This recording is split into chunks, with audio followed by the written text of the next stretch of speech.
Hey everyone, I sincerely appreciate your support. If you enjoy my audiobooks, I would be truly grateful if you could subscribe to the channel. And if you'd like to support even further, you're welcome to become a Patreon member, where you can access audiobooks of novels as long as they are freely available on the internet. Your kindness and support mean so much. Thank you. Boom!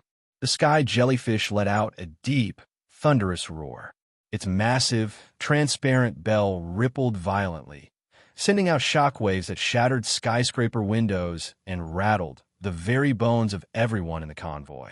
A palpable sense of dread filled the air, as if a colossal nightmare had descended upon them. Keep moving. Don't slow down. Watch the track pylons and stay in formation. Everyone else, light that bastard up. Sujin's voice roared through the radio. On board the heavy trucks, the Gatling guns swiveled, locking onto the monstrosity above. BRRRT.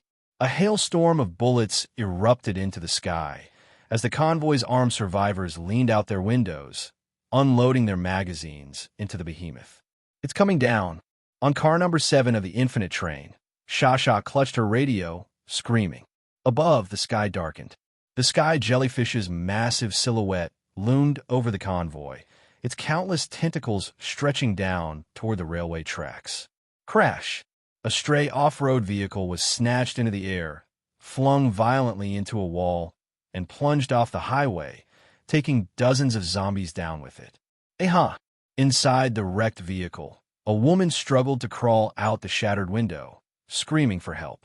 But before she could escape, the horde consumed her. Her desperate, outstretched hand disappeared into the sea of undead, her screams drowning beneath the chaos. Ank! Xiaowei! Shuqin's shout cracked with rage and sorrow. Her eyes reddened, and with a snarl, she slammed the accelerator. You goddamn bastards, focus! Boom! Boom! Boom! As the sky jellyfish drifted over the convoy, bullets shredded its lower tendrils, sending grayish-white chunks and viscous fluid raining down. Like a sickening downpour, the acidic slime splattered onto vehicles and people alike. Sizzle. Screams. Flesh burned. Limbs melted, and the convoy nearly collapsed into chaos. 18:45 p.m. Darkness fell. The dense fog thickened, and night swallowed the city whole. Every vehicle's headlights blazed alive, cutting through the inky void. Lin Xian, there's another one ahead. Kiki's urgent voice rang through the radio. Lin Xian's eyes darted forward. A second, even larger sky jellyfish emerged over the city skyline, drifting from behind a skyscraper. We're screwed if this keeps up, Lin Xian grimaced. Kiki, grab the fire-throwing idiot and bring him to me. On it. Meanwhile, Lu Xingchen sat motionless, still staring blankly into space. My car. Kiki stormed up to him, glaring. Are you serious right now?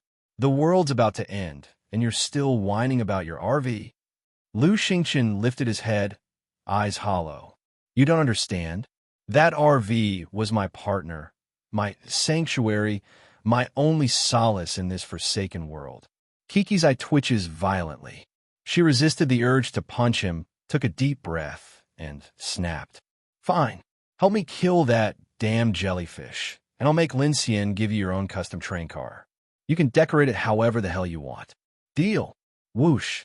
In an instant, Lu Xingchen stood up, his demeanor flipping entirely. His chest puffed out, his gaze sharpened, and he nodded solemnly. Time is of the essence. Let's go. Kiki, the hell did I just witness?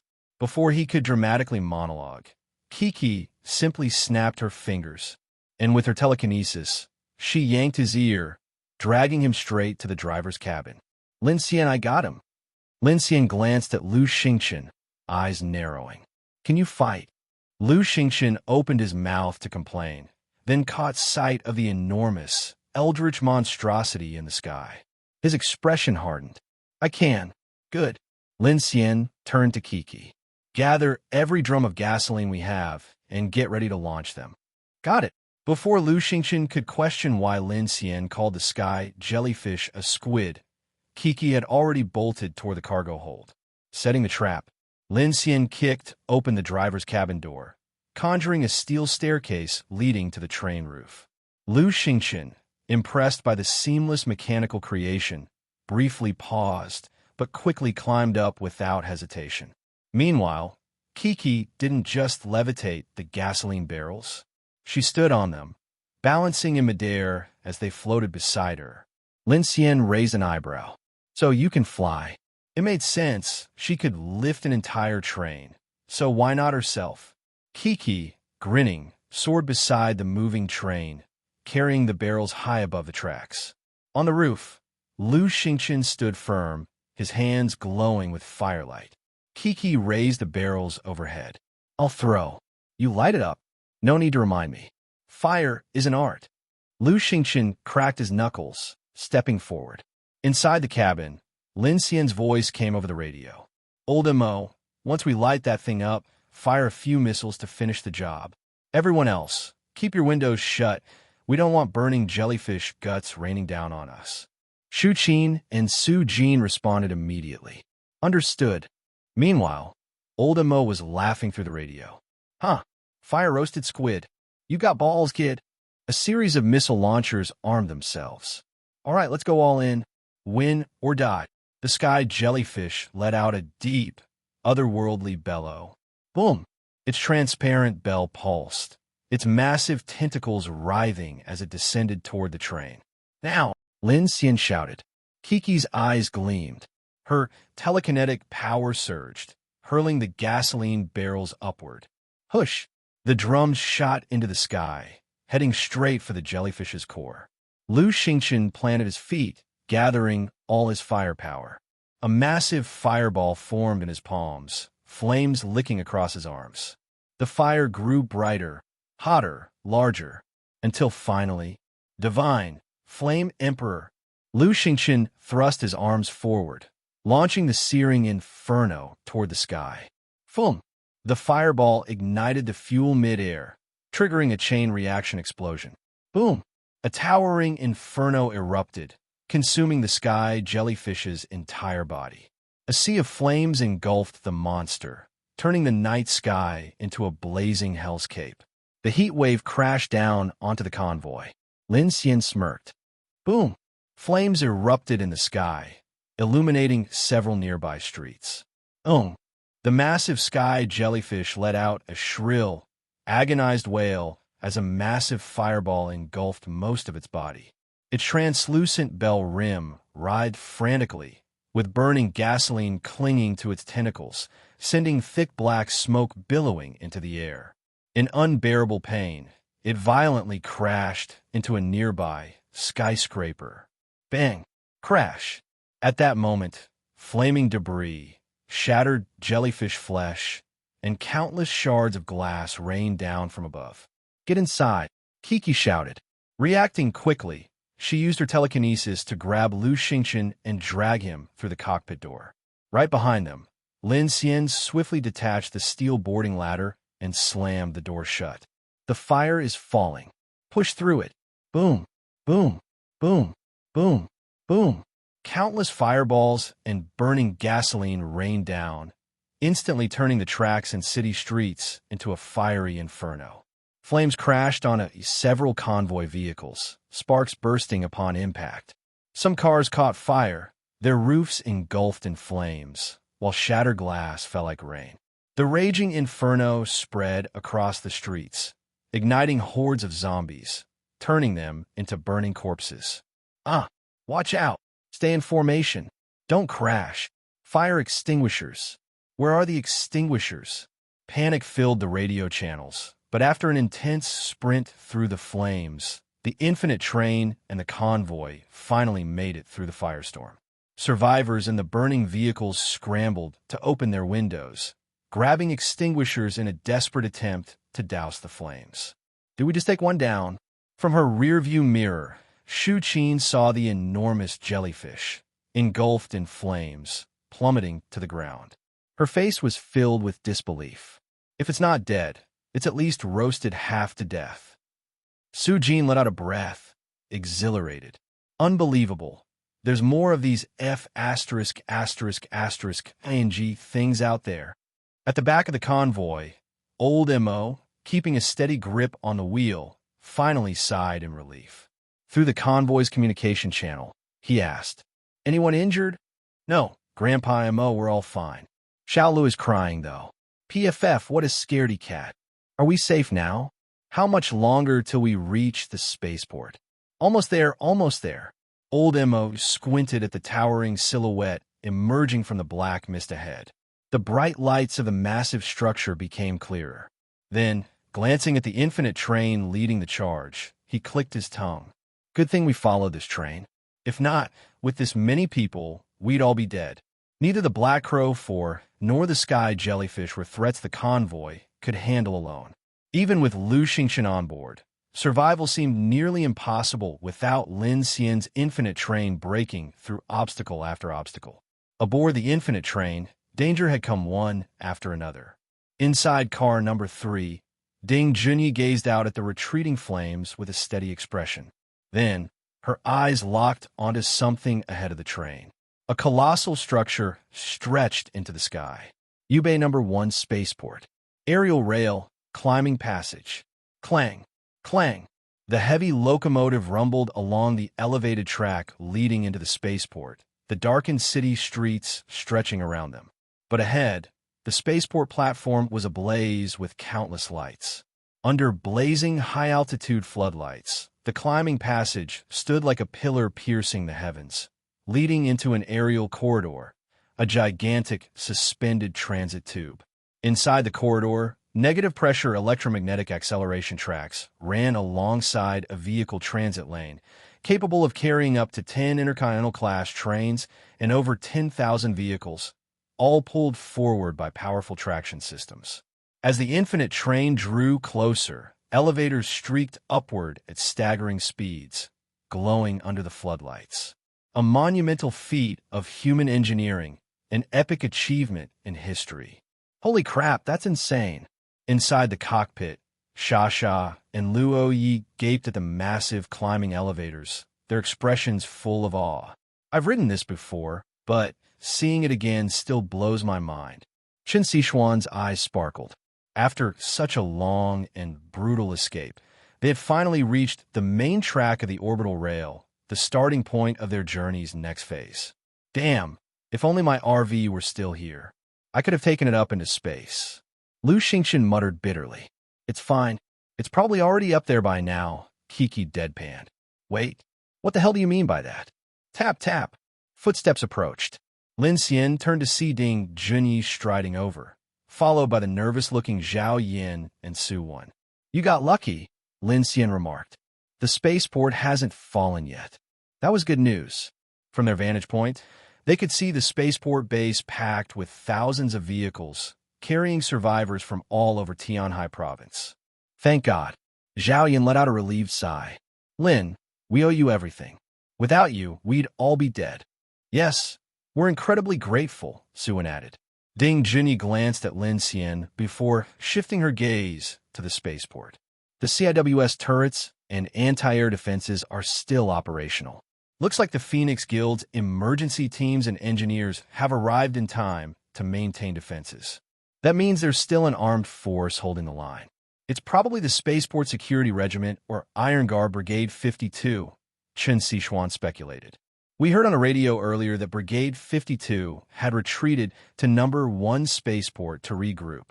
They're likely preparing to evacuate from here as well. That's great news. Lin Xian nodded. After running for so long, we've finally found the main forces. In this apocalyptic world, no one wanted to fight alone. If there was an opportunity to find protection under an official military force, who would choose to keep hiding in the shadows? At the spaceport, thousands of escaping vehicles were jammed together in a delicate balance of order and restraint. After their battle against the bandit convoy, seeing so many survivors coexisting peacefully felt almost unreal. A place this crowded. No one's gonna dare stir up trouble, right? Qin Sixuan wondered aloud. Not necessarily, Kiki replied. But with this many people, plus the security regiment and Iron Guard, anyone with bad intentions will have to think twice before acting. They'd have to be suicidal to start trouble here. Lin Xian scoffed. Everyone came here to stay alive. No way anyone's dumb enough to pick a fight. Behind them, Shu Qin, Su Jin, and Old Mo's convoy gazed at the approaching spaceport, their expressions complex. Hope, exhaustion, relief, nervous anticipation. Everyone knew, once they crossed the snowy highland via the aerial corridor, they would finally have a moment to breathe. Lin Xian, look! Chen Xishuan suddenly shouted. The group turned their gaze forward. On the exclusive train platform ahead, 3 massive trains stood parked. One belonged to the Iron Guard Brigade, an intercontinental-class military transport train. The other 2, even grander. Like the Infinite Train, they were doomsday trains, preparing to race onto the orbital rail. Compared to the Infinite Train, with its mere 9 carriages, the 2 doomsday trains ahead could only be described as railway behemoths. The first train was a massive, double-deck steel fortress, stretching over a kilometer long with 50 to 60 carriages. It was driven by 6 intercontinental-class nuclear-electric locomotives at the front, each locomotive itself a colossal war machine. The entire train was wrapped in welded steel armor, with various colors and patterns covering its exterior. Its interior lights glowed brightly, illuminating its many carriages like a moving double-decker city. The second train, however, left even Lin Xian in awe. A silver Titan, the Eternal-class train, Silver Star, stretched across the spaceport platform like a metallic dragon. Unlike the first train's patched armor and rugged build, the Silver Star had a sleek, uniform silver design, spanning over 100 carriages. Mounted along its front, rear, and mid-sections were 4 electromagnetic railguns, making it look like something straight out of sci-fi movie. Even without asking, Lin Xian knew. This was Old Mo's rumored doomsday train from Sun City, the Silver Star, operated by the Fenger Group, housing over 3,000 survivors. And the double-decked steel fortress beside it? That had to be Dragon Mountain City's legendary Dragon Mountain No. 1. Whoa, that's a long train. Xia leaned over the control panel, her eyes wide in amazement. Chen Xishuan glanced at Lin Xian, sighing in admiration. You were right. We're not the only ones escaping to the orbital rail on a train. Of course not, Lin Xian nodded calmly. With such a developed railway system, it's only natural that people would use it to survive. Clang, clang. Approaching the spaceport, the Infinite Train rumbled forward, approaching the spaceport gates. Below the elevated tracks, an ocean of zombies swarmed toward the fortified walls, their grotesque figures illuminated by floodlights. Rat-a-tat-ta-ta, gunfire erupted from the high walls. Automatic turret towers unleashed a relentless barrage, mowing down the crawling undead. Among the zombie horde, twisted mutant creatures, giant centipedes, towering aberrations, smashed against the fortifications, shaking the steel barriers. They won't hold out much longer, Lin Xian observed grimly. If they don't close the spaceport soon, the whole place is going to fall, he muttered. Beep, beep, beep. The radio communicator crackled to life. KH-5580, this is Spaceport Tower. Reduce speed and identify yourself. KH-5580. That was the old military designation for the Whale 03E heavy gas turbine locomotive, its original service number before being repurposed into the Infinite Train. Hearing the call, Lin Xian immediately responded. Spaceport Tower, this is Infinite Train. We have over 200 survivors requesting access to the aerial corridor. Beep. Infinite Train, come to a full stop and prepare for inspection. Inspection. Chen Xishuan frowned. Are they boarding us? Beep. Just as Lin Xian was preparing for potential trouble, the radio crackled again. KH-5580, Infinite Train. You are cleared for entry via Gate D. Please wait for an available climbing elevator. Kiki blinked. Wait. Weren't they about to inspect us? Why did they just let us in? They probably don't have the manpower to inspect us right now, Xia guessed. Let's not question it. Just go. Understood. Lin Xian pressed the acknowledge button, then restarted the train, guiding it into the spaceport. Entering the spaceport. Rumble. A massive steel gate slowly opened, revealing dozens of heavily armed soldiers from the Iron Guard Brigade standing in formation. Their weapons were not ordinary rifles. These were heavy-duty military firearms, assisted by powered exoskeletons and night vision helmets, their expressions sharp and vigilant. A stern-faced officer stepped forward, scanning the train before shifting his gaze to the convoy behind it. "Any injured in your group?" he asked. "We can provide medical support." Lin Xian responded immediately. "There are casualties in the convoy behind us," he said. "Some were injured while escaping the sky jellyfish." "Understood." The officer turned to his radio. "D platform has wounded survivors. Dispatch a medical team immediately." Lin Xian and Chun Sichuan exchanged glances. For the first time in a long while, someone was offering help. A gesture of humanity in the apocalypse. Boom, boom, boom. From the high platforms, CIWS turrets tracked incoming threats, sporadically firing into the night. Tracer rounds streaked across the sky, cutting through the darkness. In the gate passage, 12 automated turrets locked onto every heat signature as the convoy entered the platform, while Iron Guard soldiers scanned for hostile threats. The atmosphere was tense. Behind them, Shu Qin, Old Mo, and Su Jin's convoy followed closely, their nerves taut. As the searchlights swept over the infinite train, countless survivors turned their gazes toward them. First time seeing this many people after so long. Su Jin's voice crackled through the radio. "Having this many people isn't necessarily a good thing," Shu Qin muttered. "Didn't you see how insane those monsters are outside? If the defenses collapse, this place will turn into a buffet for them. Man, haven't been here in years." Old Mo chuckled. "But damn, this place looks completely different now." His tone grew serious. "Looks like only one climbing elevator is operational. The Silver Star arrived hours ago. Why hasn't it entered the ascent sequence yet?" Aboard the Infinite Train, Lin Xian stared up at the aerial corridor, deep in thought. All of these trains, including ours, should be able to use the Horizon Clamp system to ascend, he mused. But the Spaceport Command Tower doesn't seem interested in opening more routes. They're probably worried about chaos and elevator crashes, Chun Sichuan speculated, her expression tense. The spaceport doesn't have enough personnel or maintenance equipment. And with all these modified trains and vehicles, if they force an ascent without proper safety measures, the tracks could fail, or worse, the elevators could collapse. If that happens, the entire climbing passage is finished. Lin Xian nodded. That made sense. Decades ago, trains ascended via horizon clamps and electromagnetic acceleration, using raw power to blast into orbit.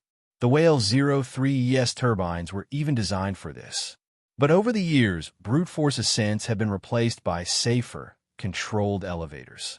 The Iron Guard Brigade looks like they've taken serious losses, Chun Sichuan observed.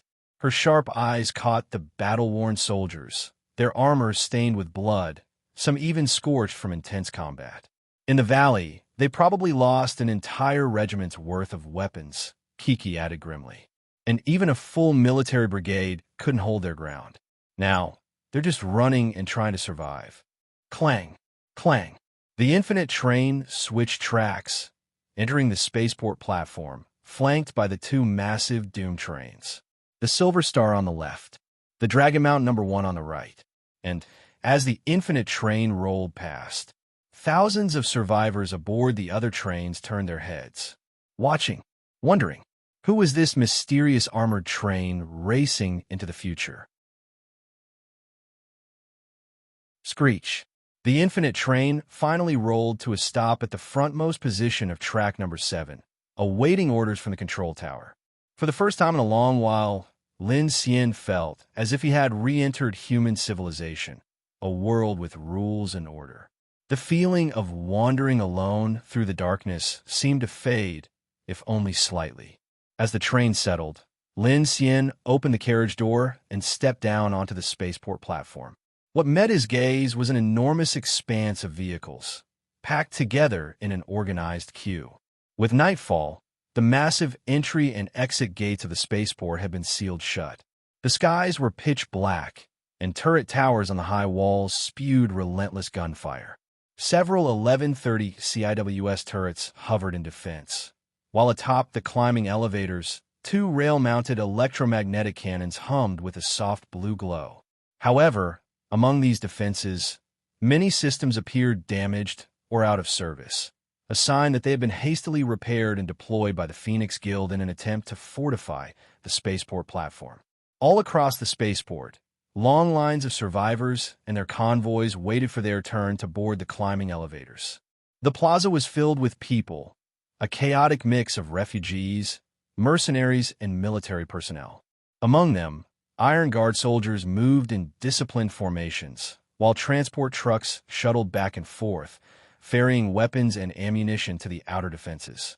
The acrid scent of gunpowder filled the air. Lin Xian scanned the scene, her expression grim. "This situation looks bad," she murmured. "If the defenses collapse, there's nowhere left to run." At that moment, Su Jin, Shu Qin, and Old Mo walked over, having parked their vehicles nearby. Su Jin exhaled, looking up at the climbing passage towering over them. "Judging by the queue," he said, "we'll be waiting until dawn. And with all those jellyfish coming this way, who knows if the Iron Guard can hold out," Shu Qin added. "They'll manage," Old Mo shrugged. "As long as it's not that one we saw at Mount Daluo. Don't underestimate military firepower.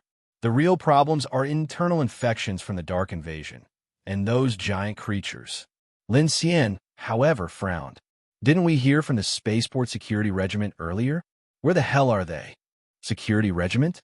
Oh, those guys are too busy guarding the rich folks inside the inner port." A deep, booming voice interrupted them. They turned to see a burly middle-aged man approaching.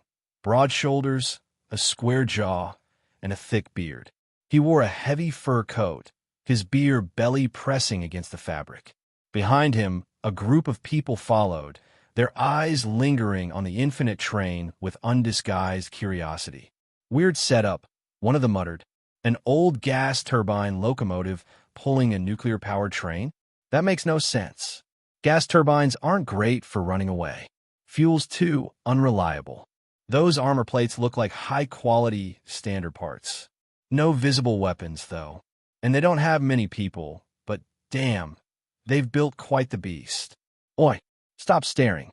The bearded man interrupted, then turned his gaze to Lin Xian. He extended a rough, calloused hand. "Name shrouded, commander of the Dragon Mountain, number 1. Lin Xian glanced toward the massive Intercontinental-class Doomsday train in the distance, immediately recognizing the name. He reached out and shook the man's hand. "Infinite train? Lin Xian? Infinite train, huh? Sounds badass." Shrouded smirked. Without hesitation, he got straight to the point. "That massive fireball in the sky earlier. Half the spaceport saw it. The gates were already sealed, but they reopened just for you. I take it you guys ran into something big." "A whole bunch of sky jellyfish." Sha piped up. "You mean you didn't see them?" "Pfft. Big creatures show up every night." A woman behind Shrouded scoffed. "We've seen plenty of monsters in the sky." Lin Xian, however, still had questions. "You mentioned the security regiment was in the inner port. Why?" Shrouded snorted. "They're guarding the federal investigation team." At that moment, Ding Junyi walked up, holding her laptop. "I accessed the spaceport's information network," she said. "The investigation team was sent from Xingqing headquarters to investigate the underground city number 9 incident. Since Dr. Zhao and I still have valid clearance, I was able to check their mission logs." She continued, "Aside from their investigation, they're also evacuating the high-ranking officials and wealthy first-class citizens who were stranded here after the Great Migration. It's technically a rescue operation." Lin Xian's eyes narrowed. Could that be why they let us train through? Did Ding Junyi's connection with the federal team get them special clearance? So the old federal government is still operating out of Xingqing? Kiki asked, frowning. "Aren't they worried about the polar night?" Ding Junyi shook her head. The federal government's entire doomsday plan revolved around underground cities.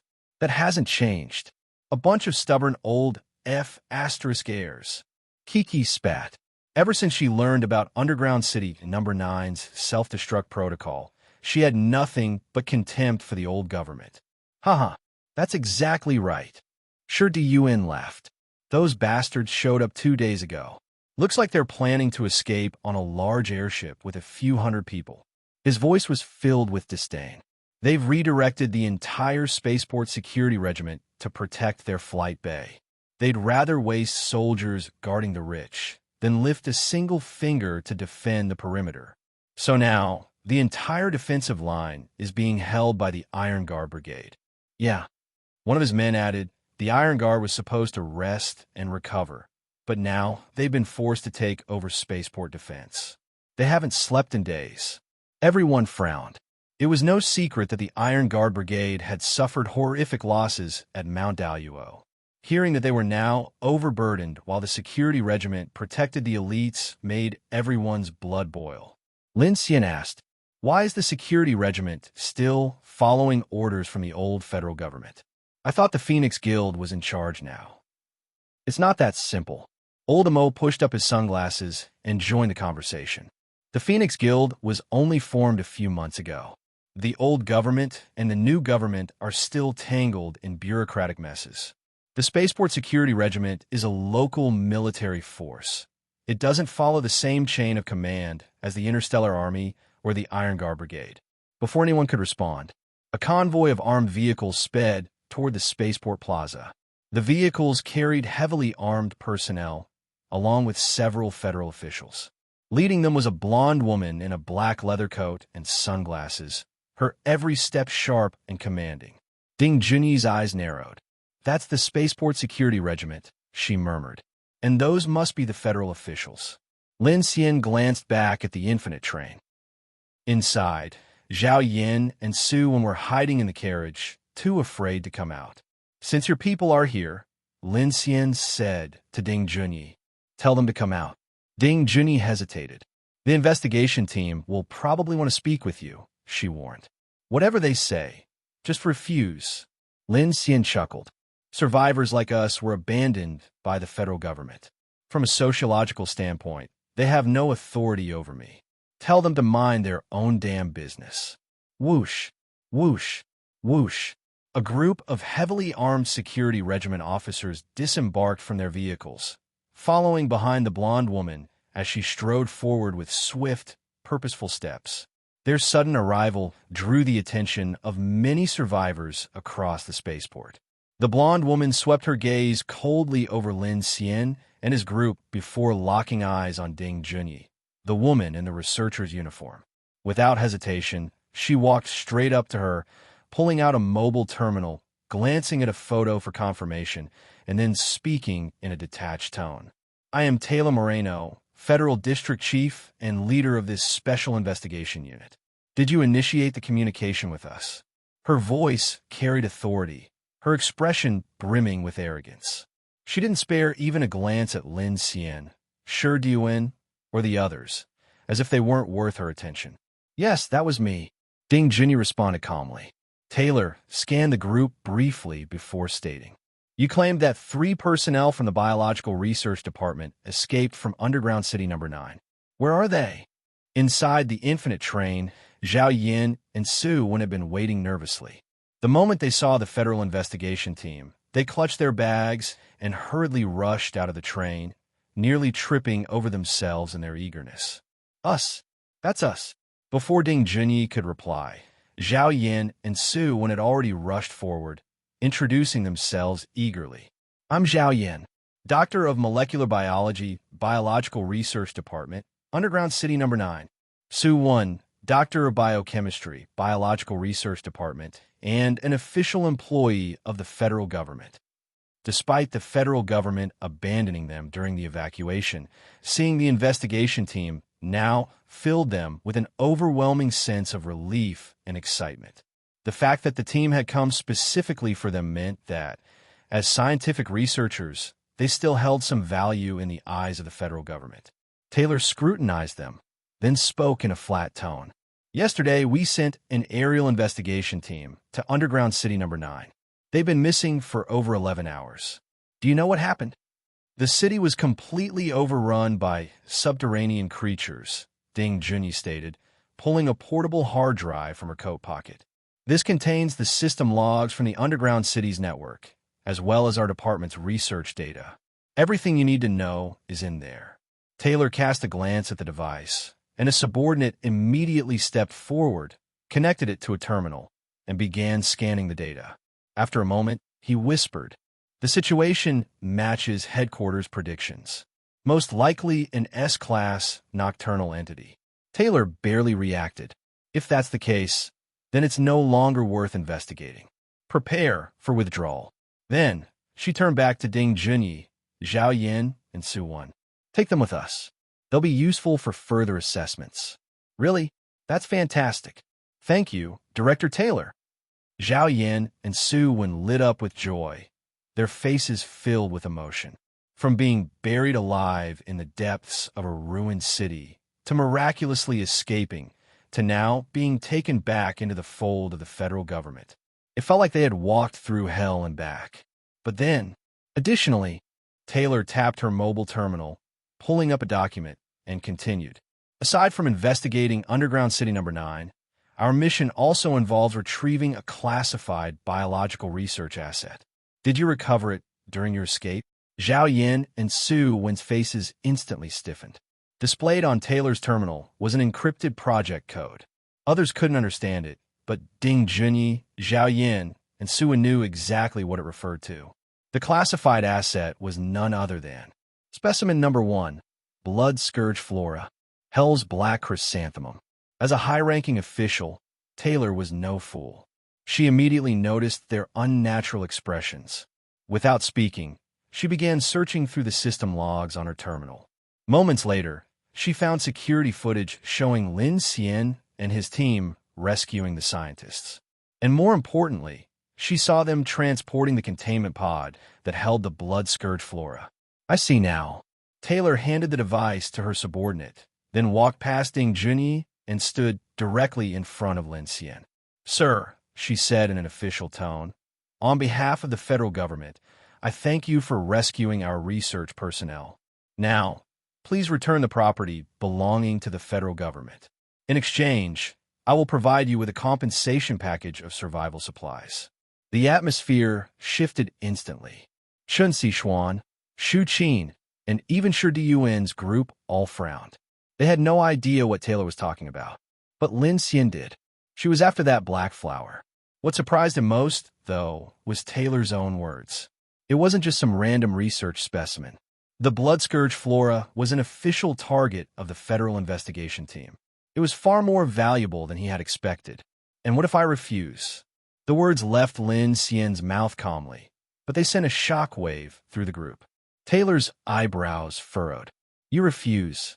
Lin Xian smiled faintly and nodded. "Yes, I refuse." His voice remained steady, but his words left everyone stunned. "I am not your employee, nor did I accept any federal contracts. We saved these people by choice, not under obligation. Everything we recovered from Underground City Number 9 belongs to our team. Do I not have the right to refuse?" Taylor scoffed coldly. Underground City Number 9 was federal property. Everything inside still belongs to us. That includes the Gemini 11, our nuclear electric locomotive behind you. Lin Xian's expression darkened instantly. He had risked his life retrieving those assets. And now they were trying to claim them as their own? Brazen. Absolutely shameless. His gaze turned icy as he met Taylor's stare head-on.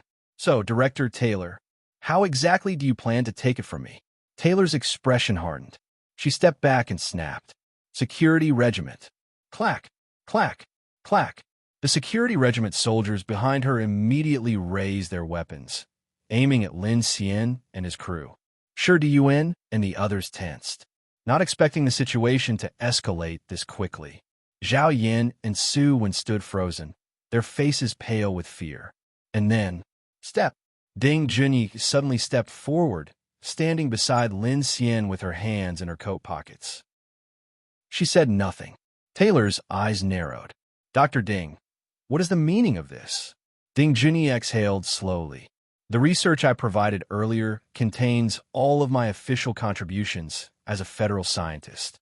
By submitting that data, I have fulfilled my contract as a federal employee. Therefore, I am officially resigning. From this moment onward, I am no longer a federal employee. What? Zhao Yan gasped in shock, while Taylor's face twisted in fury. Only Lin Xian, standing beside her, understood exactly what she was doing, and even he had to admit, this woman was braver than he expected. Okay, I accept your resignation. Taylor's gaze turned sharp as she sneered. Since you're no longer employees of the federal government, I can now officially classify you all as terrorists plundering federal assets. Isn't this the outcome you were hoping for? Terrorists? I don't think so. Lin Xian stared at the dozens of gun barrels aimed at him without a trace of fear on his face. He slowly raised his hands and said loudly, "Do you really think you're the only ones with guns?" Click, click, click. The sharp sound of a safety being disengaged rang out, and the cold, black muzzle of a Remington M96 was suddenly pressed against Taylor's forehead. Shu Qin. At the same time, Luo Yi, Su Jin, Old Mo, and over 100 armed convoy members all raised their weapons, standing behind Lin Xian and aiming at Taylor and her security regiment. Even Sha, with her small frame, stood beside Lin Xian, confidently gripping a grenade launcher as she glared at the blonde woman before her. This woman still thinks she represents the government? Now she's resorting to robbing survivors. From the side, Sure Yuen from Dragon Mount number 1 let out a laugh, snapping his fingers. His men immediately pulled out their weapons, pointing them at Taylor's group as well. Perfect timing. I've had enough of you government lapdogs. Go on, try firing a shot if you dare. The situation was on the verge of exploding into an all-out battle. You people are insane. Do you dare challenge the federal government? Taylor's face twisted with rage as she shouted, Zhang Wei, I order you to execute these criminals on the spot. Zhang Wei, the head of the security regiment, was a man in his 30s with a military-style crew cut. Seeing how tense the situation had become, he hesitated. Captain, one of his subordinates shot him a concerned glance. What do we do? Hold your ground. Don't fire on the civilians, Zhang Wei said in a hushed tone. If the security regiment clashed with the Survivors Alliance here, it would trigger complete chaos. And with the zombie horde already besieging the city, no one wanted a bloody internal conflict. The federal government? I spit on it. Su Jin spat on the ground, gripping his rifle tightly. When the disaster struck, the first thing you did was abandon the people. And now you have the audacity to call yourselves the government. Su Jin's words were like a spark thrown on a dry tinder. Though the natural disaster wasn't the government's fault, they had abandoned the common people, leaving them to fend for themselves. And now, instead of defending the spaceport, they were only concerned with protecting their so-called first-class citizens. Fury spread like wildfire. The survivors, their faces twisted in anger, began closing in on the security regiment, their numbers rapidly increasing. Yeah, Phoenix is the one running the rescue efforts now. What the hell are you even doing? Where the F*** were you during the polar night? Cowards! F*** the federal government. Go crawl back into your underground bunkers and eat S***. The rage of the crowd was overwhelming. The security regiment members looked around in panic, shifting their weapons uneasily. But there were simply too many survivors surrounding them. Lin Xian watched the scene unfold, smirking internally. Looks like I'm not the only one who's fed up with this so-called government. Every survivor here had experienced loss. Families torn apart, loved ones dead. Now, all that anger was being directed at the federal government. And Taylor, a mere senior officer, couldn't possibly withstand the fury of so many people. Taylor's face was flushed with rage, her chest rising and falling sharply as she shouted, You people, are you trying to rebel? Rebel? That's not your call to make, Taylor. A powerful voice suddenly rang out, cutting through the tension. From outside the crowd, a large unit of Iron Guard Brigade soldiers marched in swiftly. These were heavily armed troops wearing powered exoskeletons, their presence instantly imposing. Seeing the Iron Guard Brigade arrive, many survivors instinctively stepped aside. Lin Xian's gaze landed on the middle-aged woman leading the soldiers. She wore a military uniform emblazoned with a crimson phoenix insignia. Phoenix! And to Lin Xian's surprise, standing among the troops was a familiar face, Jiang Yin. Taylor's expression changed drastically upon seeing the newcomers, but she still lifted her chin arrogantly. Captain Bai, I am here under orders to investigate this district. Are you interfering with a federal operation? The middle-aged woman, known as Captain Bai, swept her sharp gaze over Taylor, not even bothering to acknowledge her authority. There is no federal operation here. The spaceport platform is now under the joint command of Phoenix and Iron Guard Brigade 52. Do not disrupt order. Taylor's eyes flashed with fury. Ridiculous. Yubei Spaceport belongs to the Federation. You think you could just take over? She glanced at the Iron Guard soldiers behind Bai and sneered. You Iron Guards have been losing battles from Maple City to Chong'an to Xinglong. You have no real skills, yet you dare point your guns at the federal government. Her words immediately enraged the Iron Guard soldiers. If you still don't understand, I have no problem removing you from the spaceport myself, Bai Shuang said coldly, her voice laced with finality. As soon as she spoke, the heavily armed Iron Guard soldiers adjusted their grips on their weapons, making their threat clear. Though Bai Shuang's tone remained calm, her overwhelming presence left Taylor visibly shaken. Taylor's security regiment numbered fewer than 100, while Bai Shuang had an entire battalion of Iron Guard Brigade 52 behind her. After the collapse of the federal government, the Starfleet and Iron Guard Brigade had sided with Phoenix, leaving Taylor's Dawn Project with no real power. Taylor's face paled as she looked at the weapons aimed at her. She couldn't afford a direct confrontation with Phoenix and the survivors. Gritting her teeth, she glared at Lin Xian and Bai Shuang. Don't think this is over. I will report this incident. Federal assets will be reclaimed. Looking forward to it, Lin Xian scoffed. He had no intention of bowing to the so-called government.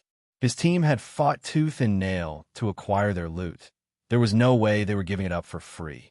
And the more Taylor resisted, the clearer it became. The blood-scourged Flora must be extreme. With that, Taylor stormed off with her team. Her subordinates Zhao Yin and Su when shooting Lin Xian and Ding Junyi a complex look before hurriedly following her. Yeah, get lost. F*** your government. Rot in hell, you pieces of S***. The surrounding survivors cheered as Taylor's group retreated in disgrace. At that moment, Bai Shuang approached Lin Xian. Before she could speak, Jiang Yin stepped forward to introduce them. Captain Bai, this is Lin Xian, convoy leader of the Infinite Train. Lin Xian, this is Bai Shuang, head of the Phoenix Spaceport Emergency Response Unit. She was the one who arranged for you to fast-track through the platform earlier. So that's what happened. Lin Xian nodded in understanding and looked at Bai Shuang with gratitude. Much appreciated. No need to thank me. Jiang Yun briefed me on your convoy, so we waived the emergency inspection. Hearing this, Lin Xian raised an eyebrow. Since when did Jiang Yun get close to Phoenix's leadership? Bai Shuang's gaze swept over the convoy leaders. Since you're all here, let me get straight to the point. The spaceport is facing an emergency situation, and we need support. Emergency? Sure, Yun asked. Bai Shuang pointed towards the massive ascending elevator. There's an enemy obstruction. Wait, corpse shepherds of the polar night. Do those things actually exist? Someone in the crowd asked in panic. Has anyone actually seen one? Will we have time to escape? The radio said anyone who encounters a corpse shepherd dies. Silence. Bai Shuang's voice rang out loud and clear, her sharp gaze sweeping over the crowd. It doesn't matter what they are. The crisis is right in front of us. If you want to survive, don't just stand around. Anyone with weapons or abilities capable of fighting should head to the spaceport's defenses to help hold off the zombie tide. If we lose this battle, there will be no escape. Her words snapped many people out of their panic. Over on Lin Xian's side, Chun Sichuan, Kiki, and the others looked tense as well. After everything they had been through, they had finally made it here. There was nowhere left to run. At that moment, Jiang Yun stepped forward. I suggest we don't panic. Captain Bai, please specify what kind of assistance is needed. The convoys here can provide support, and we'll organize things on the spot to avoid chaos. Good. Since this is an emergency, just tell us what you need, Captain Bai. Shrouded from Dragon Mountain Number 1 said boldly. We got plenty of weapons. Same here. Silver Star is ready to assist. Click-clack, click-clack. At that moment, the sound of footsteps echoed across the plaza. The crowd instinctively turned their heads, spotting a man and a woman approaching, surrounded by a heavily armed security team. The two newcomers were young, dressed in luxurious fur coats with gleaming silver cross-star badges pinned to their chests. Unlike the ragged survivors, they were spotlessly clean, carrying an air of nobility. The woman in the lead had stunning looks and an elegant presence. She spoke directly. Silver Star has 800 armed personnel available. If needed, we also have 42 engineers across multiple fields who can assist. Lin Xian raised an eyebrow in shock. Damn, a single train carrying an entire battalion's worth of firepower and over 40 engineers? No wonder they used to be a major international corporation. Money really does make a difference.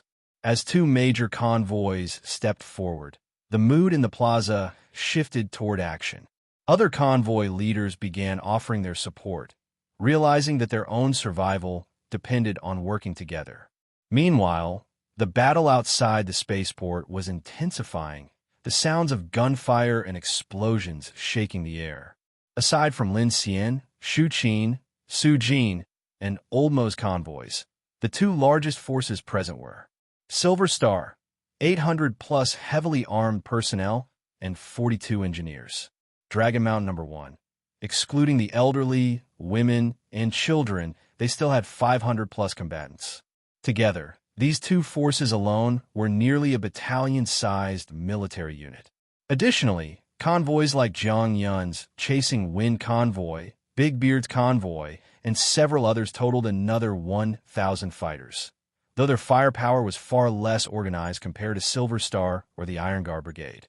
The battle plan, by Shuang, seeing that everyone was mobilized, wasted no time. The situation is as follows. First, the A-Gates lockdown system is malfunctioning, allowing zombies and eerie entities to flood in. The Iron Guard Brigade is deploying heavy troops to contain the breach. Second, the spaceport's radar has detected multiple airborne eerie entities approaching. Preliminary scans show at least B-class sky jellyfish, and there's a high chance that an S-class atmospheric jellyfish is in Yubei City's airspace. Third, the ascending elevator is malfunctioning. We're trying to fix it, but if it remains broken, we won't be able to evacuate. Sky jellyfish? What about the rail-mounted electromagnetic cannons? Shrouded pointed at the anti-air defenses on the upper structures of the spaceport. Can't those handle it? Limited power supply. We can't activate all of them, answered Wei Kashiwa, an engineer from the emergency response team. The spaceport's power grid was heavily damaged earlier.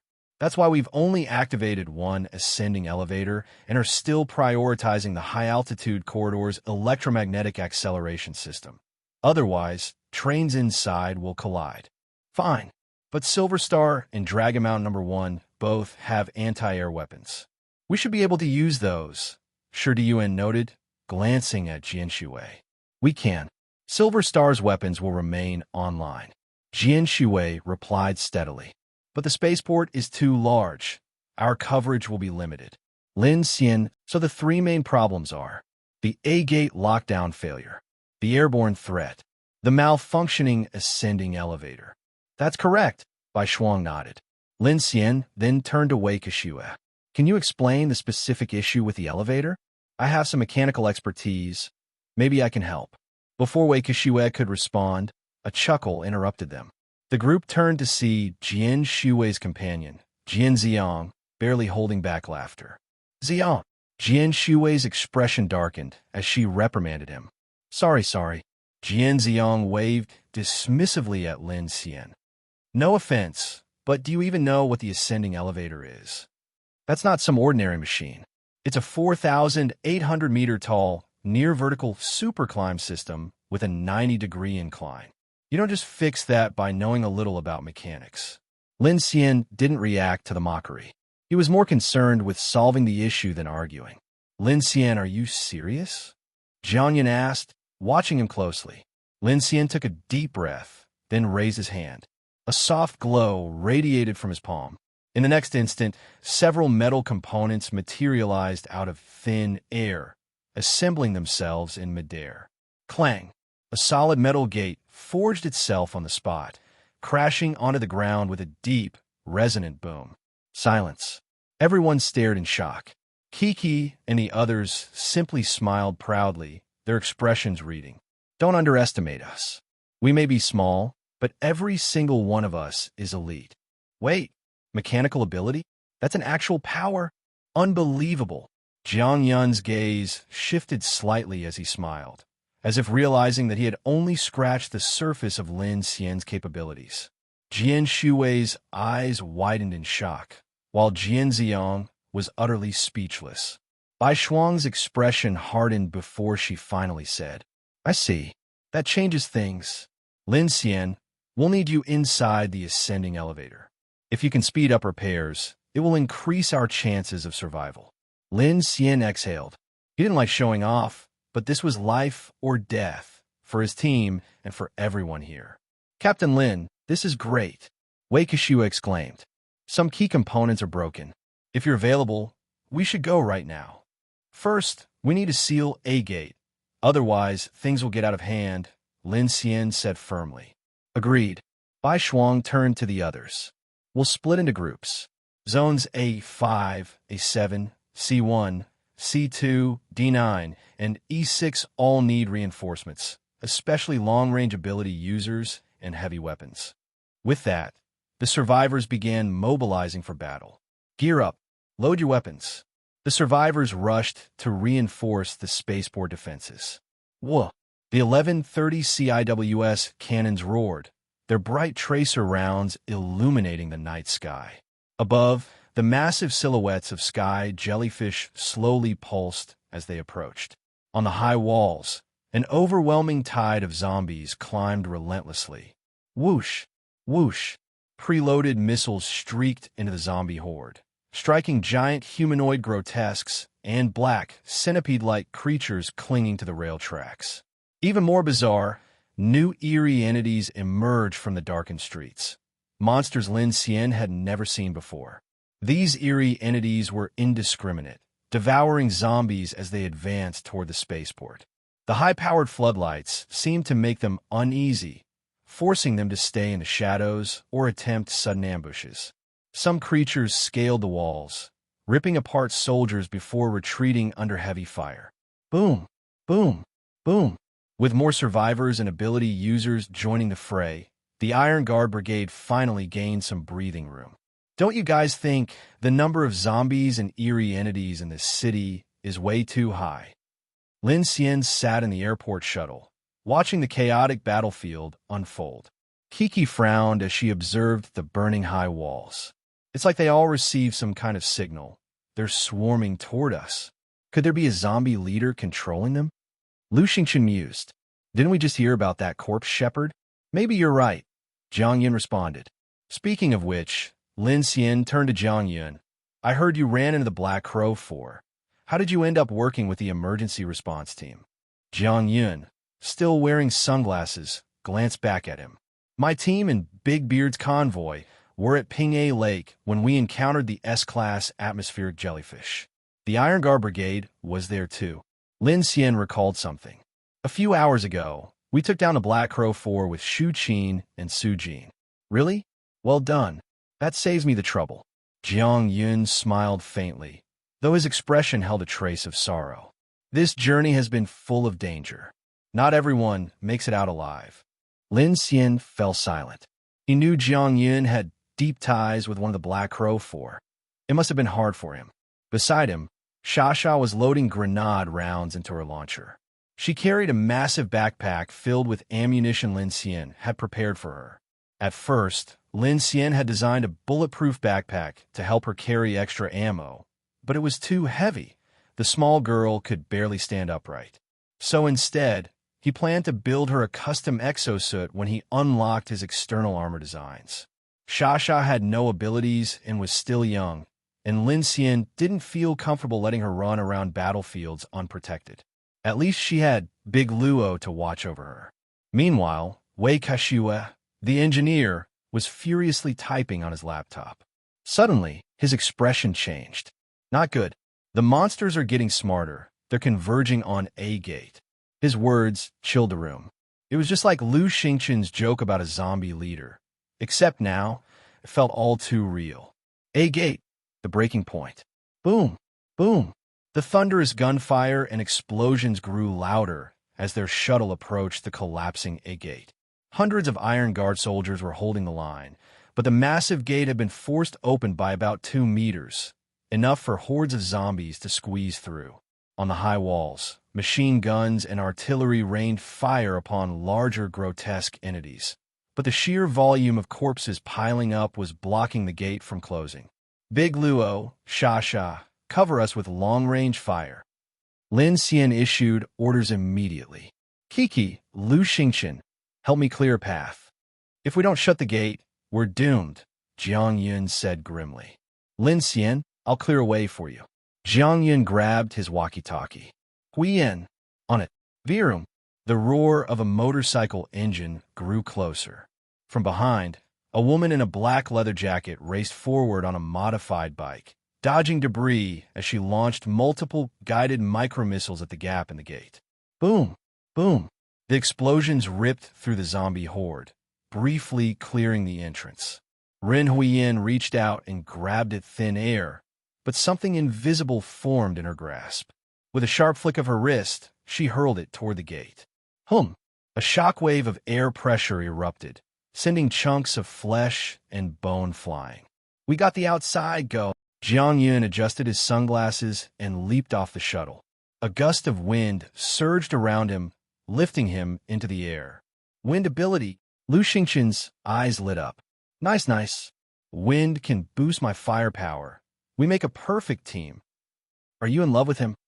Kiki rolled her eyes. You misunderstand. A true warrior seeks kindred spirits. Lu Xingqian. Lin Xian cut him off and pointed to the high wall. Get up there and burn everything you can. As you wish. Right now, pressure relief was the top priority. If the zombie horde kept growing, the gate wouldn't just stay open. It would be ripped apart completely. Wei Kashiwa checked his laptop. 2 of the gate's power units are down. One of the steel cables is jammed. Got it. Shut down the entire power system and reboot it. What? If we do that, the zombies will break through instantly. They won't. The shuttle stopped, and the team rushed out. Lin Xian turned to Kiki and Lu Xingqian. Time it perfectly. Buy us a few seconds. Wei Kashiwa swallowed hard and nodded quickly. Kiki clapped her hands, her eyes glowing faintly as she lifted off the ground. More survivors and Iron Guard soldiers stared in shock. What the hell is going on today? Why are so many people flying? Aha! A red centipede-like creature suddenly burst through the gate, its hundreds of wriggling legs spilling out like a nightmare. Kiki and Lin Xian locked eyes. They recognized it instantly. The same monster from before. Again with this damn thing. Kiki gritted her teeth and activated her ability. She grabbed the red centipede midair, then twisted her wrist. Snap! The monster's body contorted like a pretzel, its internal structure crushing under her grip. Scree! Its horrific screech pierced the air. Right as Lu Xingqian unleashed a beam of white-hot fire into its open mouth. Whoosh! The centipede burst into flames, its chitin crackling under the heat. Suddenly, a crimson humanoid figure leaped from the zombie horde, its mouth opening wide. Whoosh! A blast of fire erupted toward the defending Iron Guard soldiers. It sprang flames dodge.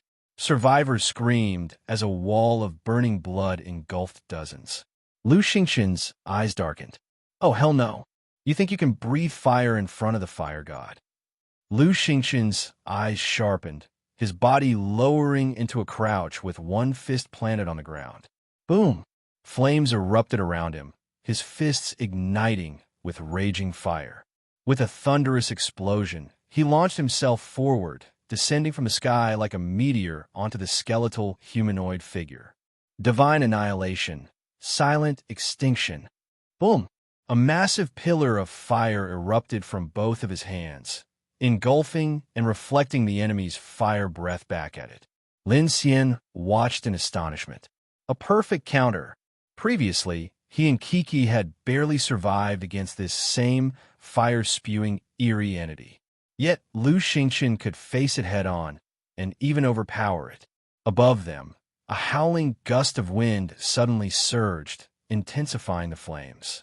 "I'll help boost your firepower." Jiang Yun extended both hands, conjuring white hurricanes that both swept zombies off the walls and fanned Lu Xingqian's flames. At that moment, Kiki swooped in, unleashing an invisible shockwave that blasted away both the burning eerie creature and a swarm of zombies, clearing the area. "Now, close the gate," Lin Xian shouted at Wei Keshua. Whoa! The remaining gate motors roared to life, but only one side of the gate was functioning, slowly inching shut. "Cover them." The Iron Guard soldiers, seeing the ability users assisting, began suppressing the enemies with all their firepower, buying time for Lin Xian's team. The ground was already a graveyard of corpses, but Kiki's earlier attack had cleared just enough space to make closing the gate possible. Lin Xian rushed into the engineering control room, activating mechanical scan. Mechanical scan, initiating. This gate is even bigger than I expected. There are 4 motor units, 2 on each side. Scan complete. Malfunction detected. Not just a snapped cable. The motors short-circuited too. Without hesitation, Lin Xian manufactured a new steel cable, rapidly reconnecting it with mechanical repair. Then, he restored the motor circuits and manually forced the gate shut. Outside, amid the chaotic battlefield, the massive alloy gate suddenly rumbled and began closing. From above, Kiki and Jiang Yun saw the piled corpses blocking the entrance. They struck simultaneously, a gale-force wind and a psychic shockwave sweeping away the debris. Bang! With a thunderous slam, the titanic metal doors finally sealed shut. Inside the spaceport, the remaining zombies were swiftly eliminated, and the Iron Guard soldiers immediately felt the pressure lift. Suddenly, the 1130 CIWS turrets spun around and began firing wildly in one direction. Above them, a monstrous white spider scaled the spaceport's rail structures, its grotesque form illuminated by searchlights. White-haired ghost spider, B-class eerie entity. Wei Keshua shouted in alarm. Swoosh! A gust of wind howled. Jiang Yun soared forward, shouting, "Don't let it open its mouth." Rat-a-tat-a-tat. High-speed metallic projectiles shredded the spider's body, spraying chunks of blood and flesh into the air. Meanwhile, Ren Huiyin weaved her motorcycle through the battlefield, maneuvering under the spider's massive legs while firing missiles at its rear limbs. One missile struck true, blowing off one of its hind legs. Lin Xian rushed out of the engineering room, his stomach tightening at the sight of the behemoth. "It's 10 times larger than the 3-headed spider I fought at Yuqi." He noticed its swollen abdomen pulsing, and his face darkened. "Watch out! Gurgle, gurgle." Just as the ghost spider's face was blasted apart, its massive abdomen violently trembled. Boom! It exploded. A storm of red acid rained from the sky. "Aya! What is that?"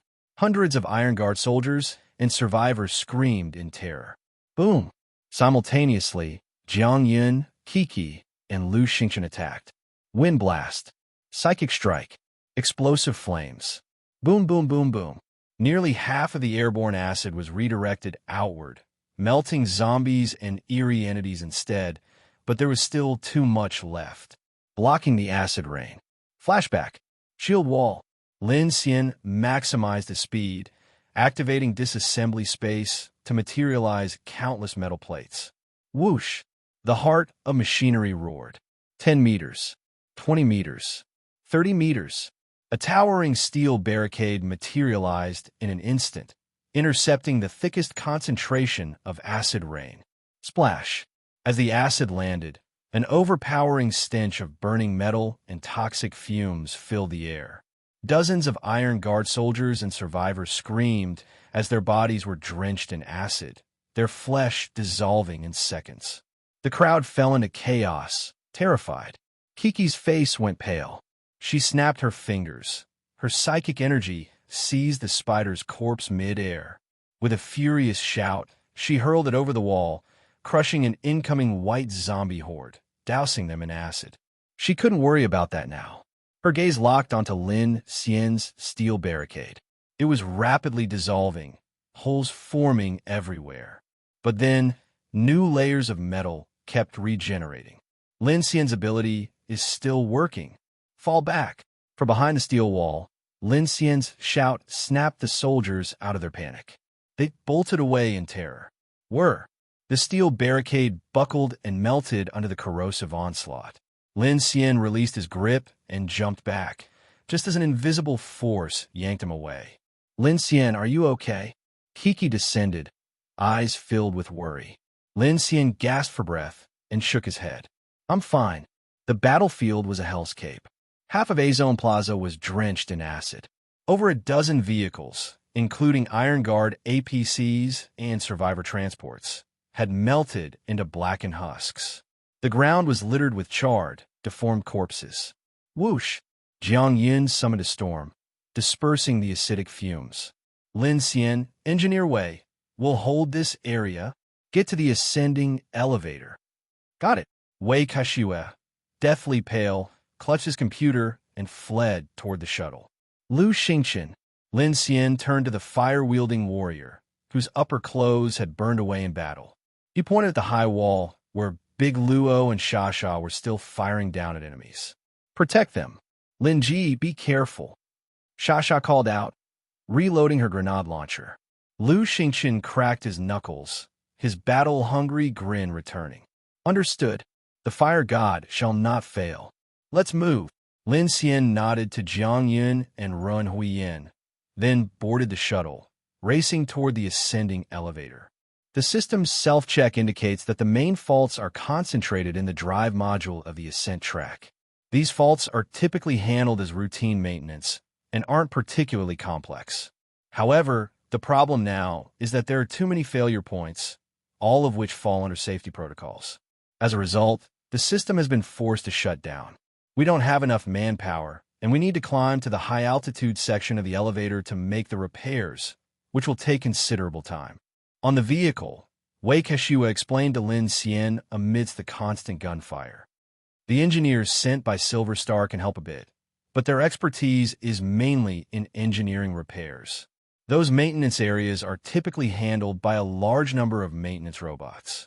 Relying solely on human effort is just too slow. Then why not activate the maintenance robots? Kiki asked. Wei Kashiwa waved his hand. When we arrived here a few days ago, most of the maintenance robots were still functional. But yesterday, after Iron Guard Brigade encountered that atmospheric mica in Mount Daluo, they seem to have been hit by some kind of ion pulse attack. This resulted in their core control boards burning out. Lin Xian frowned. So the other ascent passages haven't been activated, not just because of insufficient power, but also because most of the airport's master control programs have malfunctioned, right? Wei Kashiwa's expression turned grim as he nodded. We've already sent an urgent request to headquarters to dispatch some maintenance robots for support, but they won't arrive in time. It's already lucky that a few electromagnetic rail cannons survived. Otherwise, we would have had almost no air defense capabilities left. At the time, the horde tide wasn't as severe as it is now. Those zombies and eerie entities hadn't actively attacked the airport.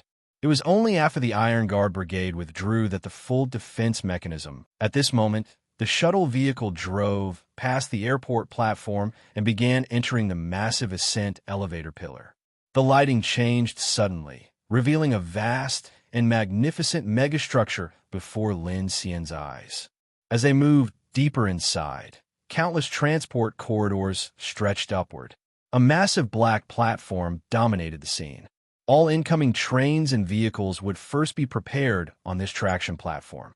Then, in 3 stages, They would be accelerated upwards in a near catapult-like manner, surging up the ascent passage to a vertical height of 4,800 meters. From there, they would enter the high-altitude corridor, above the Dezhou Plateau's snowy mountains. Inside the enormous corridor pipelines, the cargo would be electromagnetically accelerated to a speed of 1,000 kilometers per hour, allowing tens of thousands of tons of goods to be transported across 4,500 kilometers to Jiazhou City in under 5 hours, nearly as fast as a commercial airliner. Wei Gong, take me to see those maintenance robots. Lin Xian spoke. Attempting to fully repair the ascent elevator was clearly unrealistic.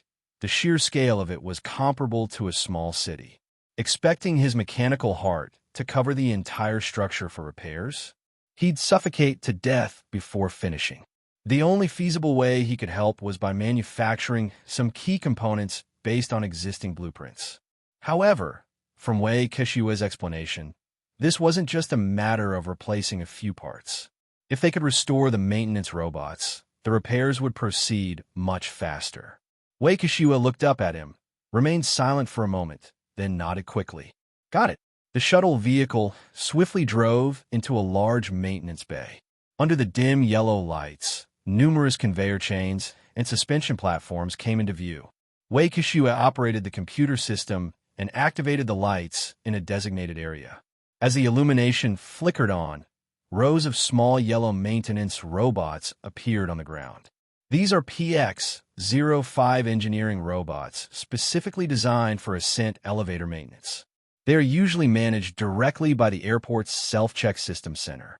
When the malfunction started, a few colleagues and I tried to repair some, but we couldn't get them running. The maintenance warehouse had some backup units, but the Federal Investigation Team took them for airship repairs before we could use them. The Federal Investigation Team again? Why the hell are they still here? All they do is make our lives harder, Kiki said irritably. Wei Kishua sighed helplessly. Even though we belong to different factions now, Phoenix, as top priority is still to help as many survivors as possible. We can't afford direct conflict with them. If everyone on Blue Planet dies, then our resistance will be meaningless. Lin Xian didn't respond. He walked straight over, placed his hand on one of the engineering robots, and activated mechanical scan. Scanning in progress. 15%. Scan progress. 50%. These factory robots used small Hall-effect anode layer thrusters for high-precision levitation operations. Just judging by the scanning speed, Lin Xian could tell that their engineering complexity was high. However, he also noticed something surprising. These robots weren't missing any structural components. Unlike the previous wrecked Iron Guard 3 military mecha, which had lost its entire core, leaving only an empty shell that was useless except for devouring, these PX-05 robots were still intact. Since devouring damaged and incomplete machines wasn't particularly efficient, Lin Xian always prioritized restoring fully operational mechanical units whenever possible. That way, he could obtain complete blueprints. After about 20 minutes, Lin Xian finally completed the full scan. Scan complete. PX-05 engineering robot blueprint acquired. Detected core control board circuit damage. Begin repair. Repair. Seeing the prompt, Lin Xian finally breathed a sigh of relief. A full set of robot blueprints. Finally. From the materials required, the construction wasn't particularly complex. His current mechanical manufacturing skill level would make the process a bit slow, but with these blueprints, he could start mass-producing maintenance robots for train repairs. He could even install machine guns or grenade launchers on them and turn them into battle robots. Bzzz. A soft hum filled the air. The mechanical circuits inside the robot flickered with blue light, a maze of intricate wiring that would be a nightmare for any normal engineer to troubleshoot. But for someone with mechanical heart, repairs were effortless. Beep. Program initiated. The PX-05 engineering robot's control panel lit up with a faint fluorescent glow, and a low electric were sounded as its thrusters ignited with a soft blue light. Then, slowly, it hovered into the air. Whoa, it's actually working. Wei Kishua adjusted his glasses in shock. immediately checking the system. Sure enough, one of the engineering robots had come online in the system's registry. Lin Xian nodded. The first one takes longer. Now I'll fix the rest. That's amazing. At that moment, Wei Kashiwe's eyes were filled with admiration. For a mechanical engineer, Lin Xian's ability was literally like a mechanical god's blessing. With this skill, who even needed to study Cohen's control system engineering, mechanical manufacturing and equipment, CAD and mechanical components, materials forming technology, or engineering materials and applications. For a moment, Wei Kashiwe wanted to apprentice under Lin Xian, but quickly dismissed the thought. This ability probably wasn't something that could be taught. He snapped back to reality and regained his composure. All right, I'll arrange for maintenance operations right away. If we can get at least 20 units running, we should be able to complete all the repairs in under an hour. Lin Xian nodded and, without wasting words, immediately began working on Team Leader by Captain Lin has successfully repaired the maintenance robots. The estimated repair time for the ascent elevator has been reduced to under an hour. Boom! Crack! The entire outer perimeter of the airport platform was engulfed in an intense battle, resembling a massive war zone. In various sectors, hundreds of thousands of zombies frantically climbed upwards. Flames roared, explosions echoed, and the fully automated machine guns were so overheated that their barrels glowed red-hot. Each burst of firepower illuminated the endless surge of the undead, flooding the city roads like a tidal wave. Among them, grotesque mutant insects, zombie ghouls, towering pale giants, and black centipede-like creatures crawled and slithered forward. The 1130 close-in weapon system swept across the battlefield, instantly turning them into a rain of shredded flesh and viscera. Below, Iron Guard Brigade had to use trucks to continuously haul ammunition chains from the airport's military warehouse to keep the guns firing. Inside the control tower, Bai Shuang was leading the emergency response team, discussing evacuation plans. Upon hearing Wei Kashiwe's voice over the radio, her expression immediately tensed. Good. Radar has detected a massive, eerie entity in the air. It should be the S-class atmospheric mica.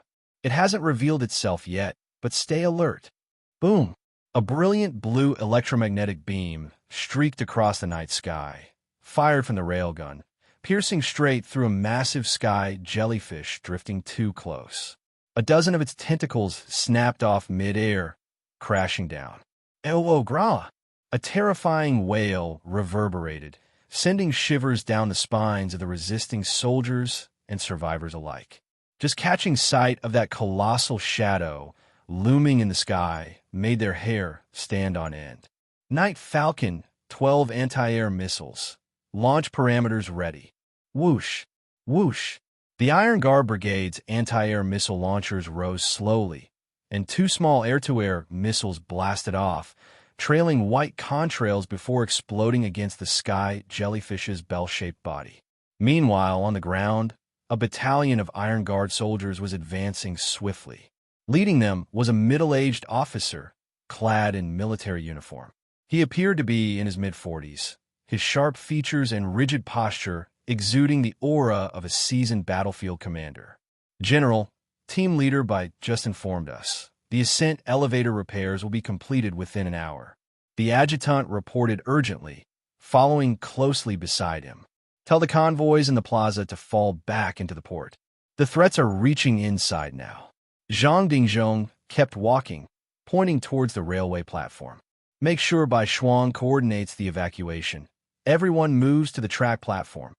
Most survivors had already picked up weapons and joined the Iron Guard Brigade in holding off the attackers. The thousands of escape vehicles still remaining were mostly occupied by the elderly, women, and children.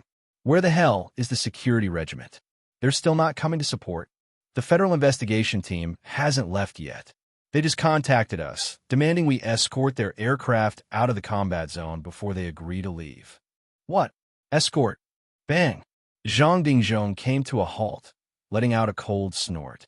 Ma Xiaodang, go tell that damn tailor I don't give a sh*t whose dad or son is on her damn plane. I'm giving her 20 minutes to get the hell out of my sight. If she doesn't, she's staying forever. Yes, sir. The adjutant saluted immediately. General, we've detected minor seismic activity southwest of our position. It could be related to an eerie entity. Another officer rushed up to report. How much time left for evacuation? According to the emergency team's estimates, once the ascent elevator is repaired, it will take at least 5 hours to complete the full evacuation of the airport personnel. 5 hours. Zhang Dingzhong gazed at the dark, oppressive sky looming overhead. It felt as if a massive net was slowly tightening around the airport. Inside the port, more and more survivor vehicles were getting wrecked by eerie entities. Many survivors fighting in the defense lines were being killed. The air was filled with the screams of dying men and crying women, their voices drowned in desperation. Those who had lost their vehicles or their last hope had nowhere left to run. Watching the chaos unfold, Zhang Dingzhong did not hesitate. Follow my orders. Unload all artillery and anti-air equipment from the vehicles. The logistics unit will be responsible for transferring the wounded and stranded survivors onto the Iron Guard's transport trains. Alert all battalions and units. Prepare for a full-scale defense. Airship Squadrons 1 and 3. Get all remaining aerial units in the sky to defend the ascent elevator from airborne threats. Yes, sir. The officers of Iron Guard Brigade 52 responded in unison.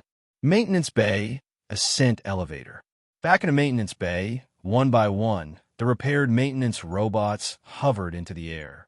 Underway Kashiwei's operation, they entered the repair queue and flew upwards into the ascent elevator passage.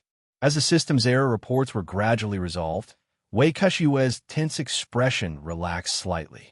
Based on the current sequence, if all repairs are completed, how soon can we finish the full ascent transfer? The maintenance bay was eerily quiet, the sounds of gunfire and explosions now distant. As Lin Xian worked on another repair, he asked the question without looking up. The fastest possible time? Wei Kashiwei took a deep breath.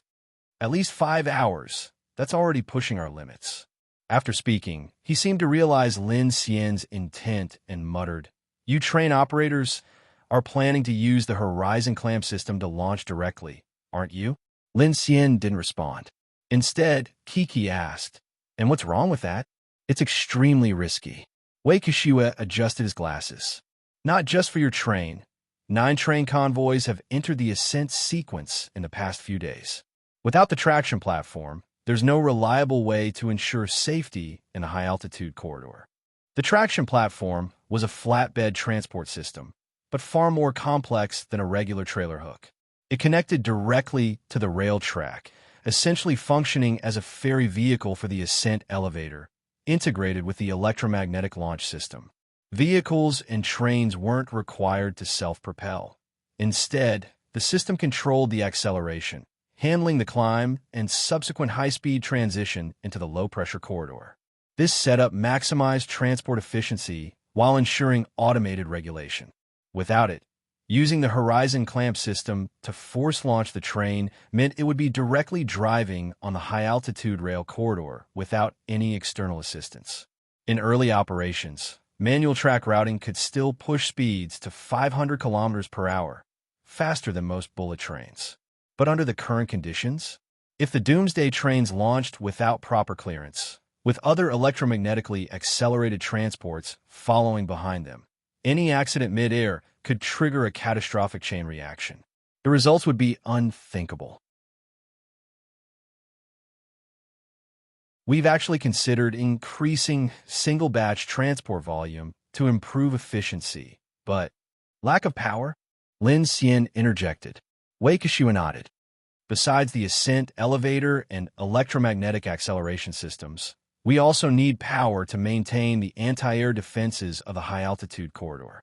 In the dark of night, there may be fewer eerie entities in the sky than on land, but they are usually far more terrifying. Since Apocalypse Day, most aircraft and orbital satellites have been destroyed. The sky is not safe. Our sky city, Qingwan, crashed 2 days ago, sinking into the western Pacific deep sea with 15,000 people aboard. Phoenix is still trying to rescue them. They say something horrifying was down there. What? Kiki frowned. Wait, aren't we talking about sky creatures? Why are you suddenly talking about the deep sea? Wei Kishue pushed up his glasses. Does it really matter? He pointed to the sky. Some things that should have stayed in the ocean are now in the sky. And at 10,000-meter depths, there are horrors far beyond anything we can handle. So, is Phoenix's headquarters now based in the sky? Lin Xian asked. Wei Kishue nodded. Right now, Phoenix has 3 headquarters, all of which are constantly moving across the world. Headquarters 1 is Phoenix City, floating in the sky, currently positioned near Abyss Zone Number 9 in North America. Headquarters 2 is Noah, a seafaring city traveling across the Pacific Ocean. Headquarters 3, our largest land-based mobile center, is Dawn, currently deep in the Yunnan Ridge. He shrugged and looked at Lin Xian. The land-based mobile center operates similarly to your infinite train. Our track-bound convoys move along the planetary orbital rail, but since we have all-terrain mobility, we don't maintain every section of the tracks. If an area is too damaged or has terrain fractures, we simply detour. Currently, Dawn coordinates all emergency response teams in Dragon Nation, providing survivor aid in areas not yet covered by the abysses, helping more people stay alive. Beep. Program initiated. Another PX-05 engineering robot successfully came online under Lin Xian's repair. It wobbled slightly before stabilizing, then soared up toward the ascent elevator passage, heading to its designated area for maintenance. Just as I expected, Lin Xian took a deep breath. The top priority is ensuring the survival of as many people as possible. The polar night came too fast. The world collapsed before anyone could react. Yeah, I was just at work when it happened. By the time I got home, my wife and kid were gone. Wei Kishue tapped at his keyboard, letting out a self-deprecating chuckle. After that, I just kept searching the zombie-infested streets, wondering if they had turned, if they were suffering less, if other zombies were bullying them or something. Lin Xian fell silent for a moment before speaking in a calm but firm tone. No one knows what tomorrow will bring. Now that the world is on the brink of destruction, the only path left for us is forward. Exactly. Our abilities will grow stronger, and one day, the tables will turn. It won't be us being hunted in the dark. We'll be the ones hunting them. Kiki clenched her fists. I couldn't agree more. Wei Kishue nodded. It's only been a few months, but Phoenix has already made breakthroughs in both eerie invasion research and ability development. We constantly broadcast updates via radio to survivors worldwide. Our philosophy is simple. The more people who grow stronger, the more who survive. And one day, we'll stop running. From order to chaos, then from chaos back to order. Many convoys are now joining forces, improving survival rates. And as more people connect, information spreads faster. Lin Xian focused on repairing another robot, his mechanical manufacturing experience growing with every success. This support mission was turning into a major gain for him. He was already considering scanning the railgun blueprints, along with Iron Guard Brigade's battle armor and mechs.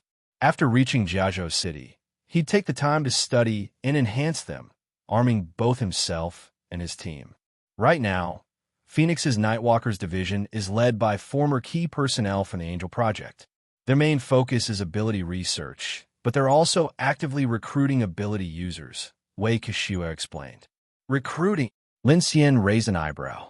For research? That's just a small part of it, Wei Kishue replied.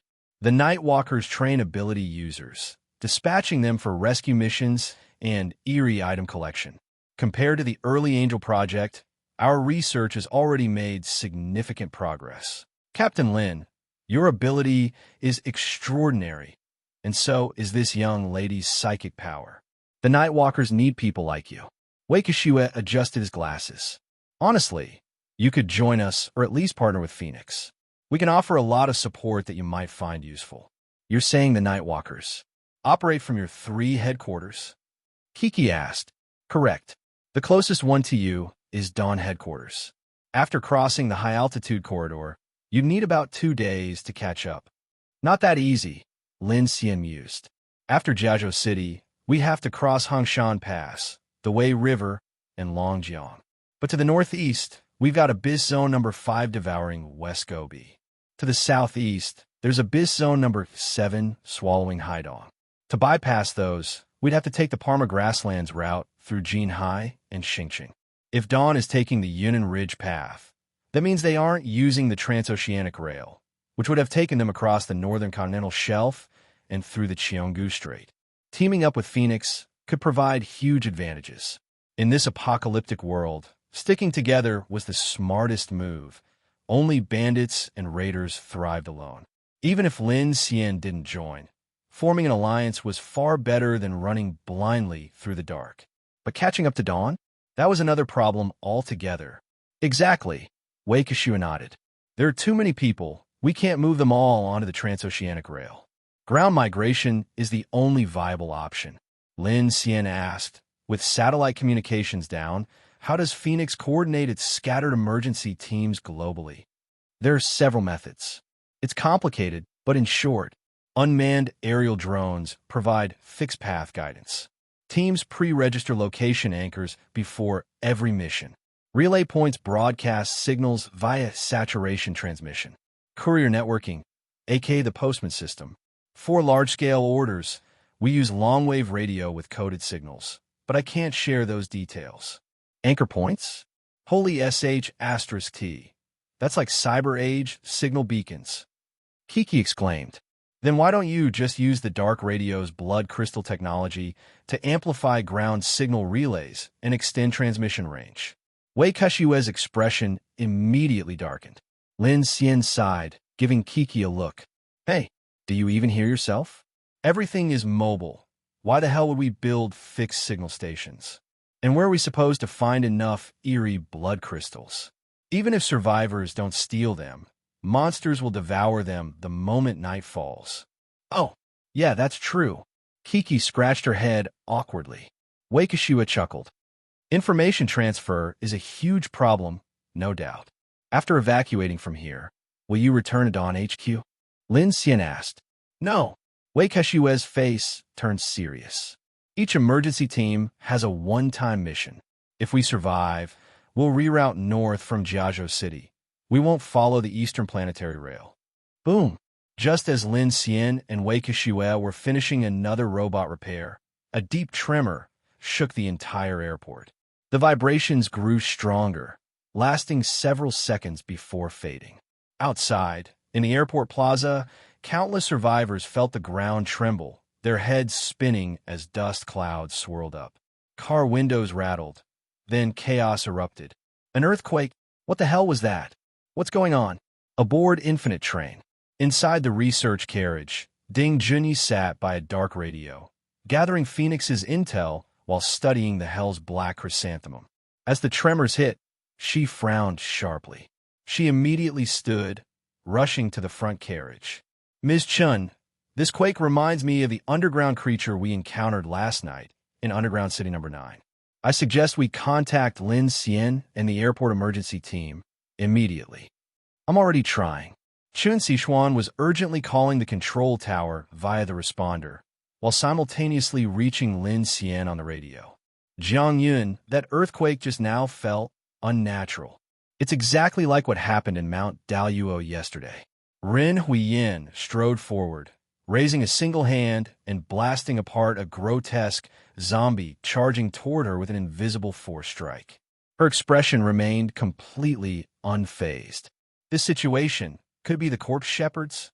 Jiang Yun turned his gaze toward the ascent elevator, his tone becoming urgent. It doesn't matter who's behind this. I have a strong feeling there's more coming. We cannot let them destroy our anti-air defenses again. Moo! Jiang Yun signaled to Big Luo and Lu Xingqian. Gather the ability users. We're shifting focus to air defense. The zombies are endless. Ignore them for now.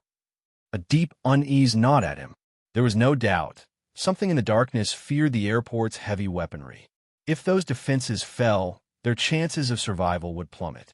They'd be overrun long before the evacuation was complete. Airport Control Center. On the other side, Wei Kexue's face drained of color as he stared at his screen. This is bad.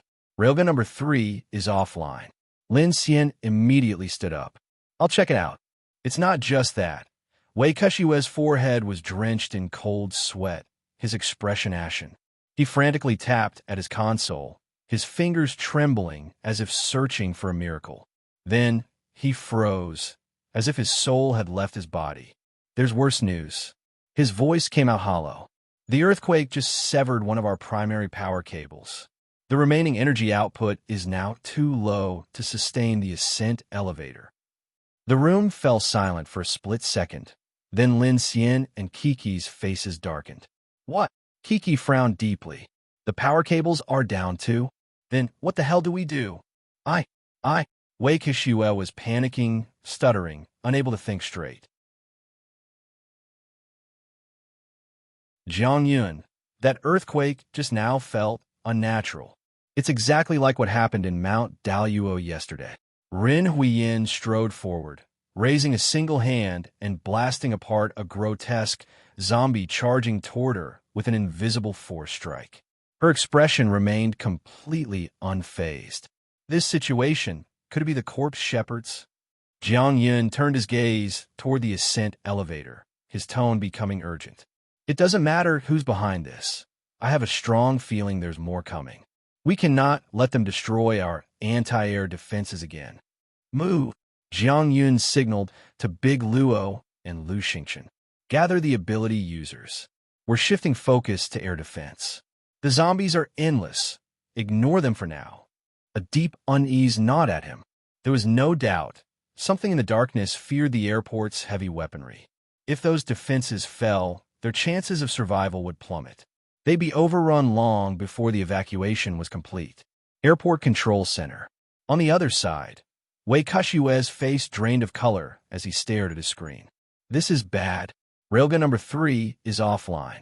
Lin Xian immediately stood up. I'll check it out. It's not just that. Wei Kushiwe's forehead was drenched in cold sweat, his expression ashen. He frantically tapped at his console, his fingers trembling as if searching for a miracle. Then he froze, as if his soul had left his body. There's worse news. His voice came out hollow. The earthquake just severed one of our primary power cables. The remaining energy output is now too low to sustain the ascent elevator. The room fell silent for a split second. Then Lin Xian and Kiki's faces darkened. What? Kiki frowned deeply. The power cables are down too. Then, what the hell do we do?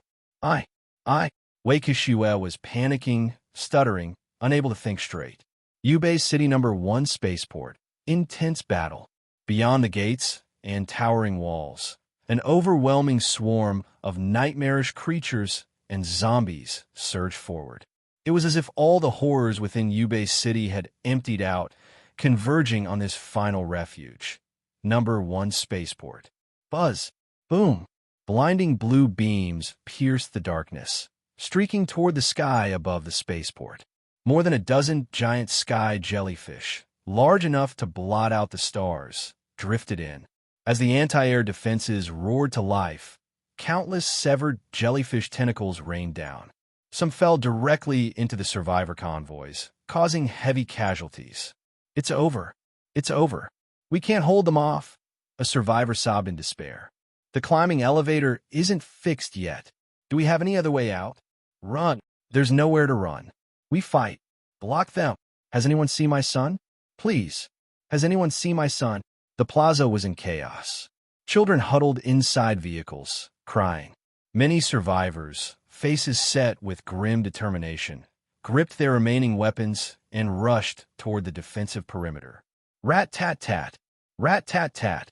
In Zone A, Luo Shasha's hands trembled as she frantically loaded grenades into her launcher. It was her first time experiencing a siege of this scale, and the sheer terror drained the color from her lips. With each shot, she fired desperately into the swarming zombie horde. Above, the wind howled as Jiang Yun conjured a localized hurricane, forming a wind wall to block the sky jellyfish from drifting further into the spaceport. Divine fire gun.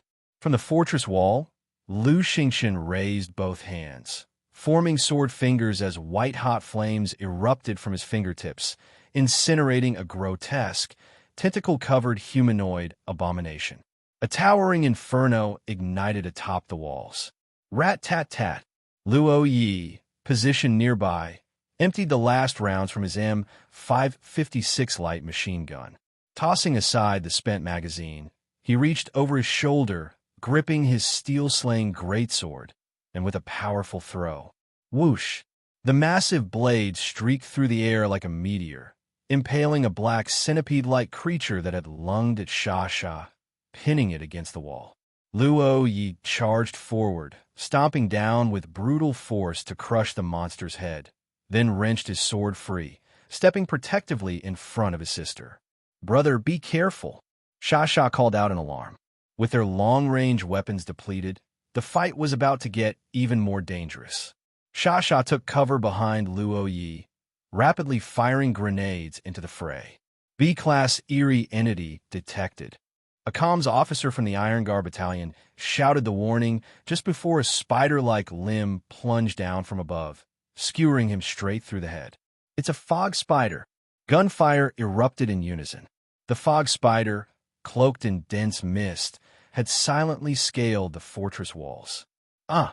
Luo Yi roared as he charged forward, cleaving twice in quick succession, severing two of the fog spider's legs. Sha fired a grenade launcher round directly at its torso, knocking the creature off balance. As it staggered, its eerie bluish-green body was revealed through the mist. Swish! A transparent spear shot through the air, piercing the spider's abdomen. Its insides spilled out in a disgusting heap. "That's not a B-class. Stay alert," Lin Xian warned. Her words had barely left her mouth when a shadowy, tentacle-covered silhouette emerged from the fog-covered wall. Squelch! A sickening, wet sound echoed as 4 or 5 brownish-red, centipede-like appendages shot out from a mist. Impaled soldiers dangled like skewered meat, lifted into the air as they screamed in agony. One of the appendages swept through the battlefield, knocking down Lin Xian and a wave of defenders like bowling pins. Shasha's eyes widened in horror. Her hands trembled as she scrambled to reload, accidentally knocking over her ammo bag. Grenades scattered across the ground. At that moment, 2 more tentacles lashed out. One shot toward Jiang Yun, attempting to skewer him midair, while the other barreled straight toward Sha. This eerie entity wasn't just strong. It was intelligent, deliberately targeting the most dangerous combatants while hiding in the fog spider's mist. Jiang Yun's expression darkened. As the tentacle lunged toward him, he kicked out with a wind-imbued blade, slashing precisely at its base. "Huiyan, protect Sha," he shouted. Clang! Jiang Yun's wind blade struck the tentacle, sending a metallic ring through the air. It was tougher than expected. The furry appendage, deceptively soft, was even stronger than the red centipede's carapace. His attack only carved a shallow wound, failing to sever it. Below, Lin Xian hurled 2 more transparent spears, detonating with compressed air upon impact, but even those couldn't halt the tentacle's advance toward Sha. "Shit! Sha, still gathering grenades, froze in terror as the tentacle shot toward her at blinding speed. Splat! A massive figure suddenly appeared, shielding her with his own body, and took the hit straight through the chest. "Brother!" Shasha's grenades clattered to the ground as she let out a heart-wrenching scream. Luo Yi gritted his teeth, blood gushing from his mouth. Even so, he grabbed the tentacle with both hands, refusing to let go as he was shoved backward toward his sister. RHH. His chest bled profusely, drenching his arms in red. Blood streamed from his mouth and nose, but he held firm, planting his stance, and yanked the monstrous appendage with all his might. With a mighty heave, Luo Yi ripped the creature from the mist, dragging it into full view. A massive, alien, leech-like eerie entity, covered in writhing tendrils, thrashed violently as it was forcibly pulled into the open. "You're dead!" Lin Xian's eyes blazed with fury.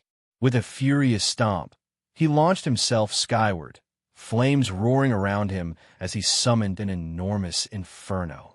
Divine Sunfall Blaze! Boom! A pillar of fire erupted, illuminating all of Zone A.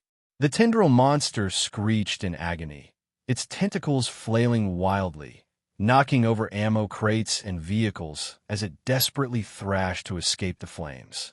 But Luo Yi refused to let go. At the same time, Jiang Yun conjured a mini tornado, fanning the inferno into a blazing firestorm. Ah! Luo Yi, spitting blood, used the last of his strength to hold the creature inside the flames. The stench of burning flesh filled the air. Within seconds, the eerie entity's movement slowed. Its blackened body stiffened. Then it stopped moving. With a final yank, Luo Yi ripped the spear-like tentacle from his own chest. Blood gushed forth as he collapsed to his knees. "Brother!" Shasha rushed forward, tears streaming. Luo Yi tried to speak, but blood filled his mouth. His gaze wavered. "Shasha, just as all hope seemed lost." Lu Xingqian's expression changed. He gasped, watching in shock as Luo Yi's muscles and veins began to glow a deep crimson. Blood surged toward him. Even the black smoke from the burned creature was being absorbed into his body. He's... Lu Xingqian's eyes widened in realization. "Shasha, get back. Your brother's ability, it's evolving." Yubei City No. 1 spaceport. Intense battle. Beyond the gates and towering walls, an overwhelming swarm of nightmarish creatures and zombies surged forward. It was as if all the horrors within Yubei City had emptied out, converging on this final refuge. No. 1 spaceport. Buzz! Boom! Blinding blue beams pierced the darkness, streaking toward the sky above the spaceport. More than a dozen giant sky jellyfish, large enough to blot out the stars, drifted in. As the anti-air defenses roared to life, countless severed jellyfish tentacles rained down. Some fell directly into the survivor convoys, causing heavy casualties. "It's over. It's over. We can't hold them off," a survivor sobbed in despair. "The climbing elevator isn't fixed yet. Do we have any other way out?" "Run." "There's nowhere to run. We fight. Block them." "Has anyone seen my son? Please. Has anyone seen my son?" The plaza was in chaos. Children huddled inside vehicles, crying. Many survivors, faces set with grim determination, gripped their remaining weapons and rushed toward the defensive perimeter. Rat-tat-tat. Rat-tat-tat. In Zone A, Luo Shasha's hands trembled as she frantically loaded grenades into her launcher. It was her first time experiencing a siege of this scale, and the sheer terror drained the color from her lips. With each shot, she fired desperately into the swarming zombie horde. Above, the wind howled as Jiang Yun conjured a localized hurricane, forming a wind wall to block the sky jellyfish from drifting further into the spaceport. Divine fire gun. From the fortress wall, Lu Xingqian raised both hands, forming sword fingers as white-hot flames erupted from his fingertips, incinerating a grotesque, tentacle-covered humanoid abomination. A towering inferno ignited atop the walls. Rat-tat-tat. Luo Yi, positioned nearby, emptied the last round from his M556 light machine gun. Tossing aside the spent magazine, he reached over his shoulder, gripping his steel-slaying greatsword, and with a powerful throw. Whoosh! The massive blade streaked through the air like a meteor, impaling a black centipede-like creature that had lunged at Shasha, pinning it against the wall. Luo Yi charged forward, stomping down with brutal force to crush the monster's head, then wrenched his sword free, stepping protectively in front of his sister. "Brother, be careful," Shasha called out in alarm. With their long-range weapons depleted, the fight was about to get even more dangerous. Shasha took cover behind Luo Yi, rapidly firing grenades into the fray. B-class eerie entity detected. A comms officer from the Iron Guard Battalion shouted the warning just before a spider-like limb plunged down from above, skewering him straight through the head. "It's a fog spider." Gunfire erupted in unison. The fog spider, cloaked in dense mist, had silently scaled the fortress walls. "Ah!" Luo Yi roared as he charged forward, cleaving twice in quick succession, severing two of the fog spider's legs. Sha fired a grenade launcher round directly at its torso, knocking the creature off balance.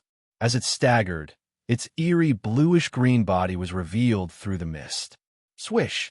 A transparent spear shot through the air, piercing the spider's abdomen. Its insides spilled out in a disgusting heap. That's not a B-class. Stay alert, Lin Xian warned. Her words had barely left her mouth when a shadowy, tentacle-covered silhouette emerged from the fog-covered wall. Squelch! A sickening, wet sound echoed as 4 or 5 brownish-red, centipede-like appendages shot out from mist. Impaled soldiers dangled like skewered meat, lifted into the air as they screamed in agony. One of the appendages swept through the battlefield, knocking down Lin Xian and a wave of defenders like bowling pins. Shasha's eyes widened in horror. Her hands trembled as she scrambled to reload, accidentally knocking over her ammo bag. Grenades scattered. At that moment, 2 more tentacles lashed out. One shot toward Jiang Yun, attempting to skewer him midair, while the other barreled straight toward Shasha. This eerie entity wasn't just strong. It was intelligent, deliberately targeting the most dangerous combatants while hiding in the fog spider's mist. Jiang Yun's expression darkened. As the tentacle lunged toward him, he kicked out with a wind-imbued blade, slashing precisely at its base. Xian, protect Shasha, he shouted. Clang! Jiang Yun's wind blade struck the tentacle, sending a metallic ring through the air. It was tougher than expected. The furry appendage, deceptively soft, was even stronger than the red centipede's carapace. His attack only carved a shallow wound, failing to sever it. Below, Lin Xian hurled 2 more transparent spears, detonating with compressed air upon impact, but even those couldn't halt the tentacle's advance toward Shasha. Shit! Shasha, still gathering grenades, froze in terror as the tentacle shot toward her at blinding speed. Splat! A massive figure suddenly appeared, shielding her with his own body, and took the hit straight through the chest. Brother! Shasha's grenades clattered to the ground as she let out a heart-wrenching scream. He gritted his teeth, blood gushing from his mouth. Even so, he grabbed the tentacle with both hands, refusing to let go as he was shoved backward toward his sister. RHH. His chest bled profusely, drenching his arms in red. Blood streamed from his mouth and nose, but he held firm, planting his stance, and yanked the monstrous appendage with all his might. With a mighty heave, Yi ripped the creature from the mist, dragging it into full view. A massive, alien, leech-like eerie entity, covered in writhing tendrils, thrashed violently as it was forcibly pulled into the open. You're dead! Lin Xian's eyes blazed with fury. With a furious stomp, he launched himself skyward, flames roaring around him as he summoned an enormous inferno. Divine Sunfall Blaze! Boom! A pillar of fire erupted, illuminating all of Zone A. The tendril monster screeched in agony, its tentacles flailing wildly, knocking over ammo crates and vehicles as it desperately thrashed to escape the flames. But Yi refused to let go. At the same time, Jiang Yun conjured a mini tornado, fanning the inferno into a blazing firestorm. Yi, spitting blood, used the last of his strength to hold the creature inside the flames. The stench of burning flesh filled the air. Within seconds, the eerie entity's movement slowed. Its blackened body stiffened, then it stopped moving. With a final yank, Yi ripped the spear-like tentacle from his own chest. Blood gushed forth as he collapsed to his knees. Brother! Shasha rushed forward, tears streaming. Yi tried to speak, but blood filled his mouth. His gaze wavered. Shasha, this is all hope seemed lost. Lin Xian's expression changed. He gasped, watching in shock as Yi's muscles and veins began to glow a deep crimson. Blood surged toward him. Even the black smoke from the burned creature was being absorbed into his body. Lin Xian's eyes widened in realization. Shasha, get back. Your brother's ability, it's evolving. What? Hearing this, Lin Xian's face immediately changed, and Jiang Yun also furrowed his brows. The group's gaze turned, and they indeed saw that something strange was happening to Deluo. Luo Shasha was already on the verge of an emotional breakdown. But upon hearing the words from behind her, her tears stopped instantly. She sniffled and looked up, only to see her brother's entire body glowing with a crimson light coursing through his veins, making him look eerily unsettling. My brother, what's happening to him? Behind her, Ren Huiyin quickly pulled her away. Be careful. Your brother's life force is surging. Then he won't die, right? This definitely means his ability is changing. Jiang Yun's expression was serious. Everyone stepped back. Why? Shouldn't we do something? Shasha was visibly anxious. There's nothing we can do, Jiang Yun said. Right now, he probably won't die, but we can't be sure if he's evolving or degenerating. Yes. Lu Xingqian's expression was solemn. He had seen this kind of thing before. Here, both Jiang Yun and Lu Xingqian were evolution-level ability users, having taken the first true step in developing their abilities. They had a keen sense of energy. At this moment, they could clearly feel that something was changing within Deluo. A massive surge of blood energy was gathering around him, as if an infinite life force was sprouting from within. Thump, thump. Deluo felt his heart pounding wildly. A bloodthirsty madness clouded his mind. The gaping wound in his chest was healing at a speed visible to the naked eye, and his bones and muscles were mutating at the same time. Beneath his already robust skin, his muscles twisted and writhed like living creatures, unnervingly grotesque. Ha! Ha! He knelt on the ground, his spine shuddering violently. The muscles along his back rippled in waves along his ribs, and his joints cracked and popped. The immense pain felt like it was devouring his sanity. The others watched with alarm, instinctively stepping back. At this moment, Deluo's presence was overwhelmingly terrifying, like a beast on the verge of mutation. Many survivors had experienced the Dark Invasion and knew that those severely wounded or killed by eerie entities often mutated into zombies or monstrous creatures that would then attack their own comrades. No one dared to be careless. Several people had already raised their guns, aiming them at Deluo. Seeing this, Shasha panicked and rushed in front of her brother, shouting at the surrounding people in distress. No, he's my brother. Don't shoot him. Little girl, get out of the way. He's dangerous, someone in the crowd shouted. Yes, step back now. Shasha's voice was choked with tears. No, he's a good person. He won't hurt anyone. He's my brother. Deluo was still kneeling, his fists clenched in pain. The blood energy around him roared like a storm. But deep inside his consciousness, he heard Shasha's voice. A sliver of clarity began to return to his mind. Shasha. He slowly opened his eyes, looking at the small figure before him. From now on, you two siblings will be on my train. We'll survive together. Lin Xian's words echoed in his mind. Survive together. I can't die. I can't die. A surge of intense fury erupted from within, instantly washing away the pain and despair clouding his consciousness. Deluo took a deep breath, his eyes snapping shut. In that instant, everything around him became crystal clear.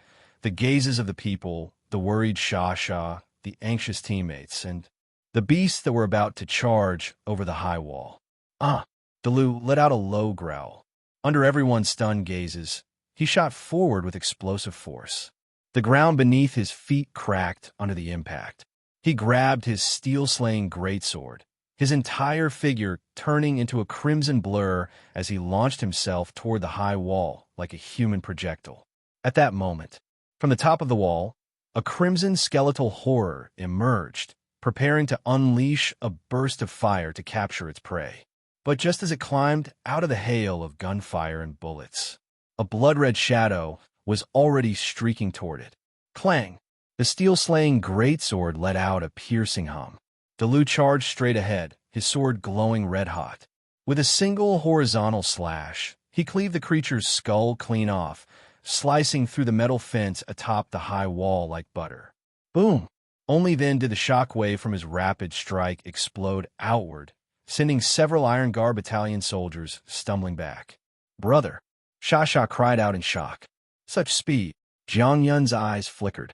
With Dalu's strength, if he has this kind of speed, his combat power is terrifying. Huh, no doubt about it, he's evolved. Lu Xingqian exclaimed with excitement. The surrounding people were left utterly speechless. For many of them, this was their first time witnessing an ability user's evolution, and the sheer power and eeriness of it left a lasting impression.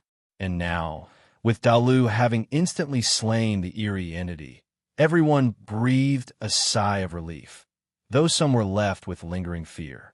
Such a powerful ability user, if he had degenerated into a monster instead, Azon would have been doomed. Huff, huff.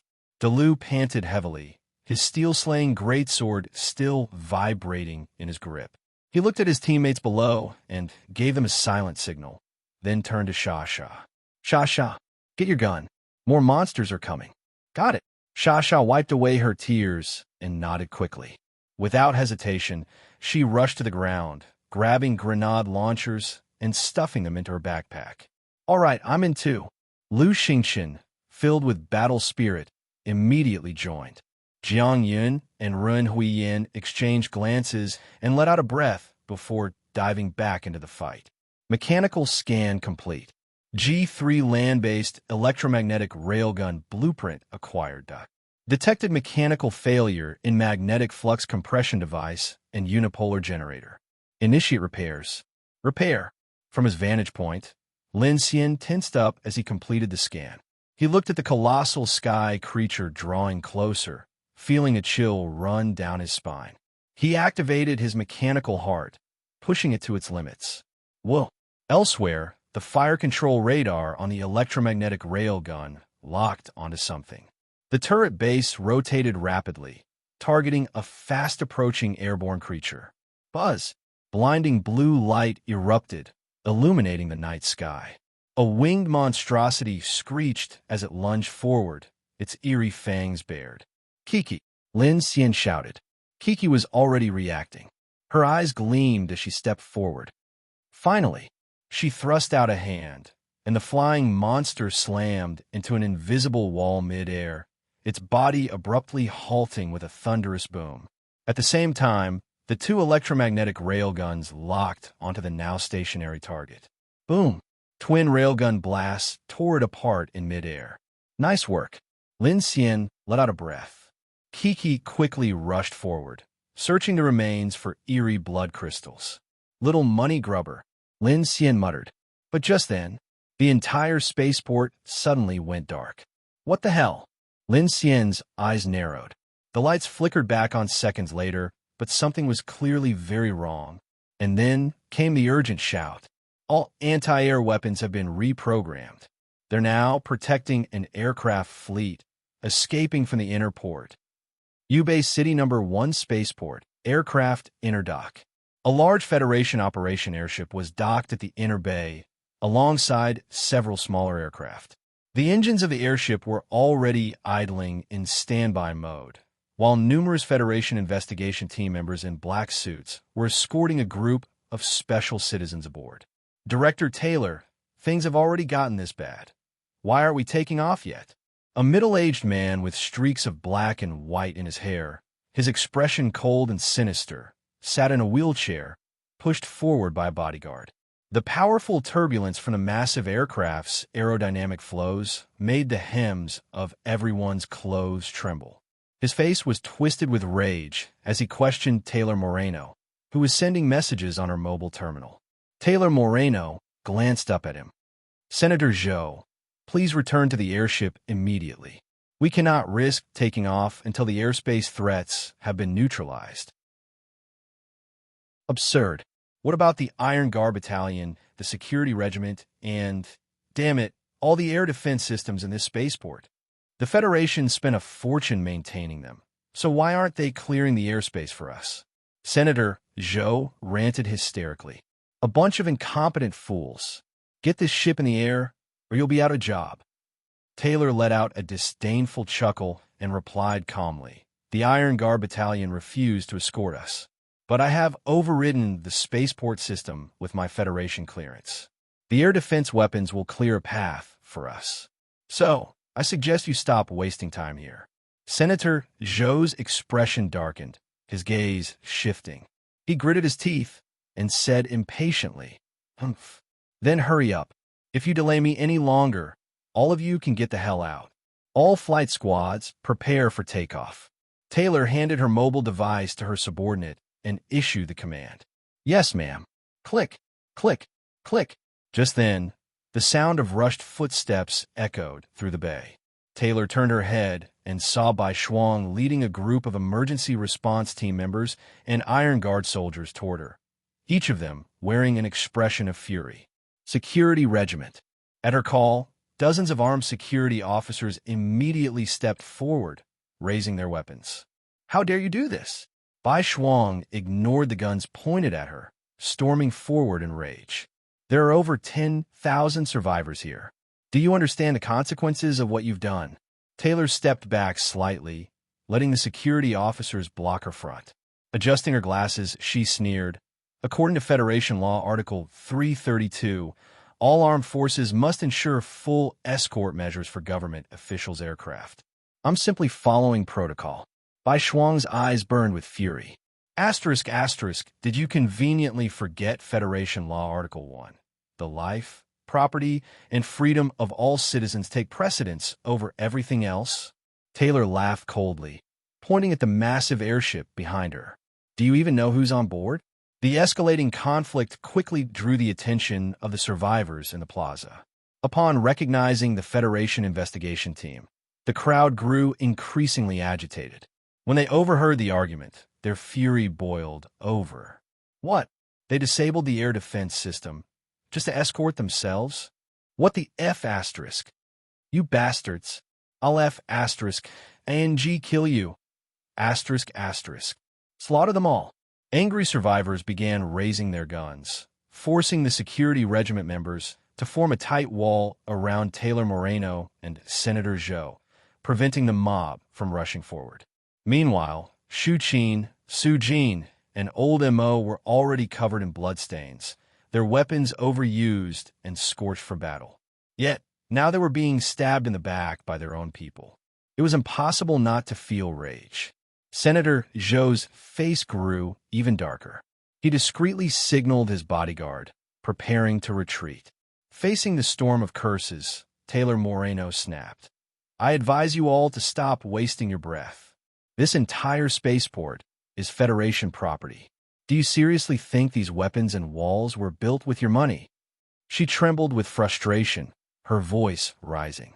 "The people on this airship are the most valuable assets of human civilization. It is everyone's duty to prioritize their safety." Bang!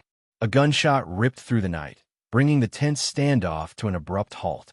Everyone's eyes widened in shock. Taylor Moreno, who had been shouting furiously just a moment ago, now had a perfectly round bullet hole in her forehead. Blood trickled down from between her brows. Her expression was frozen in disbelief. Then, thud, she collapsed backward, lifeless. Click, click, heavy footsteps echoed through the silent bay. The crowd instinctively parted, making way for a figure, Iron Guard Battalion Commander Zhang Dingzhong, flanked by his adjutants. Senator Zhou's face twisted in horror as he glanced at Taylor's corpse, then at Zhang. He gritted his teeth and snarled, "General Zhang, how dare you fire on a Federation official? Are you declaring war on the—" Bang! Zhang Dingzhong wordlessly raised his handgun and blew Senator Zhou's head apart. Bastard! His bullets were precise, straight through the forehead. No hesitation. Senator Zhou's bodyguard stood frozen, his face splattered with blood. He looked down. Zhou's body had slumped over in his wheelchair, mouth agape, bowels released. He was dead beyond dead. Screams erupted inside the airship as passengers panicked at the gunfire. Even the furious survivors outside froze in shock. On board the Dragon Mountain No. 1, Shi Yuan widened his eyes in satisfaction.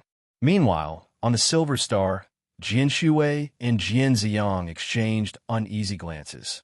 Zhang Dingzhong strode toward Security Regiment Captain Zhang Wei, his sharp eyes narrowing. "Zhang Wei, when you served under me, did I ever teach you to point a gun at women and children?" Commander, Zhang Wei lowered his head, his expression full of conflict. The security regiment soldiers around him immediately lowered their weapons. They had never wanted to aim at civilians in the first place. Zhang ignored him and walked forward.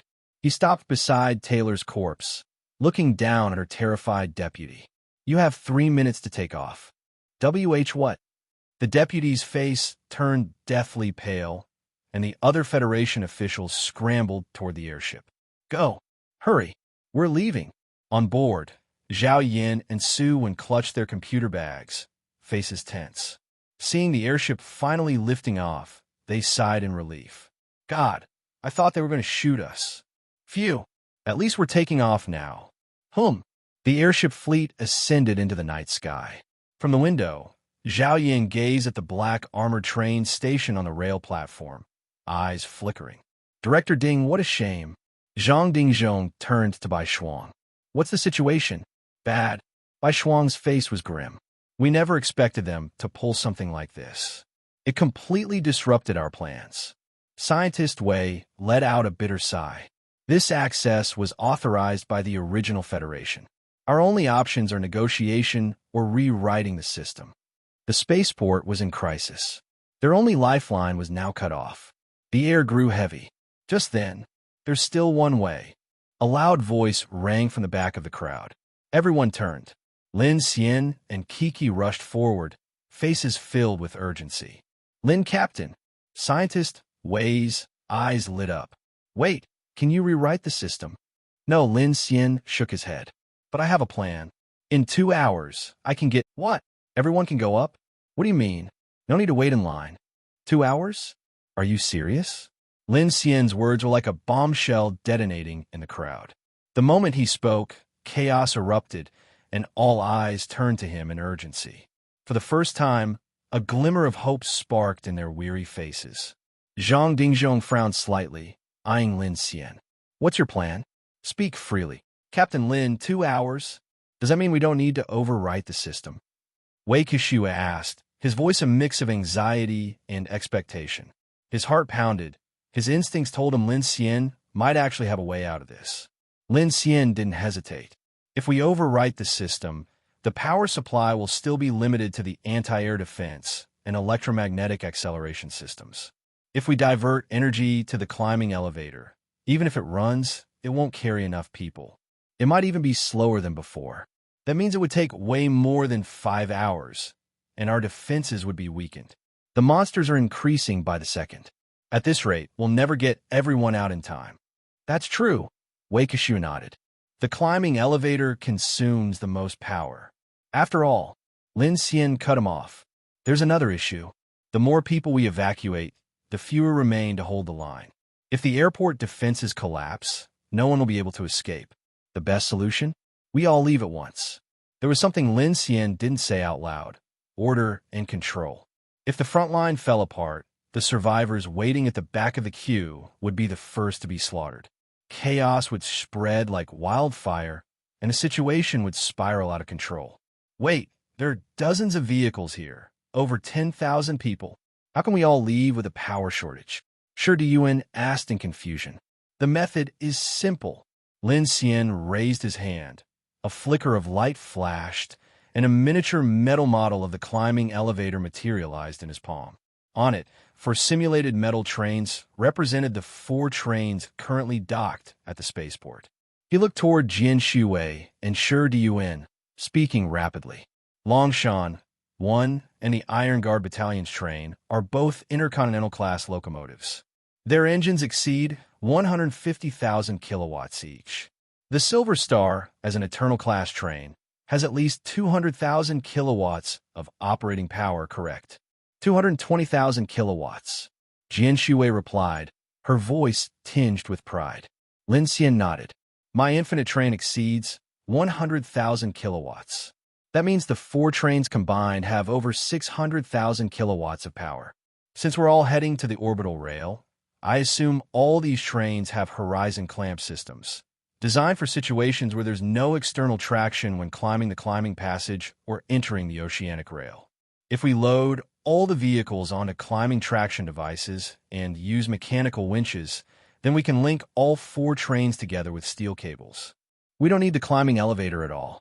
We can haul over 2,000 vehicles straight up to the high-altitude corridor ourselves. A stunned silence spread across the entire spaceport. Everyone's expressions shifted from confusion to pure shock. Using trains to pull thousands of cars up a 4,800-meter high aerial corridor? It sounded insane. Bai Shuang stared at Lin Xian, then turned to Wei Kishue, whose face was equally stunned. Engineer Wei, is this even possible? Wei Kishue's mouth opened and closed several times. His eyes flickered as calculations flooded his mind. This. He immediately pulled up his computer, rapidly running simulations.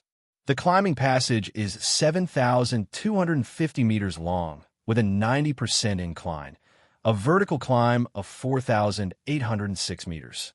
The current queue has 2,696 vehicles, assuming a total weight of 10,000 tons when including trucks. If the trains accelerate to 100 kilometers per hour, with horizon clamps and mechanical traction, using a 3-stage acceleration track, we need a peak traction power of 408,000 kilowatts. In theory, it works. It could even be faster. But the steel cables. Before he finished speaking, a flash of light appeared in Lin Xian's hand. A 10-centimeter thick high-carbon alloy steel cable materialized, hitting the ground with a deep metallic clang. Lin Xian took a deep breath. The trains only need to link to the traction system. Once we reach the high-altitude corridor, the vehicles can transfer to the electromagnetic acceleration track, while the trains use rail acceleration, avoiding congestion inside the passage. Holy shd, you really thought of this? *Yuan's eyes were wide. The engineers from a Silver Star were already running intense calculations, and the results aligned with Wei Kashue's conclusion.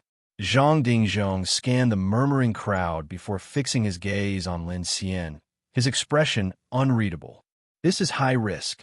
It's only theoretical. Jian Shui's voice was cold and rational. First, the vehicle weights are estimates. There are many heavy trucks and modified vehicles.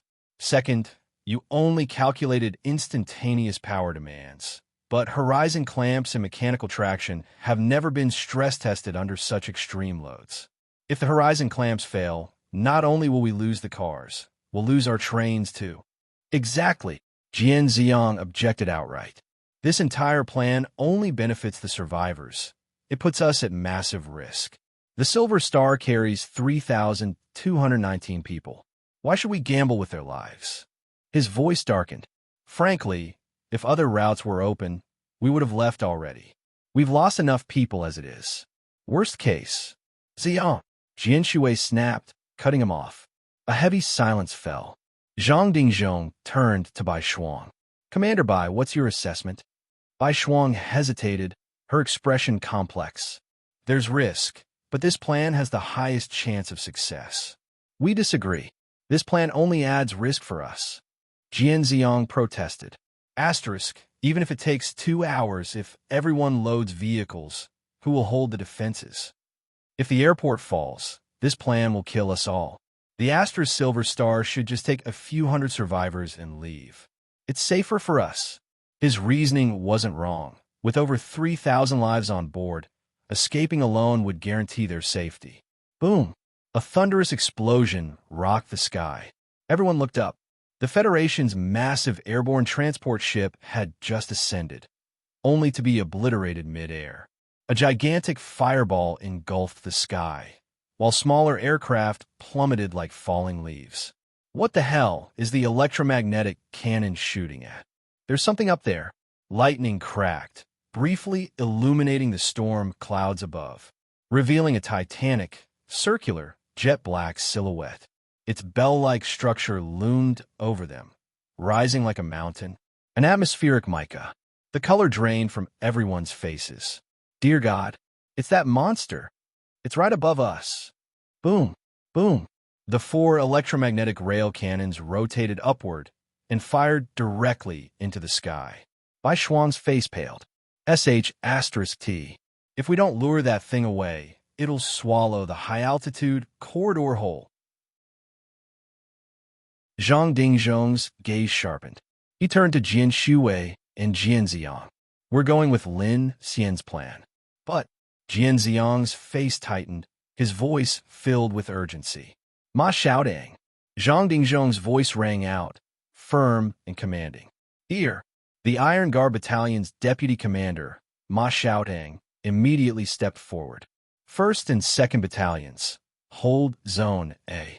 4th and 6th Battalions, along with the Armored Infantry Company, reinforce Zone B. 7th Battalion's Tank Unit, secure Zone C. 5th and 9th Battalions, support logistics in Zone D. 8th Battalion and Reconnaissance Unit, stay with me in Zone E. All airborne units, take to the skies and lure that thing toward the front of the spaceport. Protect the climbing elevator and the high-altitude corridor. Yes, sir. Ma Xiaodang responded immediately. The entire battalion erupted into motion. Soldiers scrambled into position, the heavy sound of boots on metal echoing through the spaceport. The atmosphere grew grim, yet resolute. This was their last stand. Zhang Dingzhong swept his gaze across the gathering forces before locking eyes with the other commanders. The Iron Guard Battalion will hold the line for 2 hours. Anyone else have objections? Silence.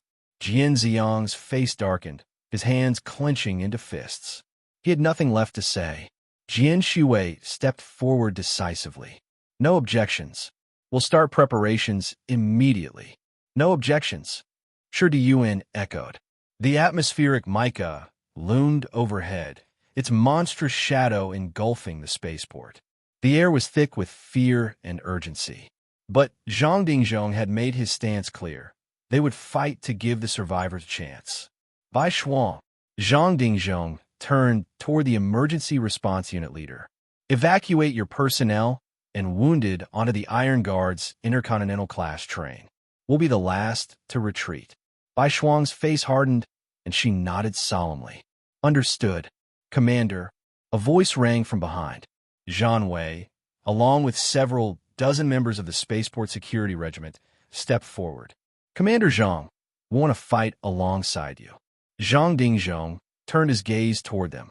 His expression shifted, slightly surprised, yet approving. That would be fitting. Without hesitation, he moved toward the perimeter defenses, Ma Xiaodang and Zhan Wei following close behind. In an instant, the entire Iron Guard Battalion and Security Regiment mobilized. The spaceport transformed into a fortified war zone, every soldier bracing for the oncoming storm. Bai Shuang turned to Lin Xian, her expression solemn.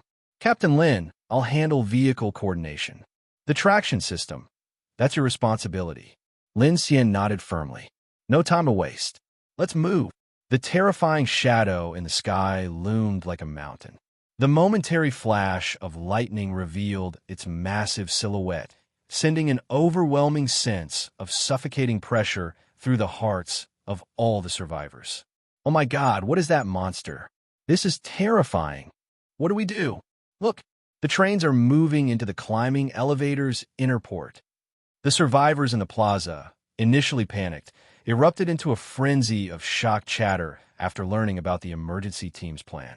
As the Federation's investigative airship was completely wiped out, the spaceport's anti-air defenses readjusted their targeting to focus on the eerie entity above. Boom! The remaining 3 Warhawk-class aerial gunships and several Lightning, 2 aerospace fighters from the Iron Guard Battalion took off simultaneously, heading toward the massive creature hidden within the clouds. Warhawk 0203, take note, do not engage in prolonged combat. Draw the target's attention toward the front of the spaceport. Warhawk 02, received. Warhawk 03, received. Hiss! The missile bay doors of the aerial gunships slowly opened, launching several large air-to-air missiles. At the same time, the gunship's front-mounted 17 multi-leaf plasma cannons began charging with crackling electric energy. Boom! Boom! 2 brilliant plasma blasts streaked across the sky, exploding within the clouds. The glow illuminated the outline of a massive, jellyfish-like bell that pulsed and slowly undulated. At the center of the spaceport, in Zone E, where the main axis faced Yubei City. Zhang Dingzhong led his troops into position. Below the elevated railway and along the wide boulevard stretching for miles, an endless tide of zombies swarmed. Among them, grotesque bugs and eerie humanoid creatures skittered through the horde. Every time the 1130 CIWS close-in weapon system cooled down, it unleashed another devastating metallic storm, obliterating wave after wave of corrupted creatures. Ma Xiaodang, deploy those Iron Guard 3 and Destroyer Mechs to Zones A, C, and here. Even if they're still under maintenance, get them operational. As long as the weapons can still fire, they'll serve as fortifications. No matter what, hold the line for 2 hours, even if we die to the last man. Yes, sir. Zhang Wei, where are your security team's patrol mechs? Deploy all of them. We lost most of them during the last EMP attack. Only one is left. Zhang Wei strode forward, machine gun in hand, and unleashed a burst of fire, mowing down a wave of zombies attempting to climb up. Commander, I'll pilot it. A towering white armored mech was delivered by a transport truck. Without hesitation, Zhang Wei climbed in, entering the cockpit and powering up the rear-mounted engine. Virum! The engine roared to life. Zhang Wei raised the mech's massive arms. Its left equipped with a 6-barrel rapid-fire Gatling gun, and its right fitted with a 60mm heavy grenade launcher. He immediately jumped down from the transport truck and charged toward the front lines. The battle escalated into an all-out inferno. Hold the line, brothers. Don't let these beasts break through. Watch out for the eerie entity's flame jets below. Boom, boom. Gun emplacement number 2, reload. We need flamethrowers. Tracer rounds streaked across the sky, and the blazing fires lit up spaceport number 1. Meanwhile, inside the climbing elevator's ascending track hall, massive mechanical trains were lined up side by side on 4 separate elevator rails. Behind them, large yellow traction platforms, resembling conveyor belts, were in place. Each modular traction platform was 100 meters long and could secure around 20 vehicles.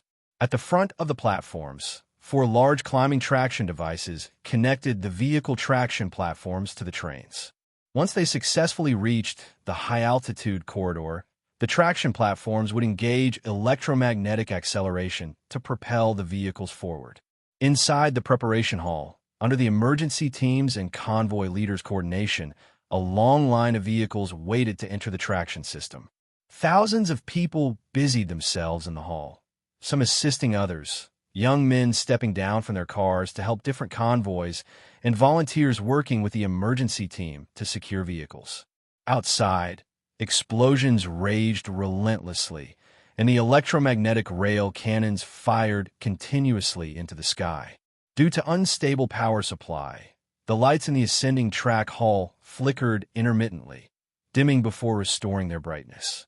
Faced with the monstrous entity looming above, some prayed while others trembled in fear. Everyone's fate teetered on a knife's edge, yet they could only push forward with this near-suicidal plan, attempting to reach the high-altitude corridor without using the climbing elevator. It was a gamble filled with danger and uncertainty. If the traction cables snapped, if the climbing elevator and high-altitude corridor collapsed, if the zombie horde breached the hall, no one could predict what they would face in the next second. For all the survivors here, this was destined to be a long, harrowing night. On the front train tracks, Chen Xishuan held a flashlight as she and Luo Yi inspected the horizon clamp system of the Whale 03E heavy gas turbine locomotive. The train's onboard systems were running self-diagnostics. The Infinite Train team, aside from Ding Junyi, was gripped with tension. Compared to the other 3 massive trains, the Infinite Train looked much more slender. Though it had a near-intercontinental-class Gemini 11R nuclear electric locomotive, its power and onboard systems were clearly inferior to the others. As a result, it was assigned the fewest traction platforms, following by Shuang's emergency team's allocation, based on each train's remaining power load. The Silver Star was assigned 1,000 vehicles with over 50 traction platforms. The Dragon Mountain Number 1 took 700 vehicles. The Iron Guard Battalion's Intercontinental class train carried 600 vehicles.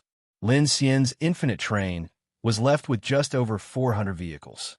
Convoys led by Shu Qin, Su Pu, Old Mo, and Jiang Yun were all assigned to the Infinite Train's traction platforms.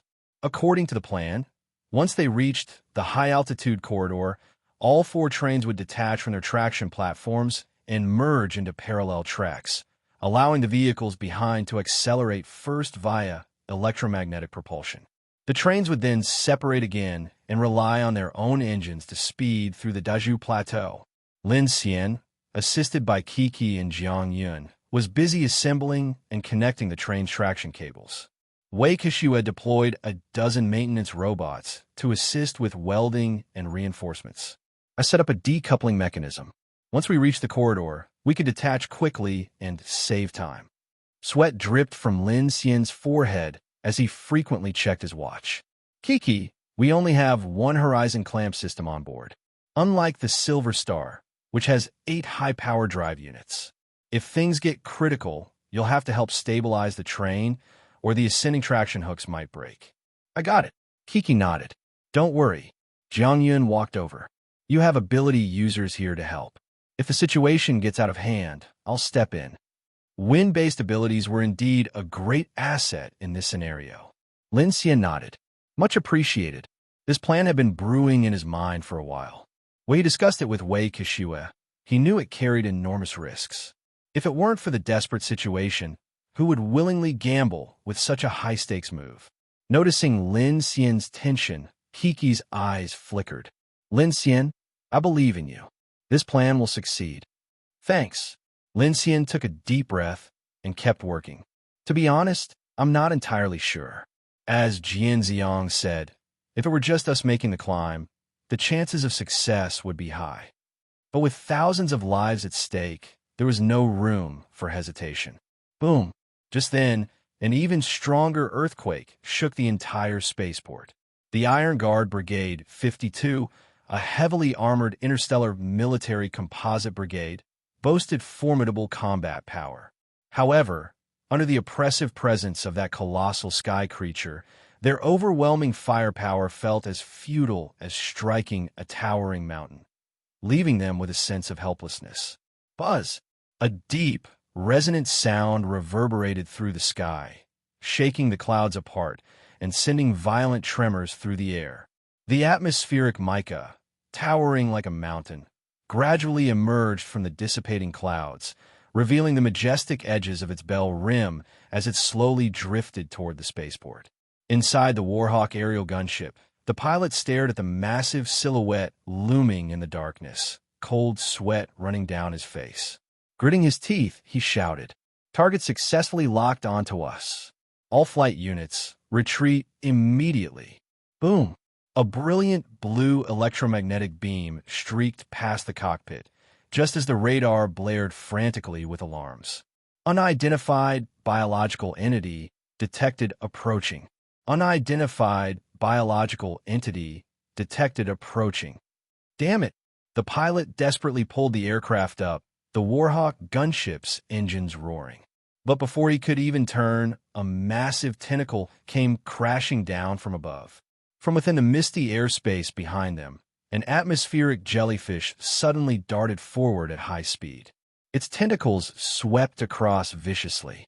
The CIWS close-in weapon system on the gunship blazed for a few seconds, but in the next instant, the entire aircraft was obliterated in an explosion. Boom! A massive fireball engulfed the sky. Warhawk 03 is down. Warhawk 03 is down. Engage aerial situational awareness. Emergency evasive maneuvers. It's behind US. Rat-a-tat-ta-ta. Boom, boom, boom, boom. 4 blinding electromagnetic railgun blasts shot into the sky, shattering several black-winged eerie entities. However, more grotesque flying creatures began emerging from the clouds, swarming toward them.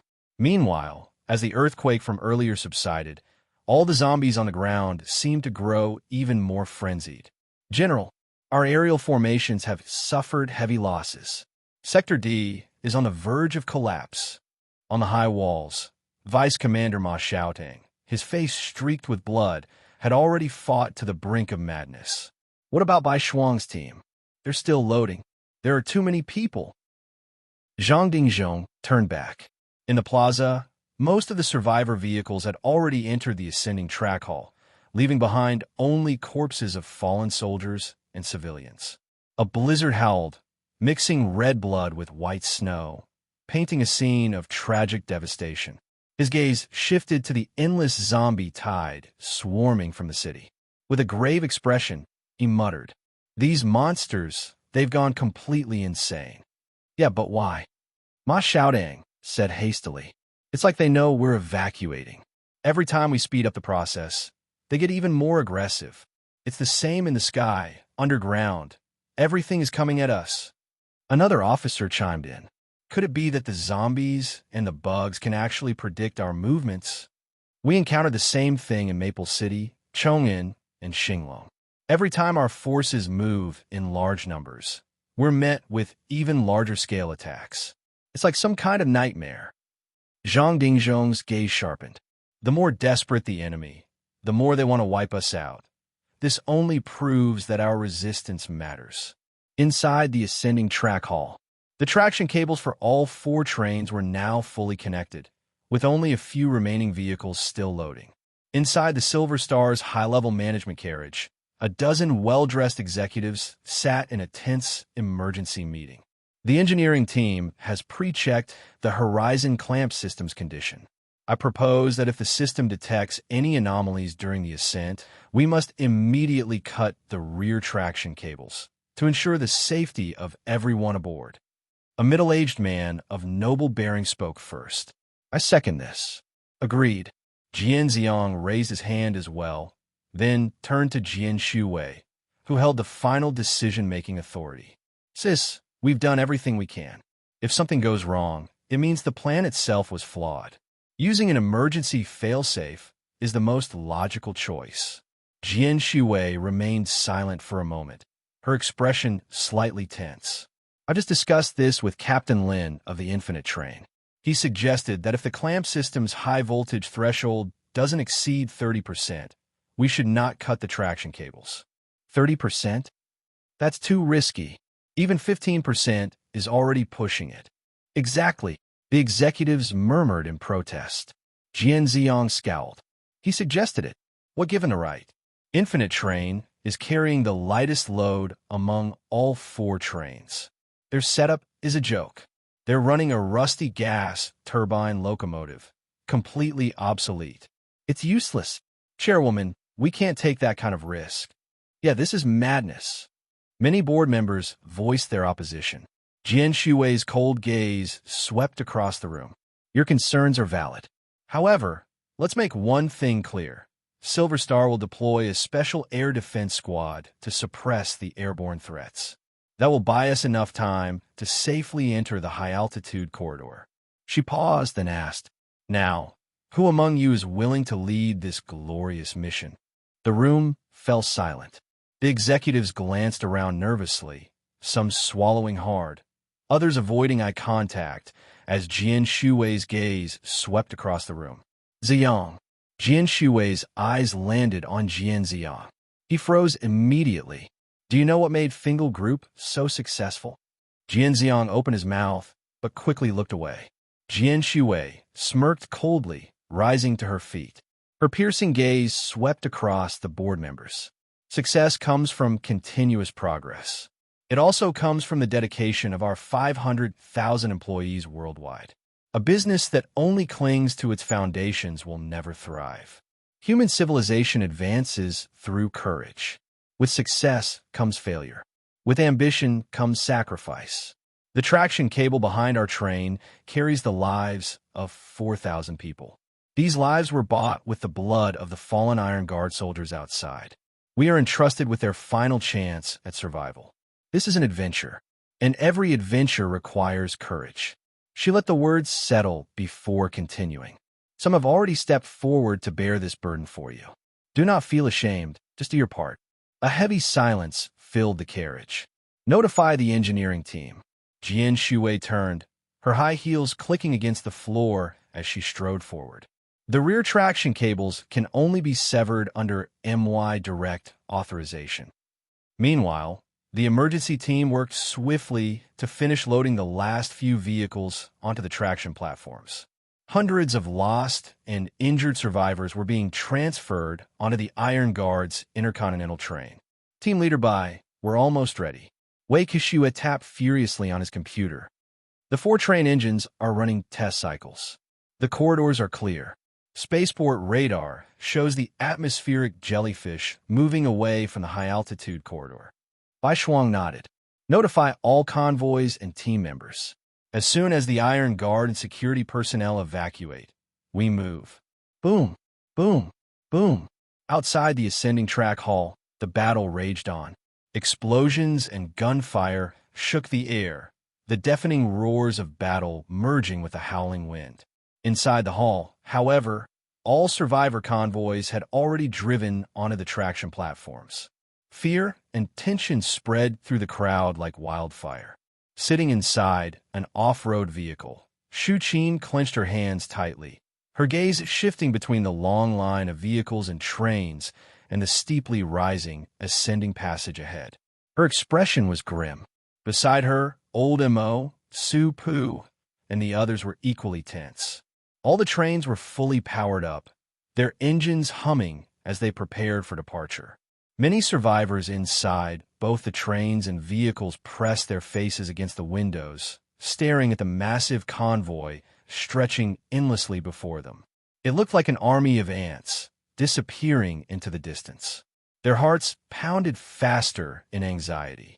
Aboard the infinite train, in the cockpit, Lin Xian and Chen Xishuan stood side by side, staring at the massive ascending passage leading into the sky. Their expressions were tight with anticipation. Are we about to depart? Waiting on the emergency team's final coordination. The Iron Guard hasn't fully withdrawn yet. Lin Xian's gaze sharpened. The Iron Guard's intercontinental train is staying at the rear to facilitate their evacuation. Chen Xishuan sighed. There are so many people. Once we reach Jiazhou City, things should be safer, right? Lin Xian shook his head. I wouldn't be so sure. Jiazhou is just as big as Yubei. Even if it isn't surrounded by zombies in an endless polar night siege, it's unlikely to be any better. In fact, we may need to avoid large cities entirely moving forward. The scale of this eerie entity assault was nothing short of cataclysmic. It shook Lin Xian to his core, just as Apocalypse Day had years ago. And worse, he was beginning to suspect something disturbing. The nightmare creatures didn't seem like mindless beasts. It was as if they had a coordinated effort to exterminate humanity. Old Mo and Wei Kashue's words echoed in his mind. If they followed their original route and successfully reached the oceanic rail, they'd still need to consider future travel logistics. If they continued on land, they'd have to upgrade their train for all-terrain traversal. If they risked the oceanic tracks, they'd need to prepare for even worse threats. Because whatever lurked in the endless abyss of the Dark Sea would be far more terrifying. Chen Xishuan's voice pulled him back. No one expected Yubei's situation to be this severe. Lin Xian's expression remained grim. If we want to upgrade the train's mobility, we have 2 choices. 1, we go through Jiazhou and take the northeast route toward the Phoenix Dawn Center. 2, we stick to our original plan and follow the Huanxing line to Xingqing. But the remnants of the old Federation government might not welcome us. General, the Ascension Rail Hall is fully prepped. On the high platform of Zone E, the adjutant rushed forward, his voice urgent. Rat-a-tat-tat. Gunfire ripped through the battlefield, but more and more human Eries and eerie entities surged forward. These creatures were far deadlier than zombies, their attacks devastating, leaving nothing but carnage in their wake. Boom! A missile streaked across the sky, slamming directly into a fog spider perched atop a skyscraper. The massive creature let out a shriek as it collapsed, crashing into the adjacent building. The glass facade shattered, raining debris onto the streets below. Zhang Dingzhong stood firm, his machine gun blazing, mowing down one monster after another. Thud, thud, thud. Above the city, the colossal tentacles of the atmospheric mica slowly descended, dragging entire buildings into ruin. The spaceport's floodlights scanned the night sky, but even then, the full scale of the entity remained unseen. Boom! Suddenly, a pale white light flashed across the battlefield, illuminating the darkness for a brief moment. General, look! What the hell is that? The Iron Guard battalion soldiers, engaged in fierce combat, turned ashen-faced, their eyes shifting to Yubei city center. Zhang Dingzhong's trigger finger halted. His gaze snapped to the distance, his pupils contracting. From within the darkness and swirling fog, a humanoid shadow slowly emerged. At a rough estimate, it stood at least 100 meters tall, its arms nearly dragged along the ground. Strange, wing-like bone structures jutted from its back. It loomed in the heart of the city, its gaze seemingly fixed upon Spaceport Number 1. Zhang Dingzhong's voice was grim.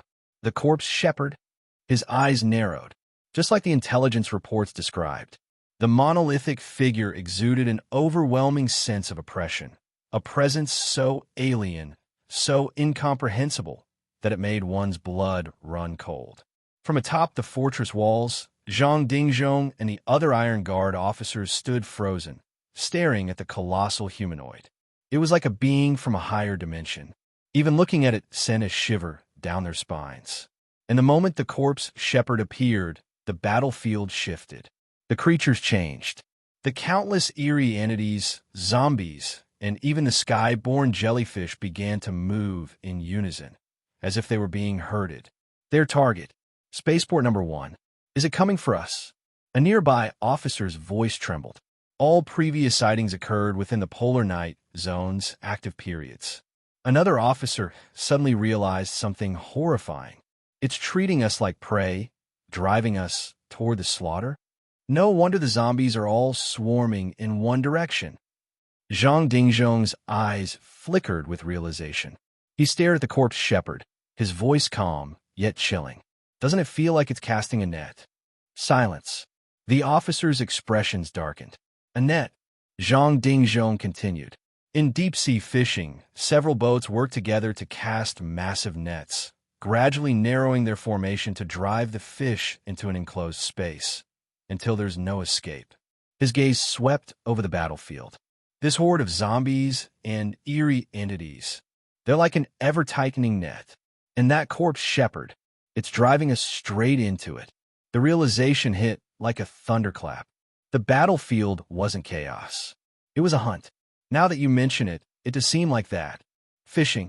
A heavy silence settled over the officers. One of them gritted his teeth and whispered. We always assumed these creatures just hunted in the dark, aimlessly preying on survivors. But if this is true, his voice trembled as he looked toward Zhang Dingzhong. Then the 13 abyss zones on Blue Planet. Aren't they just 13 colossal, ever-expanding fishing nets? Silence. A suffocating pressure filled the air. The implications were terrifying. The polar night wasn't just some environmental anomaly. It was conscious. It was hunting humanity. A wave of fear crashed over them, followed by a surge of fury. This. They're treating us like fish. A furious officer cursed. God damn it. Where the hell did these things even come from? Anger spread like wildfire. But Zhang Dingzhong, his voice remained calm. His gaze remained firm. He looked directly at the corpse shepherd and smiled. You want to treat humans like fish? Then let me show you what a torpedo looks like. Boom! The infinite train and the evacuation convoy surged forward. The rails trembled, and the traction clamps locked into place, glowing faintly as the engines roared to life. Inside their respective trains, Lin Xian, Jian Shuwei, Shi Yuan, and Bai Shuang simultaneously gave the command. Initiate ascension. The trains tilted upward, their momentum accelerating skyward along the ascension rail. Spaceport battlefield, the last stand. Boom, boom, boom. The Iron Guard battalion continued their desperate battle. Zhang Dingzhong stood unwavering on the fortress wall, scanning the battlefield below. The human eerie, grotesque entities and the unrelenting zombie horde were closing in. The sky was a war zone. Atmospheric mica tentacles lashed through buildings. Fog spiders leaped from skyscraper to skyscraper, and winged horrors circled overhead. Despite the relentless anti-air fire, the monsters kept coming. Then, an unnatural stillness settled over the battlefield. Zhang Dingzhong's instinct screamed. He turned his gaze toward the corpse shepherd. The massive humanoid figure still stood in the center of Yubei City, watching, observing, calculating. Zhang Dingzhong's fingers clenched. Then, the corpse shepherd moved. Not an attack, not a charge. It simply raised one arm and pointed at the ascension rail. A silent command. In an instant, the horde went berserk. Every zombie, grotesque entity, and human eerie rushed the spaceport. A tidal wave of death, racing toward the last defensive. The Iron Guard soldiers knew what this meant. There was no surviving this. But not a single one hesitated. Zhang Dingzhong exhaled, gripping his machine gun. He turned to Ma Xiaotang, who was still loading the final rail cannon shell. Their eyes met. Ready? Zhang Dingzhong asked. Ma Xiaotang smirked. Born ready. The cannon was loaded. Zhang Dingzhong gave the order. Fire. Boom! The final shot of the Iron Guard battalion. A blinding shockwave tore through the air, aimed directly at the corpse shepherd. Above the battlefield, the infinite train.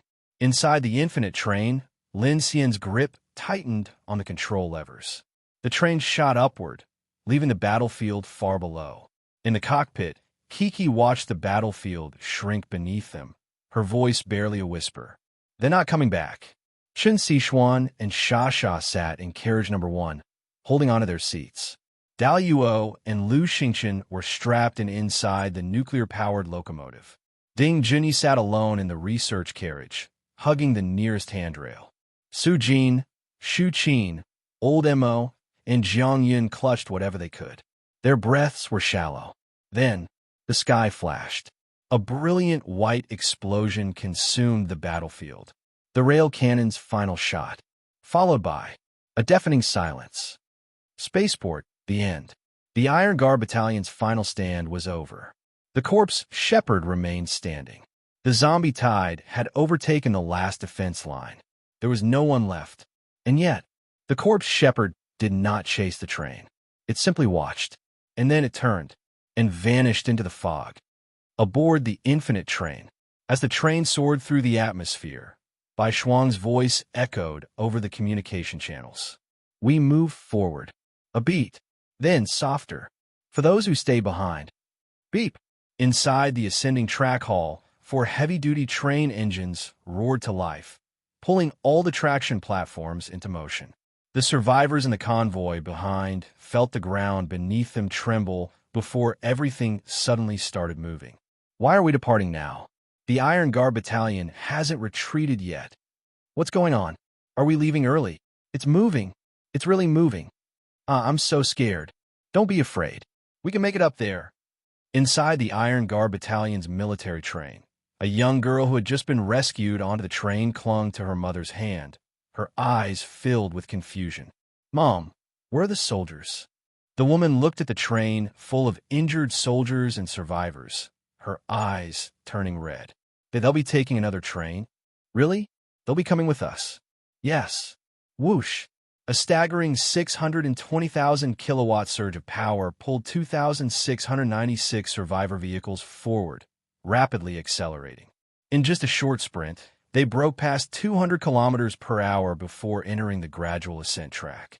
The Horizon clamp system latched onto the rails as the engines pushed even faster. Aboard the Infinite train, Silver Star, Dragon Mountain 1, and the Iron Guard Battalion's military train, everyone suddenly felt the ground tilt. The trains lifted into a steep incline, sending any unsecured items sliding toward the rear of the carriages. Within seconds, the trains transitioned into the steeper climbing passage. Mechanical winches extended, latching onto the Horizon clamp system beneath the trains, initiating secondary acceleration. Boom, boom. Thousands of vehicles behind them felt as if they were suddenly yanked off the ground, rocketing into the sky at incredible speed. Ah! Screams filled the climbing passage. Inside the infinite train, everyone clung tightly to the handrails. Chun Sixuan shut her eyes, heart pounding wildly from the immense acceleration. In the cockpit, Kiki and Lin Xian sat firmly in their seats, laser-focused on the controls. 100 meters, 200 meters, 300 meters. The altitude climbed rapidly. Lin Xian's voice rang out sternly. At 2,000 meters, we enter the third acceleration phase. If the horizon clamp system overloads, keep the train locked to the rails. Kiki's expression was tense. She stared wide-eyed at the controls, exclaiming, "Got it!" On the Silver Star and Dragon Mountain 1, the atmosphere couldn't have been more different. On the Silver Star, every passenger had secured their seatbelts in perfect unison, well prepared. But on Dragon Mountain 1, chaos erupted. Screams filled the air as personal belongings tumbled everywhere. Inside the Iron Guard Battalion's train, Bai Shuang stood in the cockpit, watching the ever-deepening tunnel behind them through the monitors.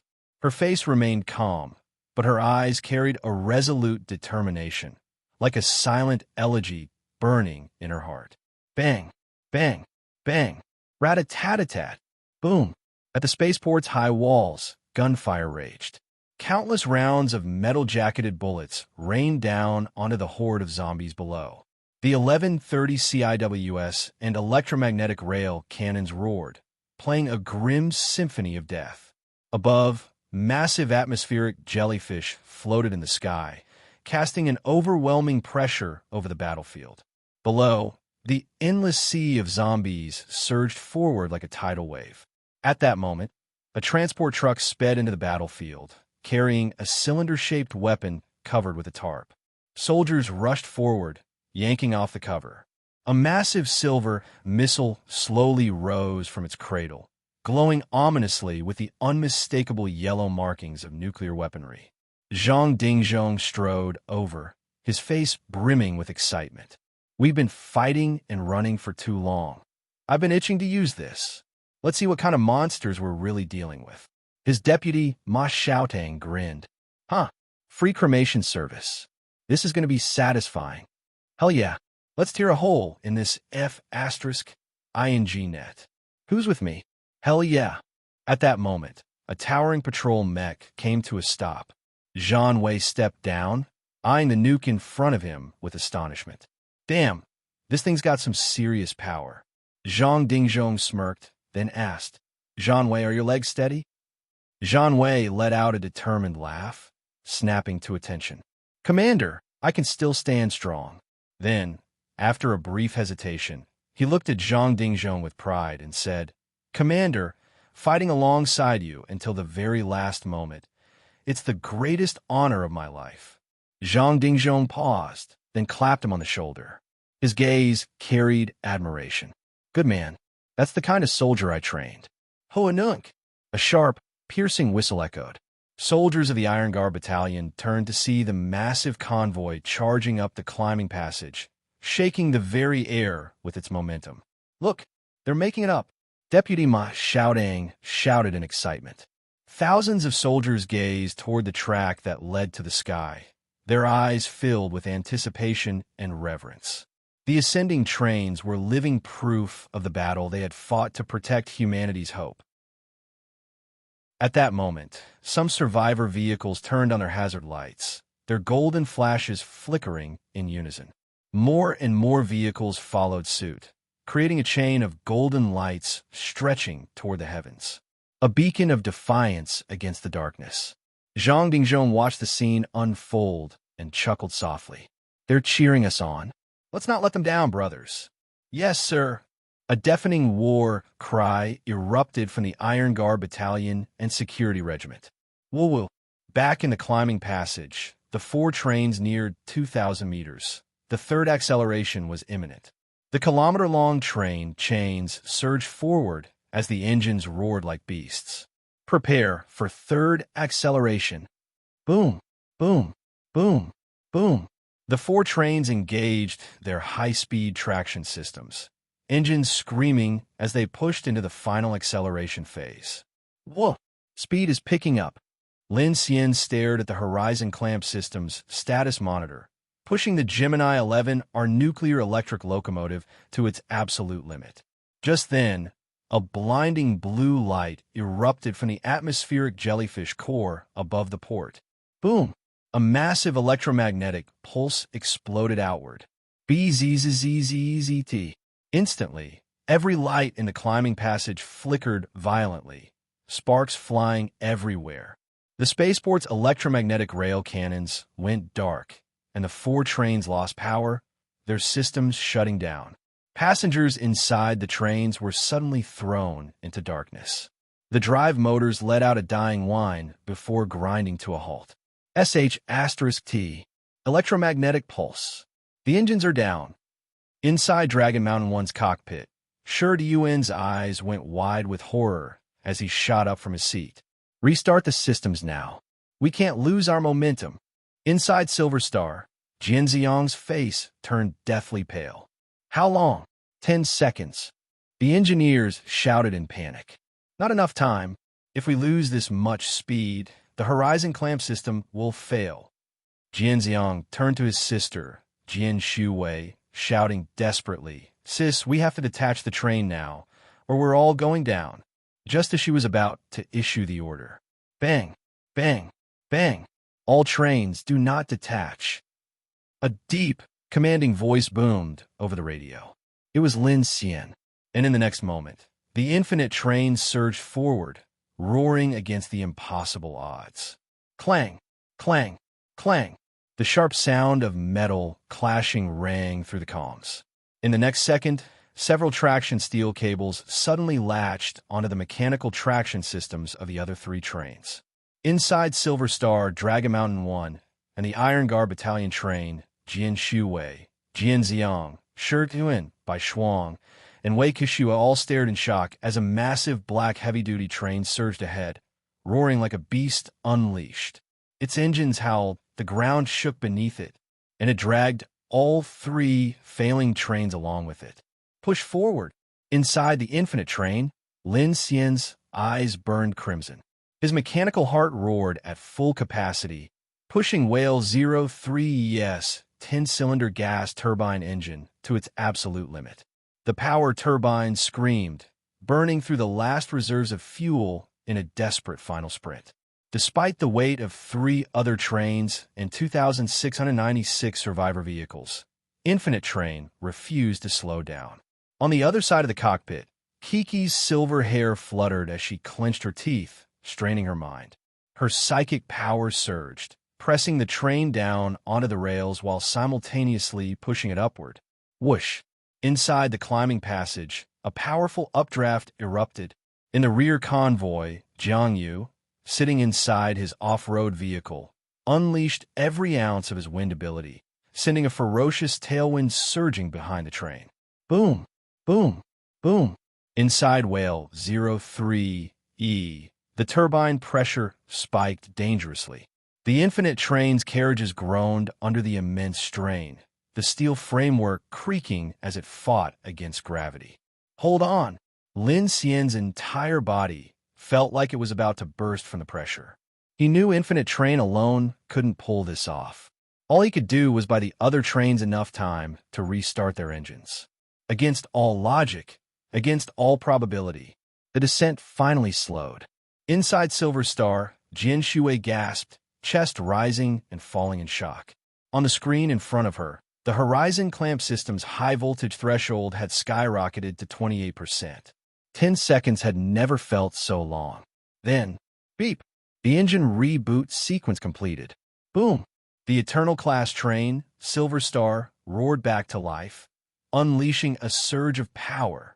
Simultaneously, the Iron Guard Battalion train and Dragon Mountain 1 reignited their engines, firing back into full acceleration. The speed climbed again. We're stable. Bai Shuang and Wei Kishua stared in disbelief. Impossible. Shi Diyuan's entire back was drenched in cold sweat. Full power sprint. Jian Shuwei barked the command. 3,000 meters. For 1,000 meters. The air pressure climbed, making everyone's ears ring with pain. Inside the roaring tunnel, gravity twisted and turned, but the four trains refused to falter. Then, it finally broke through. As the incline suddenly leveled out, the survivors saw it.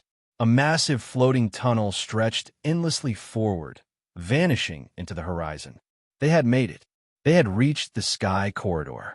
Behind them, every traction platform successfully followed into the sky corridor. And then, a thunderous cheer erupted. We did it! Holy sh*T, we made it!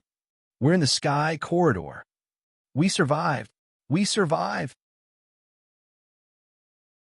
On the high-altitude corridor, thousands of cars erupted into a deafening wave of cheers, like mountains crashing and seas roaring. Some roared in rage, some gasped in shock, some wept in pain, some panted for breath. The only thing they shared was the sheer awe from that death-defying sprint. At this moment, the four locomotives responsible for traction did not stop. They were still being dragged by the mechanical traction system on the track, merging onto parallel lines. Finally, the rear hooks were released, and the yellow traction platforms carrying the survivor convoys were activated by the system, entering the electromagnetic acceleration sequence. Captain Lin, thank you. Jiang Yun's voice came through the walkie-talkie. On Infinite Train, Lin Xian was drenched in sweat, nearly collapsing. That last push had made him feel, for the first time, as if his mechanical heart was about to overload and explode. He had almost blacked out. At this moment, the Whale 03E heavy gas turbine locomotive's power turbines emitted a hollow, cooling sound, and waves of scorching heat surged out from the engine compartment. Gasping for breath, he lifted his head and looked at the densely packed convoy ahead. Among them, he saw Jiang Yun, Shu Qin, Su Jin, and old Mo sitting on a heavy truck, all nodding at him through the windows. Captain Lin, we'll be waiting for you in Jiazhou. Shu Qin sat in her vehicle, her voice trembling with excitement as the traction platform moved past Infinite Train and slowly advanced forward. Thank you, Captain Lin. Without you, we would have been finished this time. If we ever get the chance, we'll definitely repay you. Su Jin added, deeply moved. Thanks, kid surnamed Lin. See you next time. Remember to upgrade your train's propulsion system. The tracks ahead won't be easy. Old Mo reminded. Goodbye. I wish you all luck. Lin Xian picked up the walkie-talkie and responded, looking at them one last time. One after another, the crowd expressed their gratitude to Lin Xian. Thousands of vehicles started moving forward, while many aboard Silver Star and Dragon Mount No. 1 waved from behind their windows. Whoa. One by one, the traction platforms raised their metal windshields. With the electromagnetic acceleration engaged, they shot forward at high speed. The nearly vacuum-like environment inside the high-altitude corridor allowed these vehicles to reach unimaginable velocities. On the Iron Guard Battalion's intercontinental military train, Bai Shuang watched as rows of departing cars faded into the distance, a look of relief on her face. Team leader Bai, we did it. Wei Keshue was drenched in sweat, slumping into his chair with a complicated expression. Wiping his forehead, he muttered, "This is definitely the most thrilling thing I've ever done in my life. It's not over yet. Get the other trains on separate tracks now." Bai Shuang remained calm. Wei Keshue nodded and quickly regained focus, resuming his work on the dispatch system. Many people had yet to make it through the high-altitude tunnel. Breaking through the first barrier was just the beginning. Beep. Soon, all the traction platforms had entered the electromagnetic acceleration passage, swiftly departing. The spaceport's dispatch system began guiding the four trains onto different tracks, unlocking their restraints, and notifying them that they were free to proceed. At that moment, Lin Xian's walkie-talkie crackled to life with a transmission from another train. Lin Xian, this is Jian Shuwei. On behalf of Silver Star, I want to thank you. I owe you one. Jian Shuwei's usually icy tone carried a rare hint of acknowledgement. She hadn't expected Lin Xian to act so decisively in that life-or-death moment. More importantly, it seemed as if he had anticipated it all along and already had a contingency plan. This forced her to reevaluate this man. a mysterious mechanical ability, the bold traction plan to save everyone. And at the critical moment, the sheer power of his heavy gas turbine locomotive.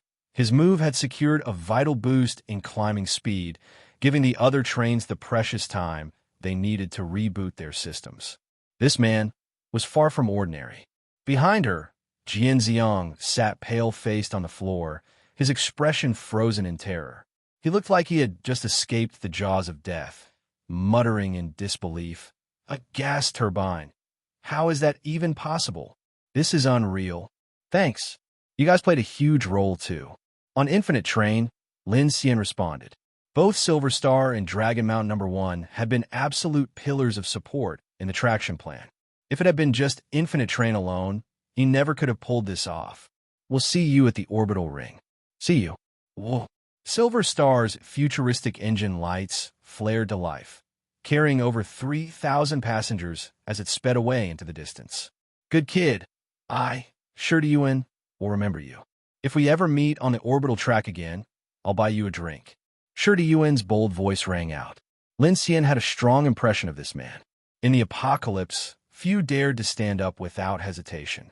Other than Zhang Yun, Shrouded was probably the second one he had seen. Safe travels, Lin Xian replied. Dragon Mount No. 1, the massive, moving fortress, also began accelerating, surging forward. Within moments, its dozens of carriages had vanished from sight. Neither Silver Star nor Dragon Mount No. 1 wasted any time. Both trains swiftly entered the railway lines, activating their engines and accelerating toward the horizon. Captain Lin, thank you for assisting in this evacuation. I will report this to my superiors. If you ever need help, you can always seek aid from Phoenix's rescue organizations across the region. The spaceport is about to fall. Evacuate immediately. On the other end, Bai Shuang's voice came through, followed by Wei Keshu's. Captain Lin, good luck. See you again someday. All right. Lin Xian immediately responded as the two trains branched onto different tracks and began accelerating. Without electromagnetic acceleration traction platforms, all four trains could only rely on their own engines to move along the high-altitude corridor. Although this made them slower compared to matters of life and death, it was a negligible issue. Each train had a different speed, and with everyone worried that the atmospheric jellyfish above might attack the high-altitude corridor, no one dared to delay. They all pushed their engines to maximum speed, racing to escape Yubei City No. 1 spaceport as fast as possible. Among them, Infinite Train was the slowest. Before long, the three trains ahead had already disappeared at the far end of the high-altitude corridor. As the train continued forward, Lin Xian finally let out a sigh of relief. How are you? Chun Sichuan walked over anxiously, seeing both Lin Xian and Kiki drenched in sweat and utterly exhausted. Lin Xian stood up and asked, Is everyone okay? We're all fine. That was way too close. Kiki fanned herself with both hands, her face still full of lingering fear. For a second, I really thought the train was going to fall. If the horizon clamp system had shattered at that moment, and if the train's engine had shut down, the fate of these tens of thousands of people would have been unimaginably tragic. Plummeting from thousands of meters in the air, the consequences would be unthinkable. Don't say that. We're not out of danger yet. Ms. Chun, use Gemini to push the train to maximum speed. Got it. Chun Sichuan immediately nodded. Lin Xian's face was pale, his head spinning with dizziness, but there was no time to think about resting. That massive clustered cloud was still in the sky, and with the eerie siege happening tonight, those countless aerial creatures could attack the high-altitude corridor at any moment. Though the corridor's defenses still had enough energy to power the anti-air weapons, all the survivors were currently 4,800 meters above the ground. How could he possibly feel at ease? Just as Lin Xian took a deep breath, preparing to activate mechanical heart again to accelerate, a deep rumbling sound echoed through the air. Boom! Everyone on the train felt a numbness wash over their faces, as if struck by a shock wave. At once, everyone turned their heads toward the train side windows. From within the corridor, A distant roaring noise was rapidly approaching. What happened? An earthquake? No, it's an explosion. Lin Xian's pupils shrank sharply as he immediately shouted, "Everyone hold on tight." At the same time, he activated mechanical heart again, pushing infinite train to accelerate. Boom! A massive shock wave instantly swept across the train, causing the entire high-altitude corridor to shake violently. Ah! Chen Xishuan and Sha Sha screamed as everyone instinctively dropped to the floor. The immense corridor trembled like a ship tossed in stormy waves, rising and falling in chaos. As the violent shock wave struck, Lin Xian felt the train engine roaring at full force, his body quickly reaching its limit. In that instant, time seemed to slow down. He could hear his own breathing, his heartbeat. His lips tingled, his vision blurred. Accelerate. Faster. In the sky above the Yubei City No. 1 spaceport, atmospheric jellyfish and countless sky jellyfish floated, while millions of zombies swarmed below. In the heart of the city, an eerie corpse shepherd stood still, staring eastward. Suddenly, in the sky above, a brilliant blue sphere of light ignited. This light was unimaginably bright, like a newborn sun blooming over the land. It was so blinding that it could pierce through human vision. In that moment, Yubei City was engulfed in pure white. Then, a massive shockwave erupted from the center of the explosion, expanding outward in a ring-like pattern. Wherever it reached, the ground trembled. Sand and dust were hurled high into the sky, forming a suffocating curtain that blocked out the heavens. The air itself seemed to ignite, unleashing a deafening roar.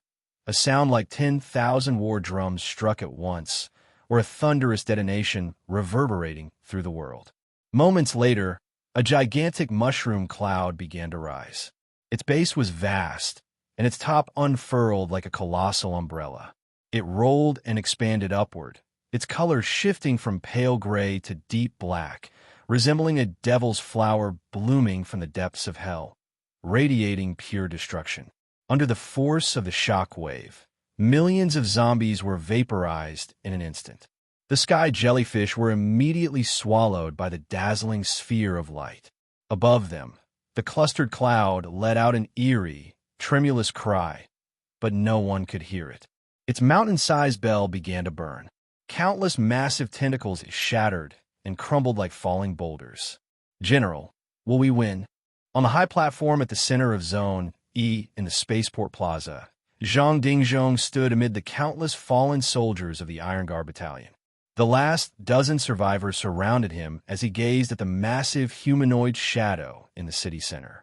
The shadow seemed to be staring back at him. The song of humanity is a song of courage. No matter how dark the sky, one day it will be illuminated. Boom! The light sphere exploded.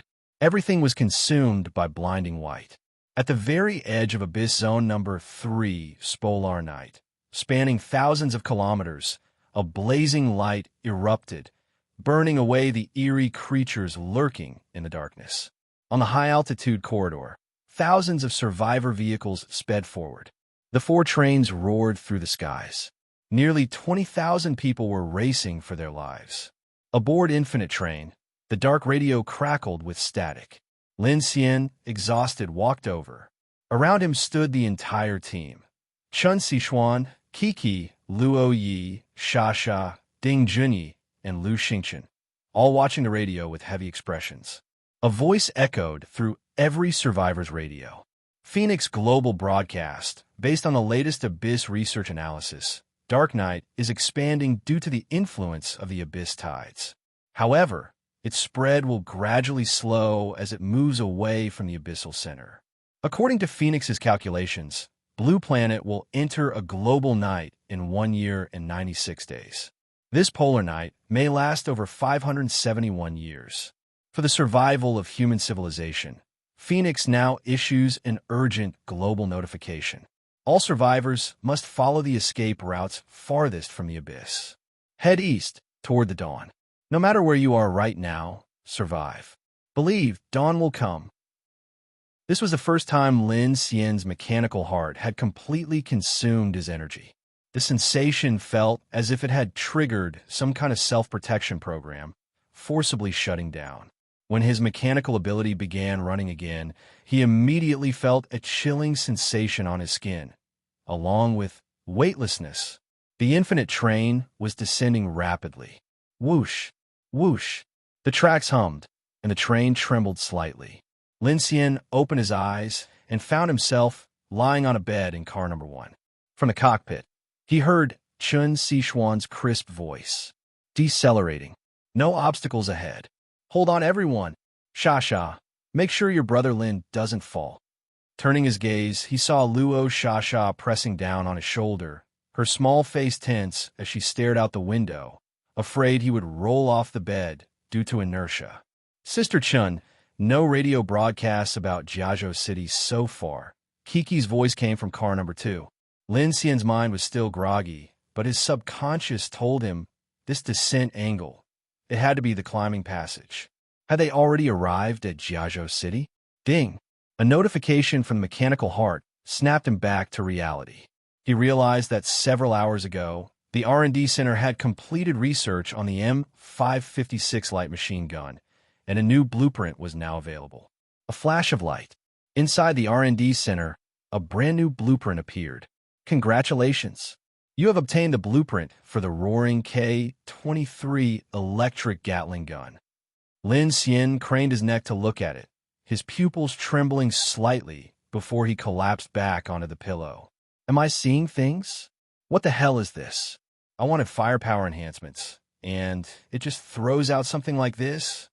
After pondering for a moment, he became certain the R&D Center wasn't merely upgrading blueprints. Just like how it had created the A1 class subcritical reverse osmosis water purifier out of thin air, it was manifesting new technology altogether. At this point, he even started to suspect that the endgame of the R&D Center wasn't limited to creating things that existed on this planet. No time to dwell on it now. Lin Xian shook off his dizziness and sat up.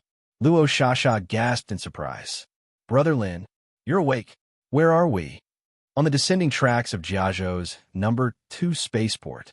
We've been flying through the high-altitude corridor for about 7 or 8 hours now, Sha replied. Lin Xian sat up straight. The entire train was tilted downward. He activated his mechanical heart and quickly sensed that Chun Sishuan was using the horizon clamp system to control the descent. Everything seemed to be going smoothly. The black-armored train continued its descent toward the ground. In the cockpit, Chun Sishuan looked up, surprise flashing in her eyes. You're awake? Is everything under control? Lin Xian asked, seeing that the train was still charging forward at high speed. He cautiously began adjusting the train's trajectory. So far, no issues. I pushed the train to max speed in the high-altitude corridor, but compared to others, we're still a few hours behind. That's fine. Lin Xian's voice was deep. As long as we made it. This is already the fastest we could escape the dark night while covering the greatest distance. All the traction platforms had used electromagnetic acceleration to reach 1,000 kilometers per hour. Trains like the Silver Star and Dragon Mountain No. 1 had far superior configurations, so it was natural for the Infinite Train to fall behind in speed. But for a team that had just crossed 4,500 kilometers over the Dezhou Plateau, they had, at least for now, escaped the threat of the polar night. I wonder if anyone else stopped at Jiazhou Spaceport. No idea about others, but Shu Qin's group should be waiting for us, Lin Xian replied. After what had happened to the spaceport, he decided that, like Silver Star or Dragon Mountain No. 1, he would expand the train on a massive scale, bring in more passengers, and fully tap into the potential of his mechanical heart. At the same time, he had another critical issue to resolve: the train's all-terrain mobility. The orbital rail passed through major cities and extreme regions alike. He needed multiple route options, just like Phoenix's Dawn Center. At that moment, the slope leveled out, the train shot down the climbing passage, and a massive track hall appeared in view. The train's powerful rumbling echoed through the vast hall. Empty. Jiazhou's No. 2 spaceport was built into a mountain, with its tracks running through underground tunnels. As the Infinite Train followed the tunnel along the subterranean tracks, A beam of light suddenly appeared ahead. Without stopping, the infinite train burst out of the tunnel. In an instant, blinding sunlight flooded the train, illuminating every carriage. Along with it came a distinct warmth. It's daytime. The sun's up so early. Lin Xian and Chun Sichuan squinted against the glare. Xia and Kiki came running in as well. Through the glass viewport, a silent metropolis unfolded under the morning sun. It was 7 a.m. The sunlight was still cold, but compared to the blizzard conditions of Yubei City, this warmth felt almost comforting. Wow, it's been so long since I've seen the sun this early. Kiki gasped. Chun Sichuan's gaze softened. Feels like coming back from the dead. Our daytime hours just increased a lot all at once. Xia beamed. Whoosh whoosh. The train glided swiftly along the high-speed, elevated tracks of the spaceport. Beyond them, the cityscape stretched into the distance, both familiar and alien. 4,500 kilometers, Lin Xian murmured. Jiazhou to Longjiang is near the middle ground between Abyss Zones number 3 and number 5. Xia admired the view. The people here are lucky. They get longer daylight than most places. That's one way to put it.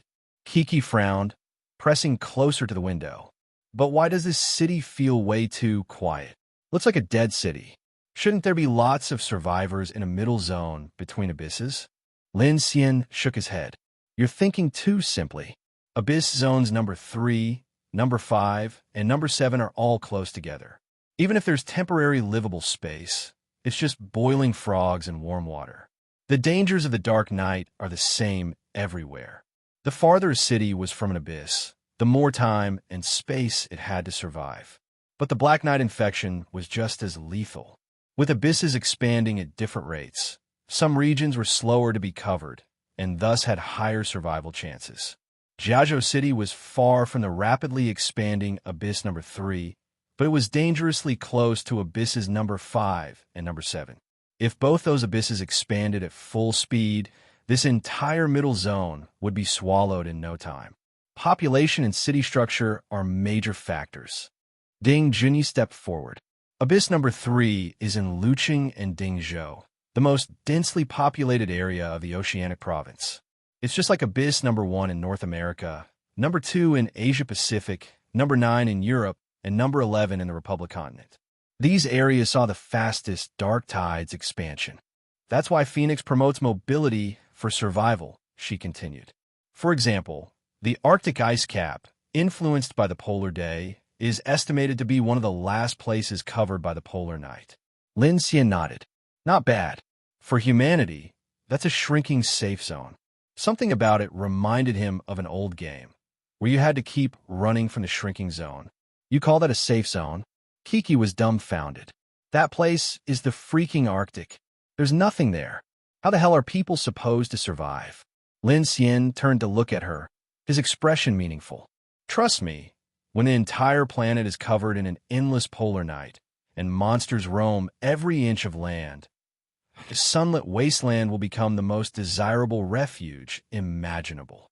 Jiazhou City was located on the western edge of the Dazhu Plateau, part of the Yunjiang Plains. It was a major transportation hub. From here, heading northeast led to Shilin and Quancheng, while further northeast lay the western Gobi, which had already been devoured by Abyss Zone number 5. To the southeast, one would find Heidong, which was adjacent to Abyss Zone number 7. The orbital rail network passed directly between Abyss Zone number 5 and number 7, cutting through Jiazhou City, Hengshan Pass, Weihua River, Longjiang, and stretching across the Parma grasslands to Jinhai and Xingqing. The Jiazhou City Orbital Rail Station was a massive structure built on a hillside, offering a commanding view over the entire city. Unlike other places, Jiazhou City had not yet been engulfed by the dark tides. The skies remained clear, and the temperature was comfortable. There were no blizzards or extreme cold like in the Dazhu Plateau. Whoosh! The infinite train slowly rolled into the station platform. This was a passenger terminal, a place that should have long been overrun by zombies. Yet, as Lin Xian and the others cautiously drove in, they found the station completely empty. Not a single person, not a single corpse. If not for the scattered luggage, the dried bloodstains, and the buzzing flies, Lin Xian might have thought they had stepped into a pre-apocalypse train station that had never even opened. Strange. Chen Xishuan frowned. We're only a few hours late. With so many survivor convoys passing through, wouldn't at least some people have stopped here to rest? Why isn't there a single person? Lin Xian also found it bizarre. He remembered that Shu Qin's convoy had planned to wait for them here. But now, everything about this place reeked of something unnatural. Too quiet. Where are Luo Yi and Lu Xingqian? They stood guard all night. They're still sleeping. Wake them up. Lin Xian's voice grew heavy. Everyone, stay alert. Something was wrong. If all the survivor convoys had vanished, something was definitely off. Logically, this place should have been a temporary rest stop. It was far from the polar night of Abyss Zone number 3, and after surviving the brutal battle at the spaceport, people should have wanted to stop here and recover. Jiang Yun and his group should have arrived a few hours earlier. Chen Xishuan analyzed. At that time, it would have still been dark here. Could they have encountered an eerie entity? Lin Xian nodded grimly. That's a possibility. Bzzzt. Suddenly, the walkie-talkie crackled to life. Lin Xian stiffened. This was the same frequency used during the spaceport's traction operation. Could there still be survivors from the spaceport here? Lin team, can you hear me? Shu Qin, Chen Xishuan exclaimed in shock. Lin Xian immediately pressed the talk button. I can hear you. Where are you? Lin team, be careful. Whatever you do not open the doors or windows. This place is infested with. Crackle. Caw-caw. Before Shu Qin could finish, a sharp bird cry suddenly rang out in front of the train. Thump. A black crow landed on the windshield, letting out a piercing shriek. At the same time, its head tilted unnaturally, peering inside the carriage. Everyone instinctively held their breath. The crow's eyes were gone. In their place were writhing, black tendrils, thin and elongated like parasitic worms, twisting and twitching in the empty sockets. The crow seemed to sense the presence of humans inside. It cocked its head, then suddenly lunged forward, slamming its beak against the windshield. Bang! The impact was so powerful that it echoed crisply through the train. This thing is infected by the dark night. Lin Xian scowled. Kiki stepped forward, lifting her hand to clear it out. But before she could act, the crow suddenly went berserk. Bang! Bang! Bang! It frenziedly pecked at the window. Crack! Crack! Its entire beak shattered, yet the creature didn't stop. Instead, dozens of black tendrils wriggled out from its broken skull, latching onto the glass, making an eerie squeaking sound. And then, above the station platform, more crows began descending. Dozens, hundreds, thousands. Some circled in the air. Others perched on the platform roof. As if triggered by the first crow's actions, the entire murder of crows began to descend upon the infinite train. Bang! Bang! Bang! Bang! The sound of countless beaks striking metal echoed like raindrops against the train roof. Inside the carriage, passengers looked around anxiously. Lin Xian took a deep breath, then immediately shut all the blackout panels and disabled the ventilation system, sealing the train into an airtight space. Disgusting, someone muttered. Lin Xian turned to Ding Junyi. Have you seen anything like this before? Ding Junyi scanned the crows, hands stuffed into his pockets. Never. The Dark Knight creates far too many mutation types. In the biological research lab, we receive new samples every single day. The infections, aggression, and attack methods are completely unpredictable. Her eyes narrowed. But for this place to be completely void of zombies, it's likely a full-scale biological outbreak occurred here. Biological outbreak. A wave of unease spread among the crew. An outbreak so severe that it wiped out all the zombies? VZZT Lin team. Shu Qin's voice crackled back through the walkie-talkie. Can you hear me? I hear you. Where are you? We're hiding in a train maintenance warehouse. Over there. Chen Xishuan pointed towards a black warehouse at the far end of the station sidetrack. Outside the warehouse, an overhead gantry crane loomed over a cluster of rusted gas turbine locomotives. Through the static, Shu Qin's voice continued. Last night, many survivor convoys were attacked by some kind of unknown creatures. Bees, the skies are filled with them. Bees, any sound attracts them. Sound. Chen Xishuan's face changed. She pointed toward the city streets in the distance. There, hovering above the buildings, was a massive, writhing black cloud. It moved. It wasn't a cloud. It was birds. Holy sh**t. Luo Xingqian staggered out, rubbing his sleep-deprived eyes. That's way too many birds. They look like a swarm of mosquitoes. Sha scrunched her face, visibly disturbed. Bang, bang, bang, bang. The pecking grew relentless. Lin Xian immediately gestured for silence. He quickly scanned the area, spotting an old metal water tower near the station. His gaze shifted to Kiki, pointing at the cylindrical water tank on top. Then, he gestured for it to be pushed over. Kiki understood instantly. She focused her psychic power. The metal frame groaned as bolts snapped, and the water tank began to tilt. Creak! The noise immediately drew the attention of the crows. With a sharp whoosh, countless crows abandoned the train, flocking toward the collapsing tower. Kiki gave one final push and sent the entire water tank tumbling down the slope. Boom, dong, dong, dong. The water tank crashed to the ground like a giant metal drum, producing a deafening roar that instantly startled every corpse crow on the infinite train. In an instant, an overwhelming chorus of ear-piercing caws erupted. The swarm of black corpse crows, like a tidal wave, frantically surged toward the rolling metal tank. Meanwhile, the tank tumbled down the slope, its loud rumbling echoing through the air. At this moment, Lin Xian and the others suddenly realized that the entire platform's roof and the passenger terminal above them were densely packed with these black corpse crows, blotting out the sky as they came swooping down. So, there were this many of them above us the whole time, Kiki muttered, feeling a chill run down her spine. Lin Xian wasted no time and immediately started operating the train. Little girl, switch the track for me. We're heading into the maintenance depot to rescue Shu Qin and the others. Got it. Whoa. The infinite train roared to life once more. Taking advantage of the distraction, it sped towards the maintenance warehouse while the endless swarm of corpse crows was fixated on the noise. Inside the warehouse, Shu Qin's convoy spotted the approaching train and immediately rushed to push open the massive workshop doors, clearing a path for Infinite Train to enter. Hurry! Get inside, quick! Shu Qin stood at the warehouse entrance, waving her hand frantically while speaking into her walkie-talkie. Clang! Clang! Bang! As soon as the Infinite Train made it inside, Shu Qin's men swiftly shut the sliding doors behind it. Boom!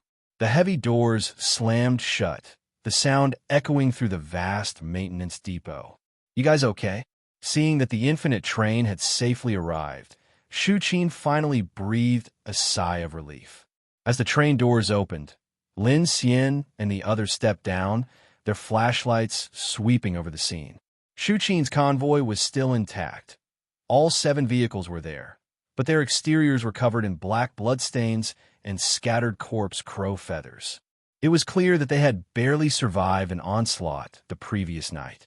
Lin Xian glanced around the large train hoisting workshop. Its arched metal ceiling and full metal structure seemed sturdy enough. Most of Shu Qin's 30-some survivors were still huddled inside their vehicles, too exhausted or traumatized to move. What happened? Why are you hiding here? Lin Xian asked. Shu Qin looked drained. It's a long story. Last night, we made it down for the high-altitude corridor and planned to stay outside the city, find a safe place to rest, and wait for you. But as soon as we left Jiazhou Spaceport, those monstrous birds attacked. It was chaos. Many convoys crashed in the panic, and most people didn't even have time to stop before they were forced to flee. These things are fast. I don't even know how many people managed to escape. She pointed toward the distance. We only survived because we stumbled upon this place, and because the commotion from Silver Star and Dragon Mountain 1 drew most of the birds away. Otherwise, we'd be dead. Lin Xian frowned. So they attack at night too? They don't care if it's day or night. A terrified young man from Shu Qin's convoy walked over, his face pale. They're everywhere up there. We saw people get eaten alive in seconds. Nothing left but bones. It's terrifying. They eat people. Kiki sucked in a sharp breath. No wonder we haven't seen a single zombie around. They've all been devoured. That's probably right. Ding Junyi, wearing disposable gloves, carefully picked up a small, wriggling black worm from one of the convoy's shattered windshields using tweezers. She examined it with a calm expression. This thing eats inorganic material, too. She pointed at the barely visible scratch on the windshield. Originally, she had prepared a test tube, but after seeing that, she opted for a reinforced metal container instead. Sealing the black worm inside, she immediately took it back to the train for further analysis. That powerful. Chen Xishuan was stunned. Wait, then those black worms on the corpse crows' faces, were they trying to devour our windows? It's possible. Lin Xian's gaze fell on the bullet-riddled and scarred vehicles of Shu Qin's convoy. His expression darkened. But from the looks of it, these corpse crows rely on sound, not sight. If that's the case, we might have a way to handle them. He turned toward Kiki. The girl's unique ability had already proven to be an invaluable asset, saving them from a lot of unnecessary trouble. So what's our plan now? All right. Shu Qin suddenly turned around and gestured toward the far end of the maintenance depot. We found something here. Not sure if it's useful to you guys. Lin Xian followed her gaze and saw two trains parked on the repair tracks, one city passenger train and one freight train. Both had their locomotives lifted on a hoist for maintenance, but they didn't look too old. Whenever Lin Xian reached a major station, he always checked for usable train carriages or locomotives. Earlier, he had scanned the passenger terminal and side tracks, but all he found were rusted-out oil tankers and decommissioned freight trains, overgrown with weeds, resembling a train graveyard. Most of those scrap trains were useless. But here, Shu Qin had actually found some decent ones. The freight train wasn't the main focus. The city passenger train was the real gem. It still had a clean, white exterior, a 5-carriage setup, and relatively modern amenities inside. Wow, the carriages look amazing, Shasha exclaimed. This is a premium-class passenger train. High-end features, but Chen Xishuan turned to Lin Xian. Lin Xian chuckled. You're about to say it's too fragile, right? Shu Qin's gaze flickered as she looked at him. Captain Lin, my convoy and I have talked it over. If possible, we'd like to join your train. Lin Xian saw the hopeful and expectant gazes directed at him from all directions. Some people stood outside, while others peeked from inside their vehicles. From the campfire at Chuguan to the battle at Mount Daluo and the journey into Yubei City, Shu Qin's Bigfoot convoy had been through hell. They were down to just a few vehicles and 30-some people. If they hadn't formed an alliance with Su Jin's convoy and followed Infinite Train into Jiazhou Spaceport, they wouldn't have made it this far. Su Jin's convoy still had over 100 survivors. Old Mo's group was a family alliance, so they weren't in as dire need of protection. But Shu Qin's convoy, they needed a stronghold. Lin Xian nodded without hesitation. I said before, if we survive the journey across Dezhou Plateau, we'll merge into a single fortress train and survive together. I wasn't joking. Hearing this, Chen Xishuan, Kiki, and the others visibly brightened, their eyes filled with excitement. For real? Shu Qin stared at Lin Xian in shock before grinning with excitement. Thank you, Captain Lin. Seriously? That's awesome. Shu Qin's convoy cheered in excitement. Thank you so much. We have new comrades now. Hope flickered in Shu Qin's eyes. She turned to her people and declared, from today onward, the Bigfoot convoy officially joins the Infinite Convoy. Every one of us, including myself, will follow Captain Lin's command. Yes, no problem. Captain Lin, we're all at your command. Lin Xian's gaze swept over Shu Qin's convoy. He was familiar with most of the people inside. Many of them he had met before at the Chu Guan Bonfire Mutual Aid Gathering. But along the way, their numbers had dwindled significantly. Survivor convoys were usually formed by small groups of refugees banding together. At first, they weren't particularly close, but after facing life and death crises repeatedly, they naturally grew familiar with one another. In the face of such an existential threat, sticking together for survival was the only choice. However, when it came to personal life or death decisions, not everyone possessed the self-sacrificing spirit of the Iron Guard Battalion. Lin Xian pondered for a moment. Taking in so many people would undoubtedly increase the burden on the team's survival resources, but at the same time, it could also enhance their combat strength. The outcome would depend on both the leadership at the core of the team and whether the group could unite as one. He could see that Shu Qin, as the leader of her convoy, protected her people like a head of a large family. However, Infinite Train had faced countless dangers along the way. He couldn't possibly watch over every single person. I welcome everyone to join us, but there's something I need to make clear up front, Lin Xian said. The train is a closed environment, unlike cars, which are more flexible.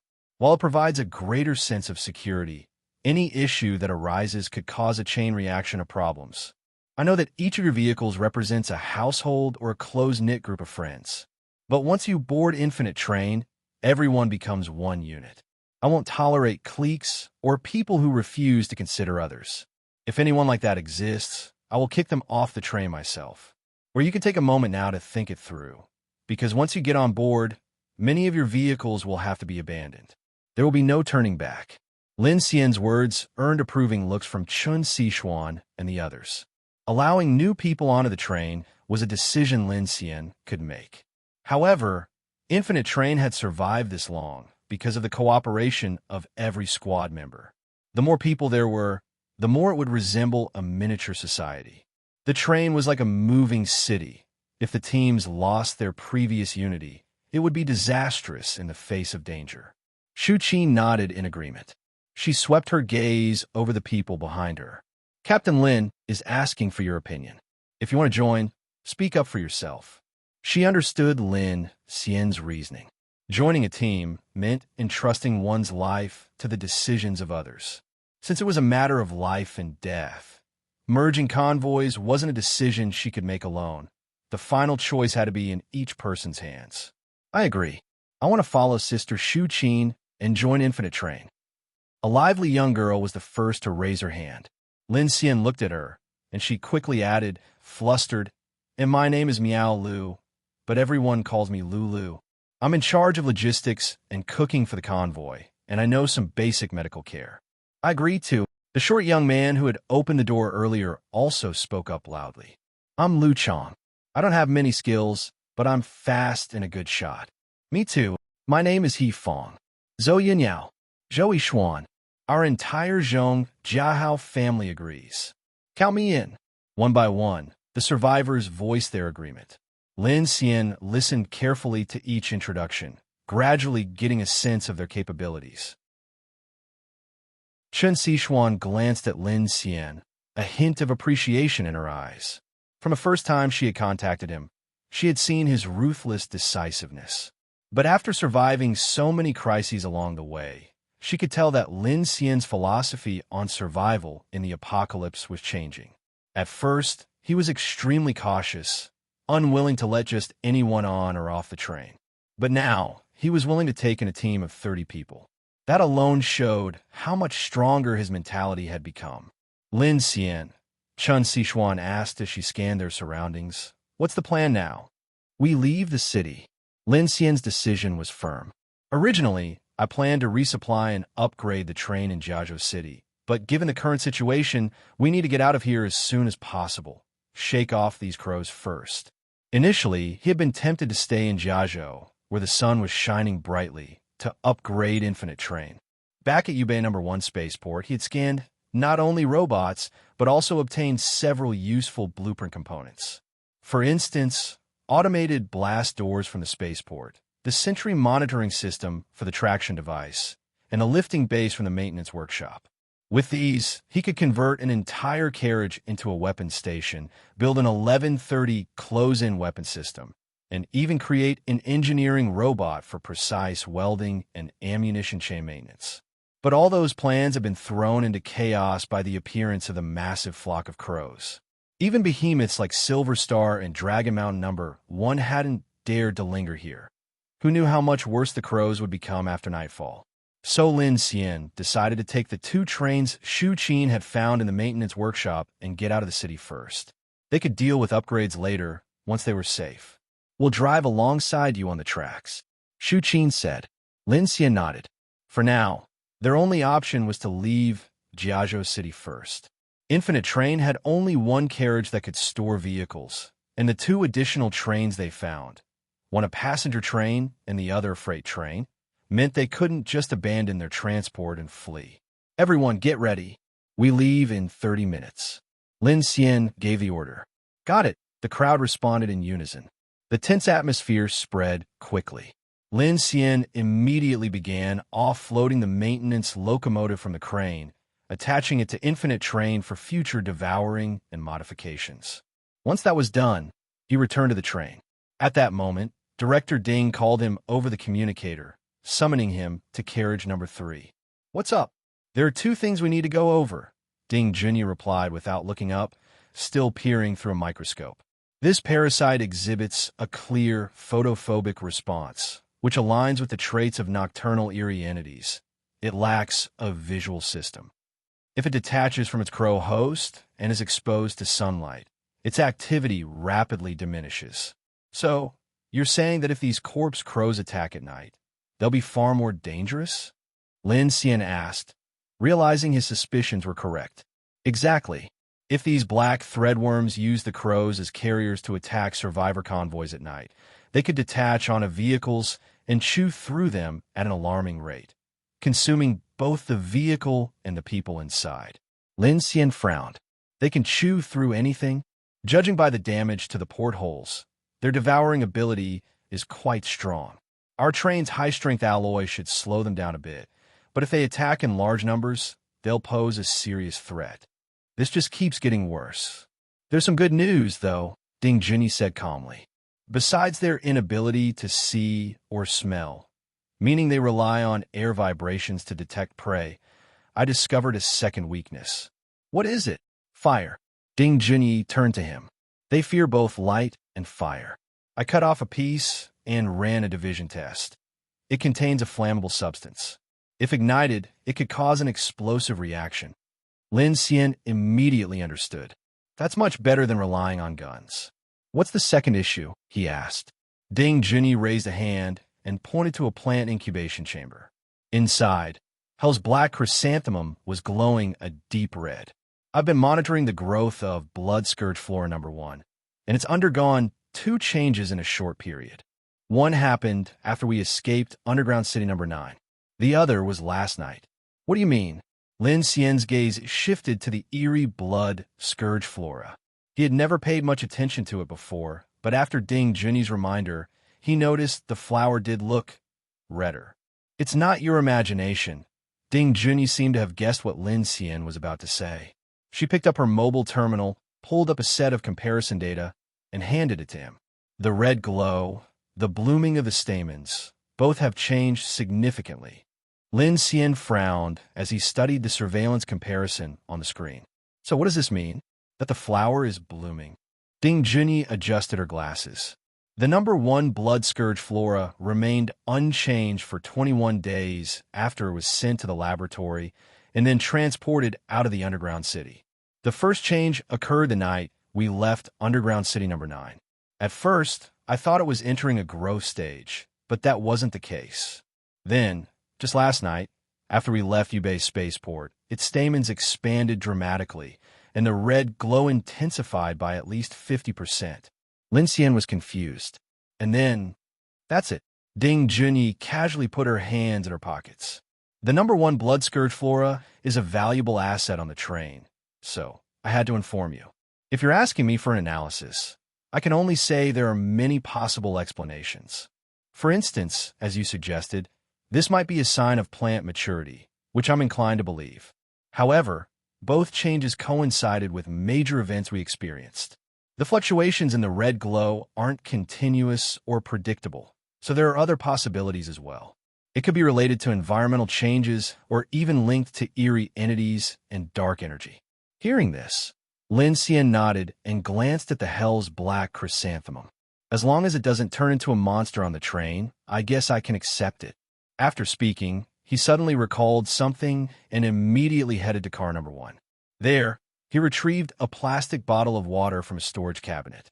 Before entering Yubei City, he had Lin Xian use the water purifier to fill this bottle. His intention was to test whether the eerie cube could block the pollution from the dark invasion. But after entering Yubei City, one problem after another kept cropping up, and he had completely forgotten about it. Now, he opened the bottle and took out a water quality detector. A green light flashed on the detector. Lin Xian's eyebrows shot up. As expected, his gaze locked onto the eerie cube mounted on the wall, eyes burning with excitement. It really can block the pollution of the dark invasion. This thing is a treasure. If that's the case, then no matter how many people are on the train, we shouldn't have to worry about anyone getting infected and going rogue from corruption. Breathing a sigh of relief, Lin Xian checked the time and returned to the driver's cabin to prepare for departure. Everyone listen up. These crows are afraid of fire. Don't fire your guns, or you'll attract more of them. Keep all windows shut and just follow the infinite train closely. His voice echoed through the convoy's walkie-talkie channel. Understood. Everyone responded in unison. Lu Xingqian, it's your time to shine. The moment Lin Xian heard that the crows feared fire, the first person who came to mind was Lu Xingqian. Shu Qin's convoy didn't have any flamethrowers, and using bullets on these beasts was a complete waste. Not to mention the gunfire might trigger a chain reaction. Afraid of fire? KHKHK. Fire is the ultimate nemesis of all demons and evil. It is my duty to purge these wretched creatures. Fear not. I will take action. Hearing his cocky voice over the walkie-talkie, Kiki and the others couldn't help but frown. This guy is way too full of himself.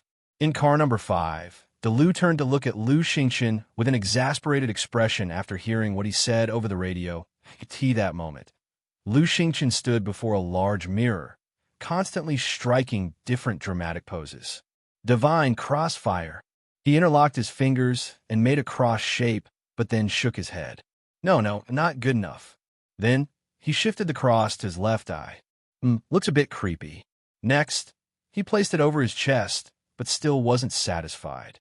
Too sinister, not fitting for my style. Finally, he flattened his hands and pointed forward in a cross-like gesture, only to burst out laughing at his reflection. Why does this keep looking more and more flamboyant? Next one. Delu. Clang. The iron gate of the maintenance workshop slowly opened. Infinite Train pulled 2 other train cars along as it gradually rolled out, the rusted tracks letting out a sorrowful screech. Shuqin's 7 vehicles also revved up their engines, their passengers tense with apprehension as they steered onto the roadway. At the junction, they turned onto the tracks. The launching main rail was built with a wide, hard metal track surface. Some sections allowed for direct electromagnetic acceleration and maglev travel, making the drive smooth and effortless. Caw-caw. The trembling tracks immediately startled a massive flock of black corpse crows below the hillside.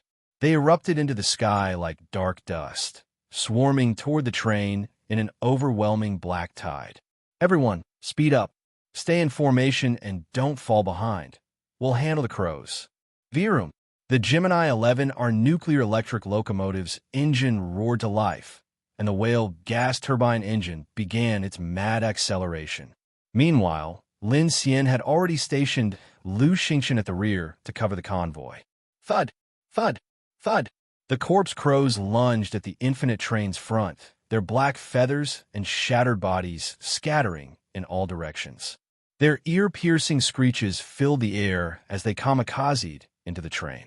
From within the splattered remains, countless black worms wriggled free, latching onto the train's hull and windows, making everyone's skin crawl.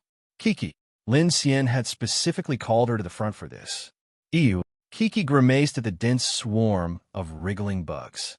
With a push of her hand, an invisible telekinetic shield swept them away. The next wave of crows slammed into the force field, unable to get any closer to the train. Good. Keep it up, Lin Xian ordered. With Lin Xian and Kiki handling the front, Lin Xian rushed toward the rear. Whoosh! The corpse crows filled the sky like an avalanche, their bodies slamming against the train's sides and roof. Overhead, Shu Qin's convoy was completely engulfed in a storm of wings. Fire fist. Boom. A massive pillar of fire erupted from the train's rooftop, unleashing scorching flames. The crows caught in it burned like gunpowder, igniting in white-hot flames with sharp popping noises. Boom, boom, boom. A chain reaction of explosions spread through the sky, engulfing the crows in a sea of fire. Shu Qin's convoy members screamed as the intense heat pressed down on them. Clang, clang, clang. Several grappling hooks shot out from the train, precisely latching onto the vehicle's tow bars. Lin Xian opened the empty carriage doors at the rear and hooked every vehicle onto the train's tow hooks. Not enough fire, Lin Xian shouted at Lu Xingchen. Then let's burn the whole damn city down. With a wild grin, Lu Xingchen leaped out of the train, stepping onto the tow chains Lin Xian had secured. He thrust his hands downward, spewing fire to propel himself into the sky. Suspended above, he looked down at the endless black tide of crows, his eyes sharp, lips curling into a smirk. He crossed his arms over his chest. Divine, incinerating heavens. Boom! A fiery explosion erupted outward in all directions, sending waves of flames surging into the sky. Lin Xian frowned at the spectacle, muttering, "This guy might as well give up on wearing clothes in the future." A sky full of corpse crows devouring everything. What might be an apocalyptic disaster for other convoys was nothing more than a battlefield of fire for Lu Xingchen, whose fire-based ability made this the perfect domain for him.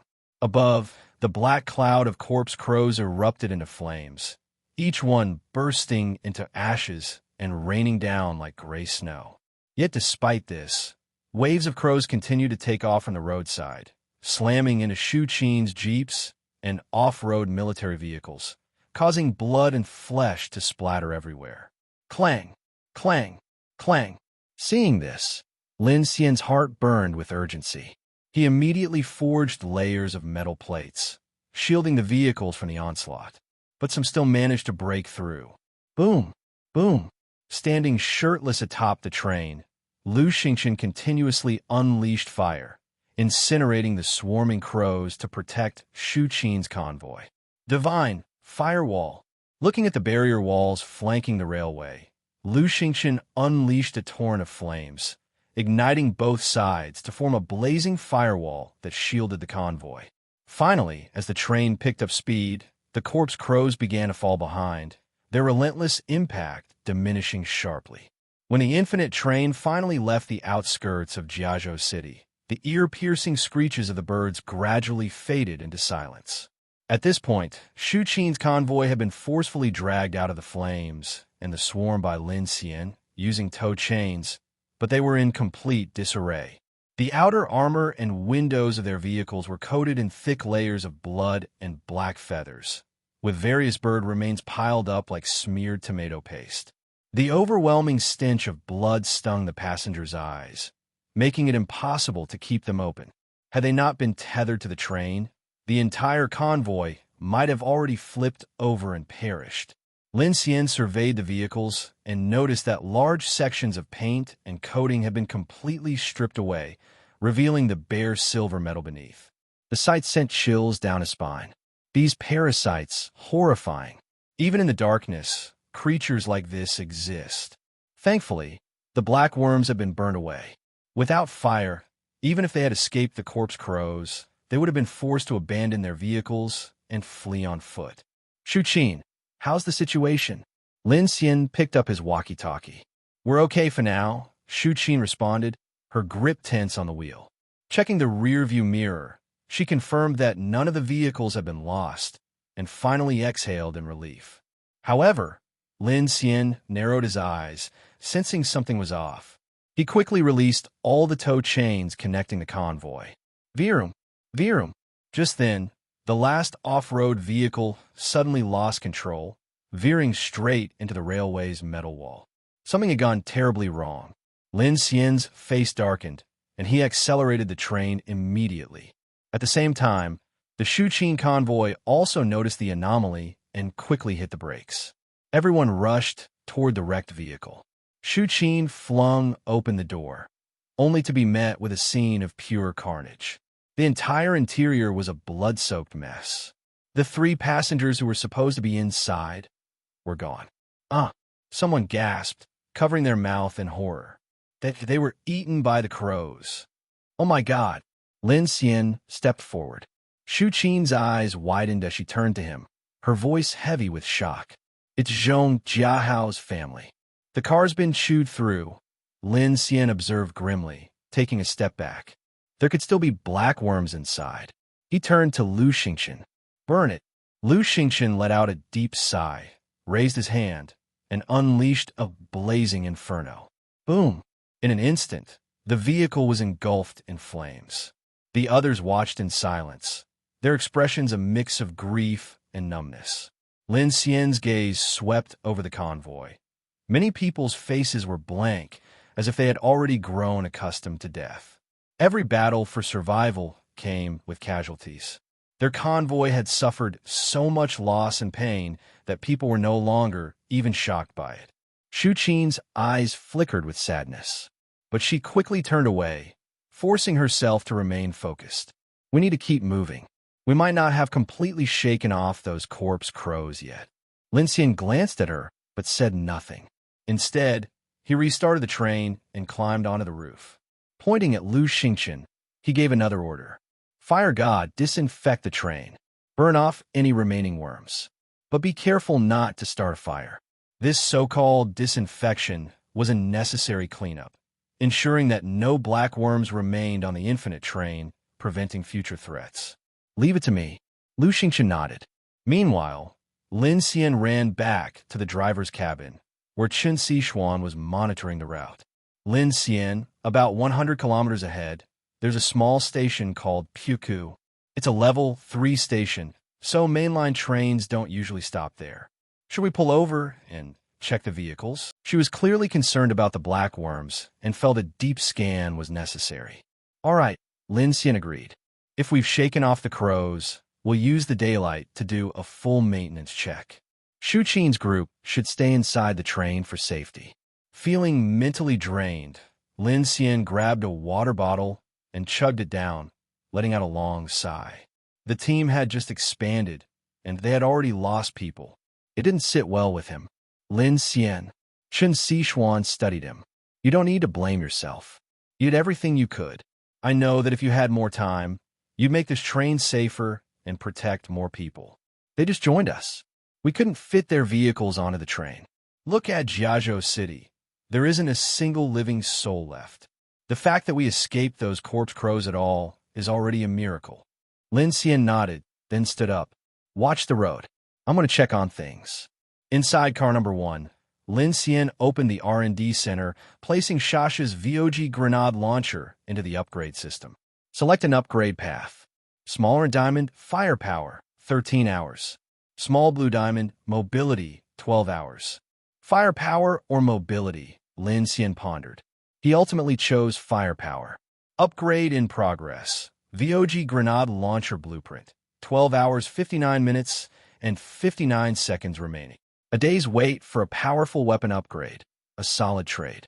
He had also acquired PX-05 engineering robot blueprints, G3 land-based railgun blueprints, and a mechanical arm from Guair, but since his mechanical manufacturing skill wasn't high enough, those upgrades would have to wait. Right now, the priority was arming his squad for immediate survival. Kiki floated over, curious. Lin Xian, didn't you skin the railgun at the spaceport? Why not install one on the train? I will, Lin Xian replied. Just not yet. Kiki grinned mischievously. You should build a robot. I'll program it to maintain the train for us. Then you won't have to work so hard. I do plan to. Lin Xian nodded. But it's complicated. I'll build one when I get the chance. Kiki pouted. Then hurry up. Lin Xian flicked her forehead. Idiot. Can't you see we're still running for our lives? First, we reinforce the train armor. Then we build the fancy tech. All right then, but I want to renovate my number 2 carriage too. Kiki huffed, floating beside Lin Xian with a determined look. Lin Xian raised an eyebrow. How do you want to modify it? Beds, a bathroom, and that nuclear-powered locomotive central control server. We need to move it over and set it up properly. The whole layout has to be redone. Lin Xian considered her words, then nodded. Fair enough. If we have enough time, I plan to redesign the interior of the train as well. Kiki's face lit up with excitement. Kiki, you're the best. Just then, Lu Xingqian strode over, still shirtless, his bare upper body covered in soot and ash from all the flames he had unleashed earlier. Brother Lin, for my car number 5, I require 3 things: a dressing room, a tea brewing station, and a few well-fitted outfits. Do you think you could accommodate such minor requests? A dressing room? Kiki raised an eyebrow at him. You're a grown man. What do you need a dressing room for? Huh? Lu Xingqian turned slightly, arms folded behind his back, and looked at her. You just don't understand. As a god, one must naturally maintain their demeanor. With a dramatic flick of his bangs, he said confidently, even in times of chaos, one must still conduct oneself with grace. One must not falter. TCH. Kiki looked at him with disdain. And yet you keep setting your shirt on fire. Honestly, why even bother wearing one? You're just wasting clothes. Lin Xian, standing nearby, found her words quite reasonable. Maybe we should get you a fully enclosed battle armor instead, Lin Xian suggested. It'll not only boost your firepower, but also keep you from running around half-naked, protecting you from stray bullets. Brother Lin, brilliant idea. Lu Xingqian's eyes lit up as he turned eagerly toward him. It must be custom-made, perfectly tailored, without restricting my flame god's power. Brother Lin, you're the mechanical god. Surely, this is a piece of cake for you.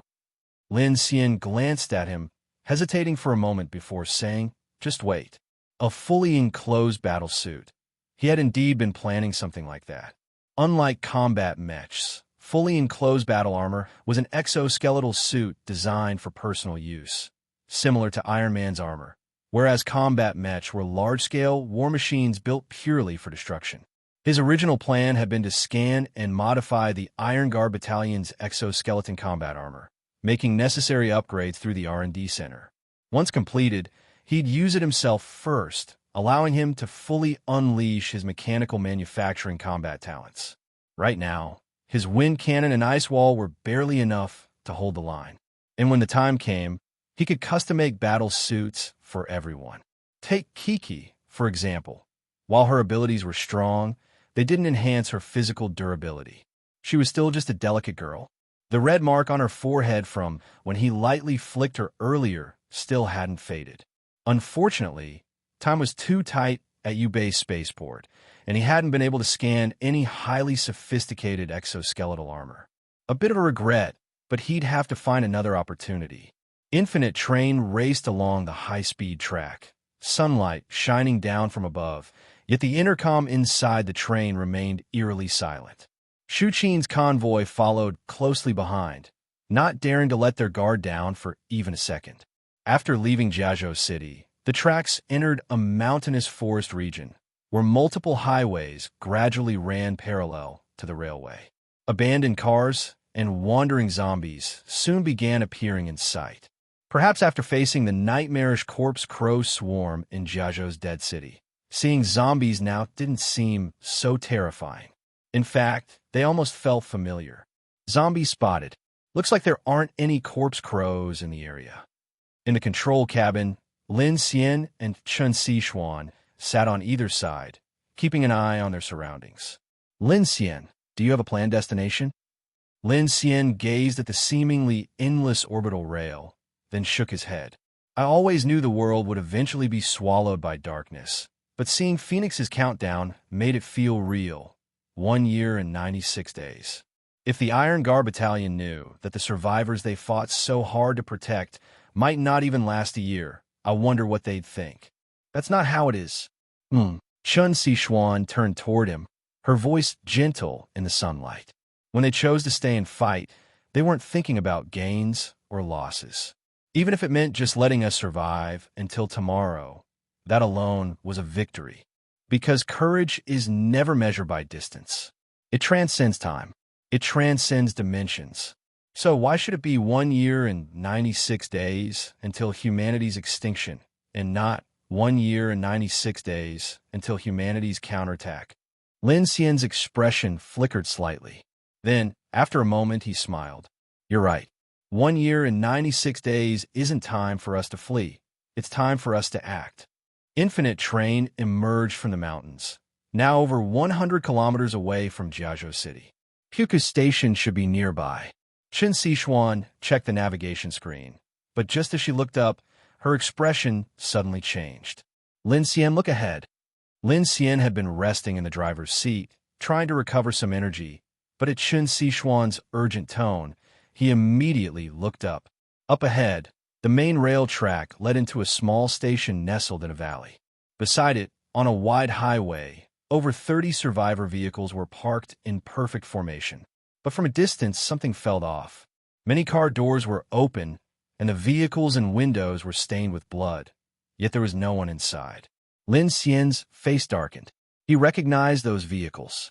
They belonged to the survivor convoy that had escaped the corpse crow swarm with them at Yubei Spaceport. Sigh. As Infinite Train slowly pulled into the station, Shu Qin's convoy also drove up.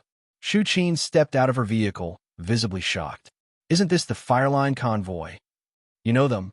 Lin Xian and the others disembarked as well. Of course. We fought together at Yubei Spaceport in Zone C. The young man from Shu Qin's team, Lu Chong, frowned and added, and it's not just Fireline convoy. Let's check it out. Lin Xian led the group forward, carefully inspecting the vehicles. Among them were two heavily modified trucks. Their equipment level was quite high. Woo! A strong gust of wind howled through the valley, whistling as it passed through the open truck cabs, creating an eerie, hollow sound. Everyone remained on high alert, methodically searching each vehicle, only to find that not a single person was left behind. Shu Qin pulled out a karambit knife from her waist, scraping some dried blood from an SUV window and examining it closely. Her brows furrowed. They died last night. There are some signs of corpse crow feeding, but not enough to be the cause. This wasn't their doing. That makes it even weirder. Kiki walked over, scanning the scene. There were at least 100 people here. How did they all vanish without resistance? No reaction from any of them. Lu Xingchen struck a detective pose, narrowing his eyes. Something eerie must have happened here. Sha Sha clung to Qin Sixuan's arm, visibly spooked. Did they run into some kind of terrifying monster? Qin Sixuan remained silent, her gaze falling on Lin Xian. I don't know, Lin Xian admitted. He turned to Shu Qin. Were there other convoys here? Shu Qin nodded. 3 convoys merged here, all of them from Yubei Spaceport. They escaped the corpse crow swarm too, but their losses weren't as severe as ours. Whatever happened, it wasn't the crows. Lin Xian's expression grew somber. These vehicles are nearly untouched. Even if they suffered internal corruption or mutations, there should have been signs of struggle, people trying to escape. But no car has been moved. Then it means they camped here last night, but something happened. At that moment, Lin Xian caught murmuring voices. Turning around, he spotted a group of Shu Qin's team members, including Zhou Yixuan, looking pale and unsettled. What are you whispering about? Their faces were drained of color, their eyes filled with fear. Q Qin, Qinjia, isn't this just like that rumor? Shu Qin's face hardened instantly. Zhou Yixuan, don't start talking nonsense. What? What rumor? Kiki asked in confusion after hearing their conversation. Shu Qin's expression was complicated. She glanced at Kiki, then at Lin Xian. They're talking about the rumor of the predator effect. You've never heard of it. Predator effect? Lin Xian's eyes sharpened. Does it have anything to do with what's happening here?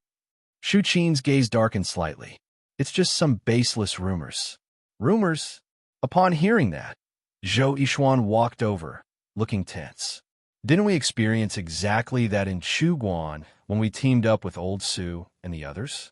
That very night, we were hit by a corpse horde. We already told you. That was the Black Crow 4's doing. Shu Qin immediately retorted. But what about the blood fiends afterward? We lost 4 vehicles that night. Zhou Yixuan's agitation grew. In Yubei City, Why were there so many zombies and monsters?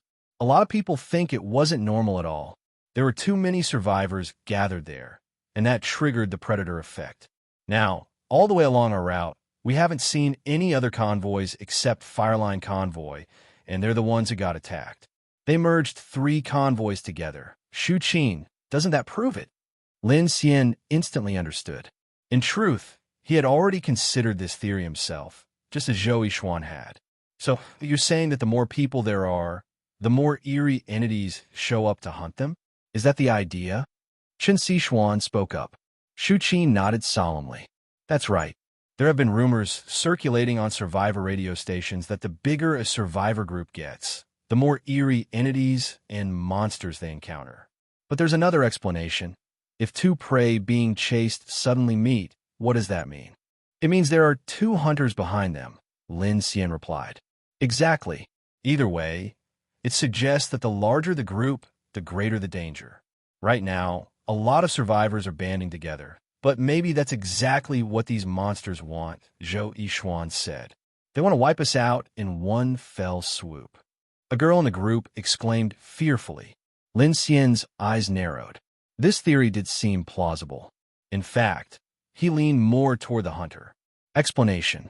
The way the red dragonflies pursued them, the pale giant's chase, and even the atmospheric mica targeting the Iron Guard Brigade. Whether it was mere coincidence or something more sinister, there was a pattern forming. I get it now. Lin Xian nodded. So you're saying that if you join up with us, it'll bring even more danger? Captain Lin, Shu Qin was about to speak, but Lin Xian raised a hand, signaling her to let him finish. Zhou Yixuan, who had been so worked up just moments ago, suddenly hesitated. His expression flickered with uncertainty. Back in the maintenance workshop, he hadn't been particularly eager to merge groups. Lin Xian had noticed that not everyone in Shu Qin's team shared the same mindset. No, Captain Lin, that's not what I meant. Zhou Yixuan's face paled. His voice trembled slightly. Everyone knows that following ability users or large convoys increases your chances of survival. It's true. Just look at Silver Star, Dragon Mountain 1, or even Phoenix. But for ordinary people like us, suddenly merging with a big group also means higher risks that don't match our strength. I'm just worried that we'll become dead weight for Infinite Train. As he spoke, the members of Shu Qin's convoy had complicated expressions. Their gazes shifted subtly. Lin Xian looked at Zhou Yixuan and immediately saw through his lie. He wasn't actually afraid of being dead weight. He was afraid of being cannon fodder for the ability users. And truthfully, his fear wasn't entirely irrational. If the predator effect was real, then merging a group of strong ability users and a massive convoy would inevitably attract bigger threats. And for ordinary survivors, that could mean disaster. But overanalyzing like this, try to navigate survival with such a perfect risk avoidance strategy, was an extreme way of thinking. Simply put, most normal people wouldn't think like Zhou Yixuan. Even if they did, they wouldn't say it aloud, because in the end, it wouldn't change anything. Sticking together, following stronger people, and seeking safety was human instinct. Yet Zhou Yixuan's fear had overpowered his rationality. He had taken all the hardships they'd faced so far and blamed them on Shu Qin merging with other convoys, disregarding the predator effect. As an ordinary person, he felt powerless to change anything, so he saw Shu Qin joining Infinite Train as a looming disaster, one that would ultimately harm his people. And after witnessing the death of Zhong Jiahao's entire family, Zhou Yixuan's urge to flee had only intensified. Lin Xian glanced at him, then at the others. The air was thick with the scent of blood from the road. His voice was calm, but carried weight. Whether the predator effect is real or not, unity has always been how humanity amplifies its influence. I respect your decision. He turned to Shu Qin. There are plenty of usable vehicles here, including heavy trucks. It's still early. If you leave now, you should reach Hungshan Pass before dark. Anyone who wants to join us is still welcome, but they have to be prepared to die because the monsters ahead will only be more terrifying than the ones we've faced before. If anyone has doubts or hesitations, take a vehicle and go your own way. The moment he finished speaking, Zhou Yixuan's mind cleared slightly, but hesitation flickered across his face. Before him were fully equipped Fireline convoy heavy trucks. If he stuck to his own logic, this was actually a great opportunity. Zhou Yixuan turned to Xu Qin, but she only gave him a calm, indifferent look. "I respect your decision," she said. "Thank you, Xu Qin." Zhou Yixuan's expression was stiff, the atmosphere heavy. He said nothing more, simply returned to his vehicle and began packing his belongings. 3 others followed suit. Together, the 4 of them took 1 heavy truck and 1 off-road vehicle. After a brief farewell, they drove away into the distance. Xu Qin's convoy was left in a somber silence. Lin Xian watched them go and sighed inwardly. When he first built his team, he had already prepared for people to leave at any time, whether for survival or personal gain. The same applied to Qin Sixuan, Kiki, Delu, and the others. No matter how foolish a person's reasons might seem, everyone made their own choices. In this ruined apocalypse, talking about human nature was naive. Ordinary or not, survival was the only priority. Lin Xian turned to Xu Qin, his expression serious. "And you? I'll follow you." Xu Qin's voice was firm. "If you don't want me, I'll take my people and leave right now." At those words, Xia gripped Qin Sixuan's sleeve anxiously. The entire Infinite Train squad sensed the tension in the air. Meanwhile, the remaining members of Xu Qin's convoy stared at Lin Xian, eyes filled with silent desperation. No matter their individual reasons, those who chose to stay wanted to board Infinite Train. Lin Xian swept his gaze over them, his expression sharp. Whether the predator effect is real or not, perhaps tonight we'll end up just like Fireline Convoy, completely wiped out. If you're getting on my train, be ready for that. The union of survivors is inevitable. If unity isn't enough to survive, then we've failed the Spaceport Security Regiment and Iron Guard Brigade for the sacrifices they made. So open your eyes and look clearly. Lin Xian suddenly turned, pointing at the black armored train behind him. This isn't some safe passenger train. This is the Doomsday Train. If you choose to board, then all the vehicles here will be devoured and recycled by me. In other words, there's no turning back. Lin Xian's words abruptly cut through everyone's thoughts. Whether they were weighing the pros and cons, contemplating the predator effect, shaken by the Fireline convoy's tragic fate, or worrying about being abandoned or used as cannon fodder. At that moment, all eyes turned toward him. Behind Lin Xian stood the massive, black armored train. Its heavy armor plating was still stained with dried flesh, and the mechanical wheels bore dark brown blood splatters. Dense bullet holes, gashes left by the pale giant and the giant dragonfly's razor-sharp mandibles, and deep dents from the atmospheric mica's tendrils, all bore witness to the train's harrowing battles as it charged through the darkness. That's right, cowards have no place on the Infinite Train. A young voice broke the silence. Xia lifted her face, her expression proud. The crowd visibly reacted, their faces shifting in response. Miao Lu saw Xia and immediately stepped forward, unwilling to be outdone. "We're not cowards." Lu Chang, his face flushed with excitement, echoed. "That's right, Captain Lin. We're with you. Captain Lin, just say the word. We'll start moving all the supplies from these dozens of vehicles onto the Infinite Train right now. Sister Qin trusts you, so there's no doubt in my mind." "Yeah, exactly. Please let us join you. We won't run away like cowards." The somber atmosphere was shattered. Lin Xian turned to Xu Qin and said in a clear voice, "Count the numbers. We depart tonight." Xu Qin nodded, looking at Lin Xian with gratitude. For a team full of ability users, accepting them into the group seemed to be more trouble than benefit. Though she had a few capable fighters, and she herself had some combat ability, the majority of her people lacked strong fighting skills. Aside from logistical support, they couldn't contribute much for now.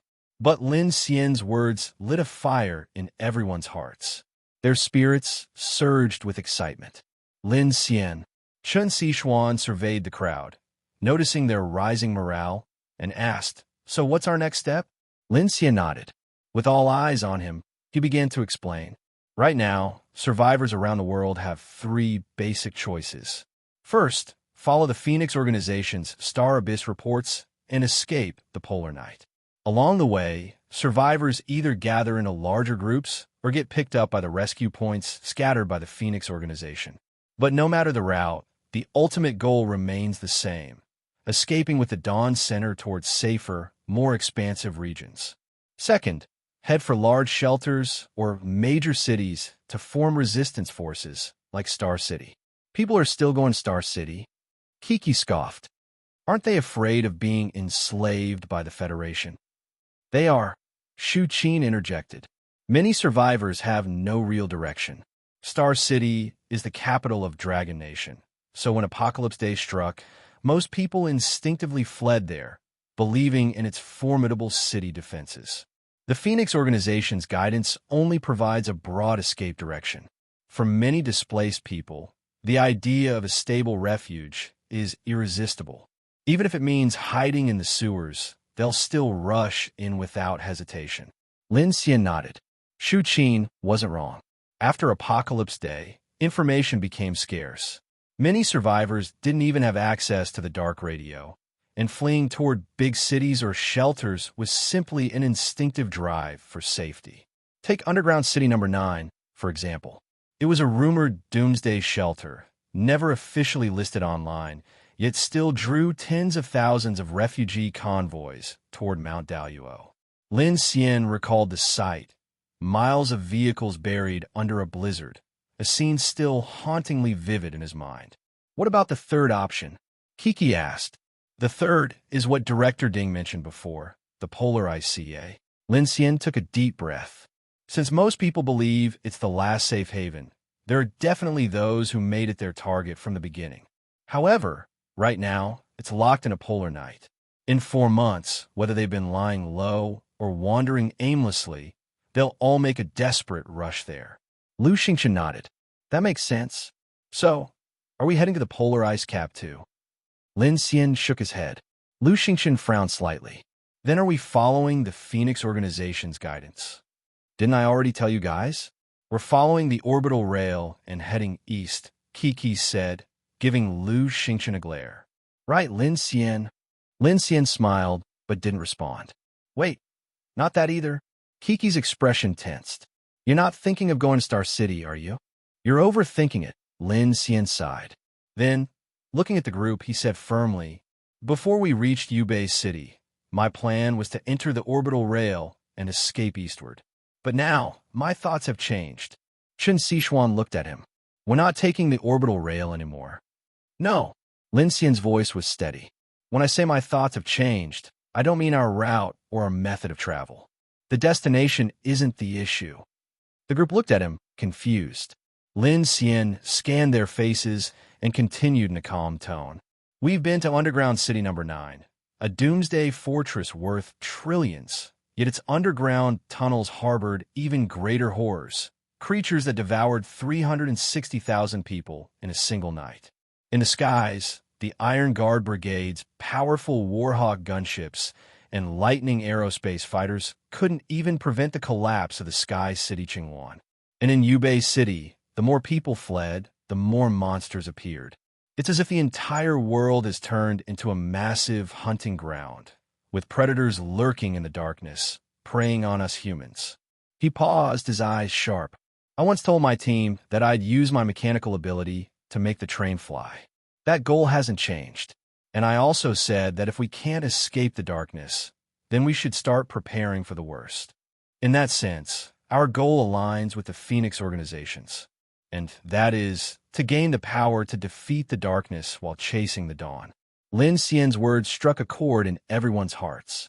Since Apocalypse Day, all of humanity had been desperately fleeing, clinging to the hope of seeing the next sunrise. But the Phoenix organization's doomsday broadcast had already revealed the truth. In 1 year and 96 days, the blue planet will enter a global night that will last over 571 years. If the world was doomed to destruction, then running away was nothing more than prolonging the inevitable. Fleeing with such despair was just slow suicide.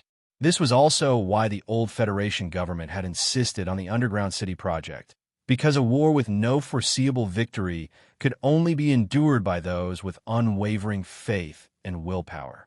After what happened at Yubei spaceport, Lin Xian felt an unbearable weight pressing down on him. If the Iron Guard Brigade's sacrifice only allows 20,000 people to barely survive for a year and 96 days, then their deaths were meaningless.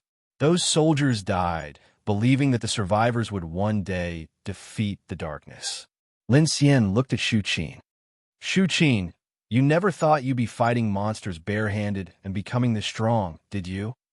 Shu Qin was momentarily stunned before nodding. And the rest of you? Lin Xian looked at them all. Whether you have abilities or not, every single day we survive, we're evolving. All around the world, others like us are resisting. That is our chance. So our goal is no longer just to run.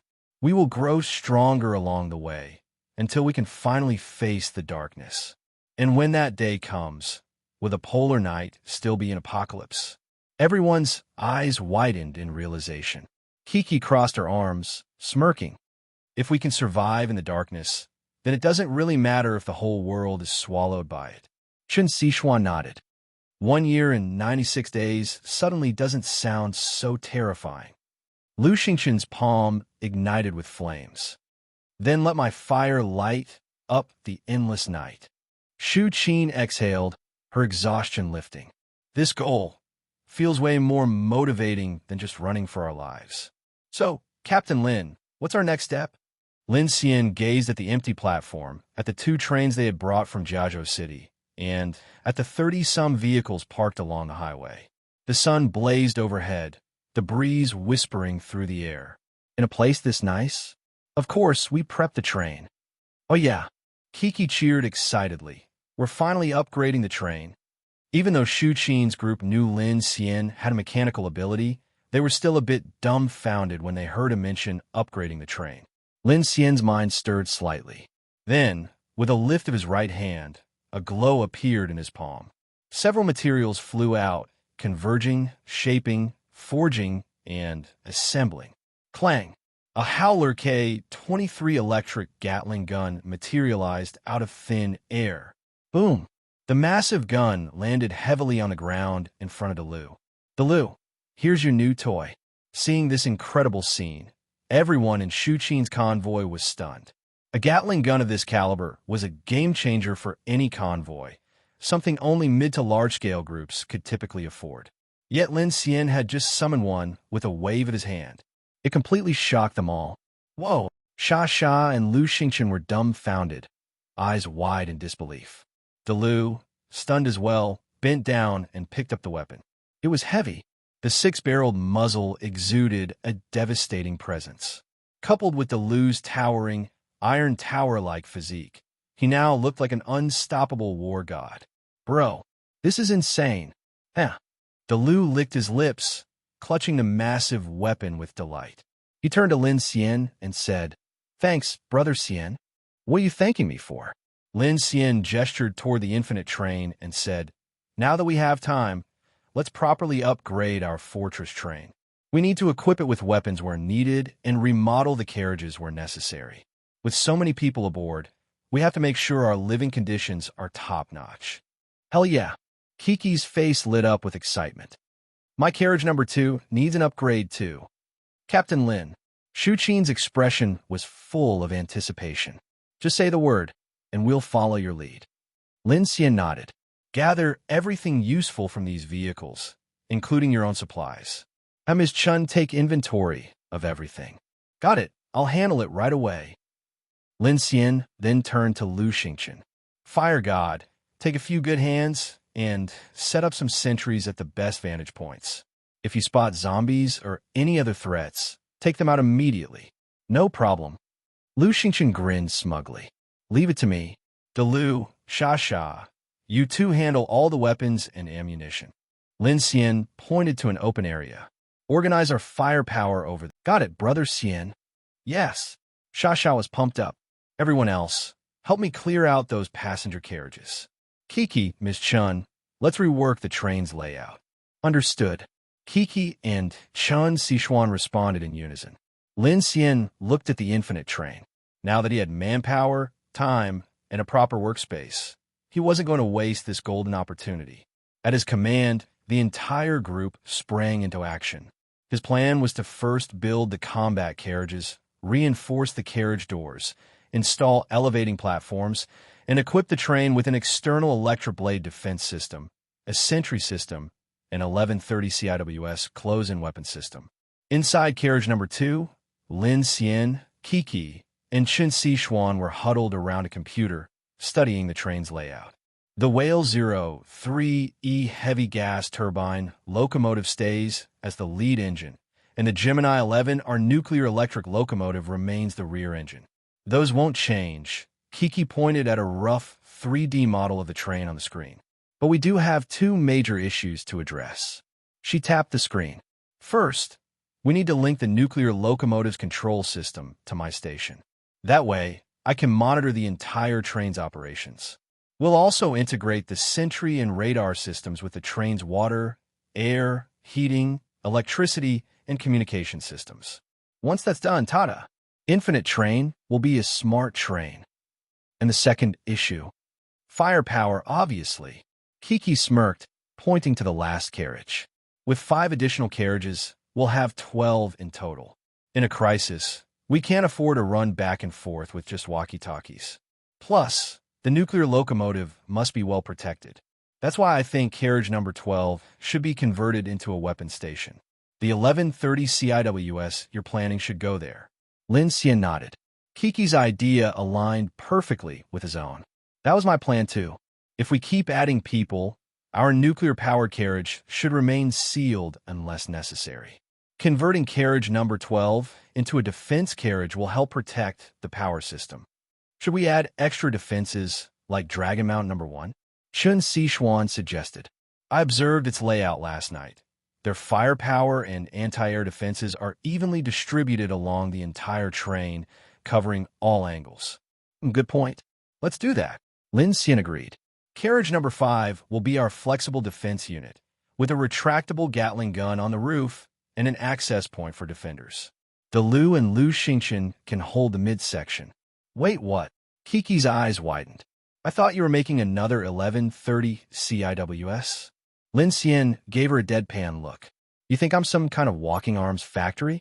Even making one of those might burn through all the repair bay's materials. And you want to? Kiki stuck out her tongue, sneaking a glance at him. You're really that low on stock? Lin Xian, why did that sound so weird? By the way, Kiki pointed to the train's roof. Didn't you promise to weaponize carriage number 2 as well? I was planning to. Lin Xian nodded. I'm going to install a G3 electromagnetic rail cannon and a bulletproof gunnery bay on the front section. Whoa, seriously? Kiki's eyes lit up, and she almost jumped out of her chair, until her face suddenly changed. She narrowed her eyes at Lin Xian. Wait, there's a but, isn't there? Lin Xian grinned. But, as always, I can only set up the bulletproof gunnery bay for now. The rail cannon will have to wait. It requires rare materials, and I don't have enough high-grade resources yet. Even with the manufacturing center, high-tier materials were still a major bottleneck. Low-grade materials could be converted, but the process was inefficient and slow. It would take a while to gather everything needed for the electromagnetic rail cannon. Also, Lin Xian shrugged. Mounting the rail cannon on carriage number 2 will eat into your living space. This thing is massive, and for safety reasons, it'll need a built-in retractable platform along with a high-energy capacitor module. That'll take up a lot of room. So what? Kiki leaned back in her chair, completely unfazed. Sha and I just sleep in a bunk bed. This carriage is mostly empty anyway. Each car is nearly 30 meters long. We don't need all that space. She shot Lin Xian a playful glare. Not everyone is like you two, always tinkering with stuff. Chen Xishuan wasn't expecting Kiki to blurt out something so random and immediately turned red. What are you even saying? We're talking about serious matters here. Lin Xian chuckled helplessly.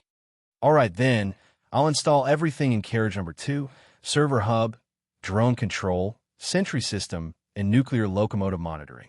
Happy now? Hee, that's more like it.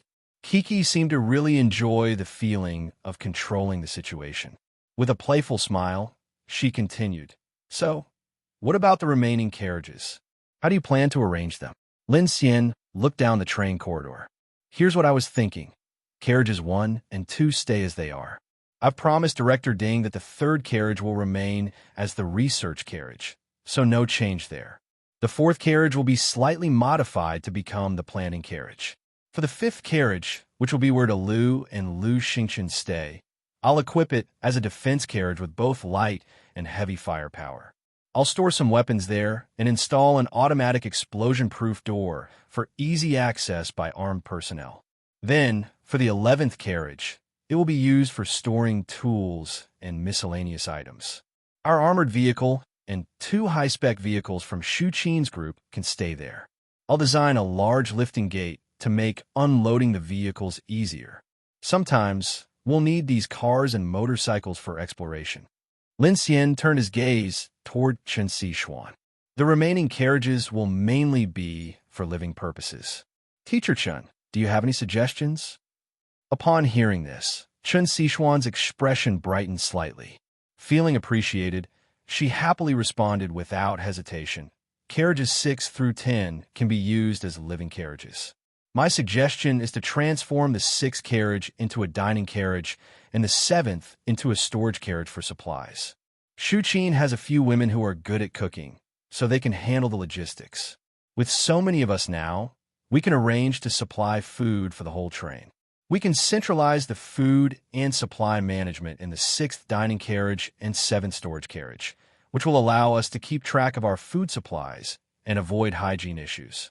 As for the 8th, 9th, and 10th carriages, we can directly transform the sleeper carriages from the passenger train. Each of these has 12 rooms, each large enough for 4 people. Given our current number, it will be enough for everyone to have their own room. Chen Xishuan continued also about shifts. Although you mentioned setting up a sentry system, I still think we need to arrange for people to be on watch every day. There are too many dangers in the dark that we can't predict, and sometimes humans are more sensitive than machines. Both Lin Xian and Kiki looked at her in surprise. Wow, Chen, you're so thoughtful. Kiki exclaimed. Lin Xian nodded in agreement. Right, I support this arrangement as well. Each carriage has its own door system, and with the information calling system inside the carriages, it will be easier to coordinate. Plus, with a dining carriage, we won't have to go searching for places to eat, and it will make food management easier.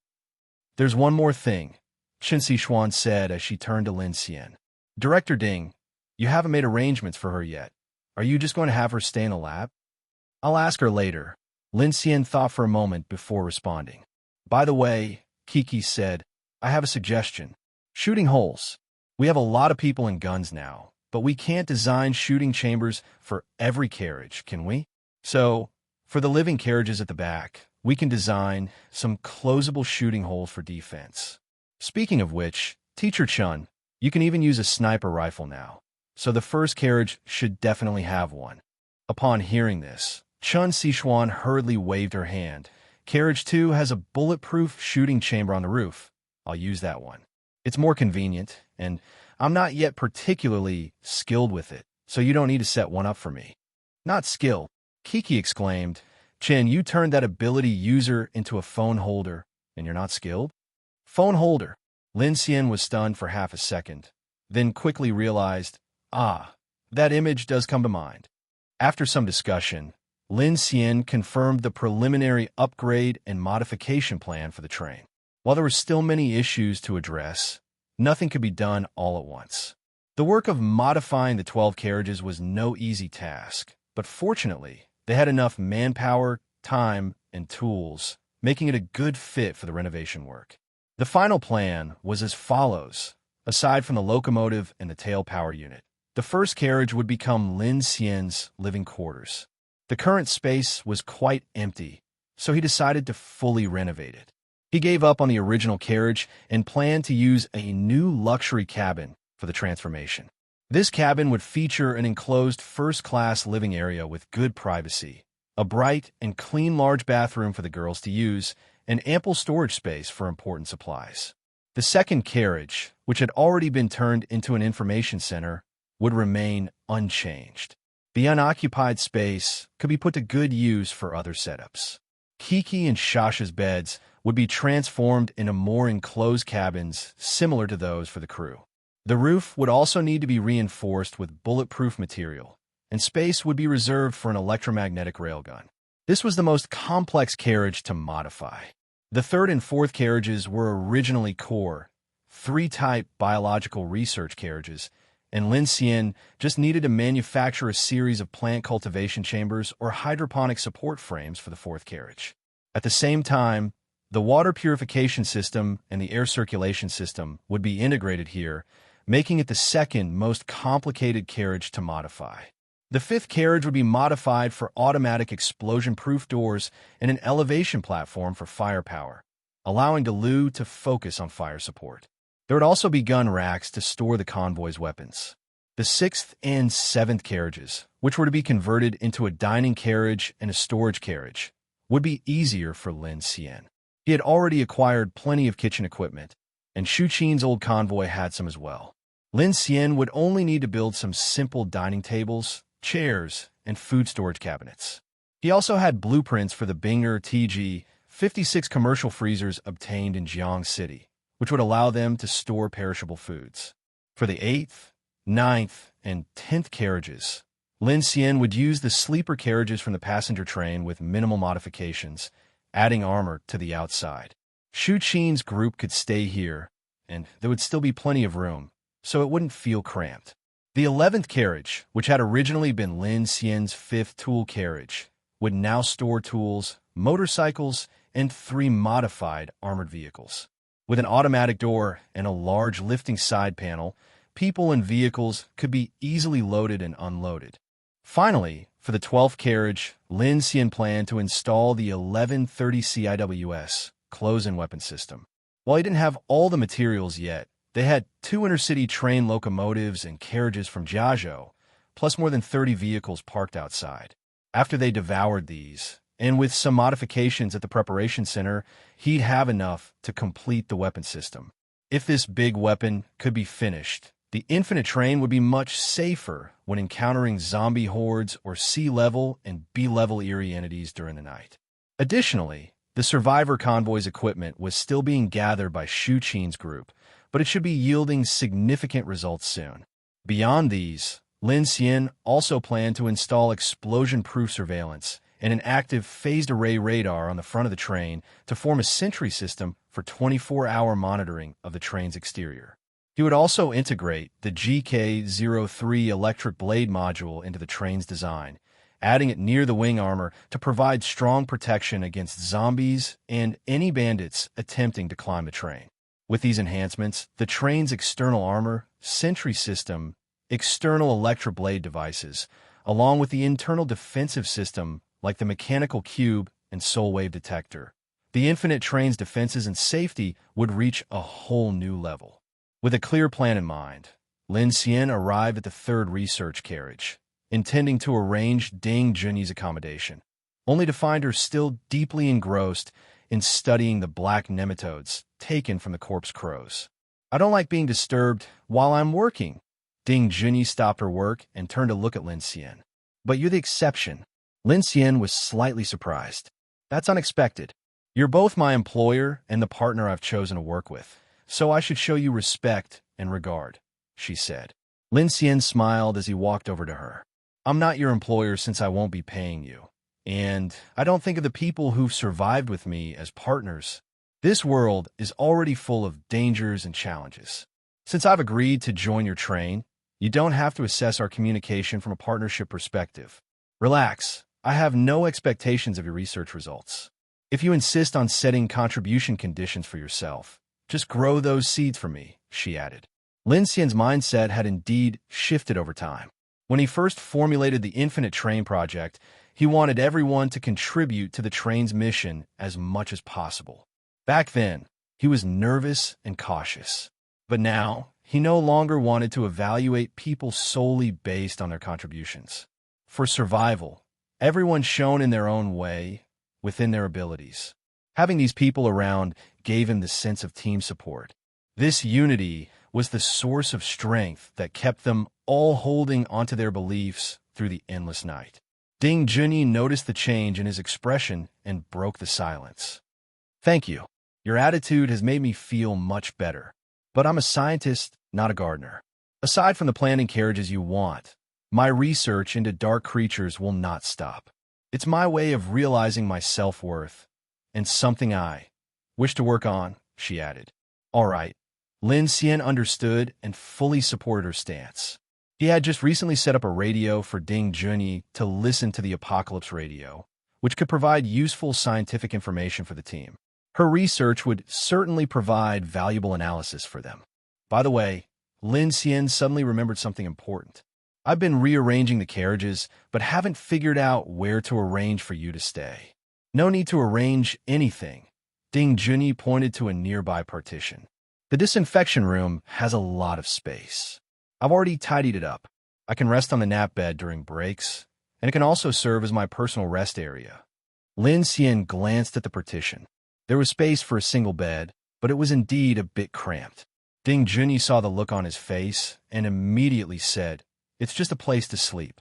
I have 2 entire carriages dedicated to my work area, which are the largest spaces in the whole train, so it's not cramped for me. Of course, if you plan on sharing the bed with me, it would be cramped and not soundproof." Cough. Lin Xian cleared his throat and changed the topic. We've passed the high-altitude corridor, and now we have some time for maintenance. If there's anything you need for upgrading the train, feel free to ask. Actually, there is something. Ding Junyi walked over to a computer and opened a panel. Now that we have more members, there are more samples to study. I'd like to conduct an ability evolution data test on all the personnel for research into dark powers. Test? What kind of test are you referring to? Lin Xian asked. Body testing, she replied.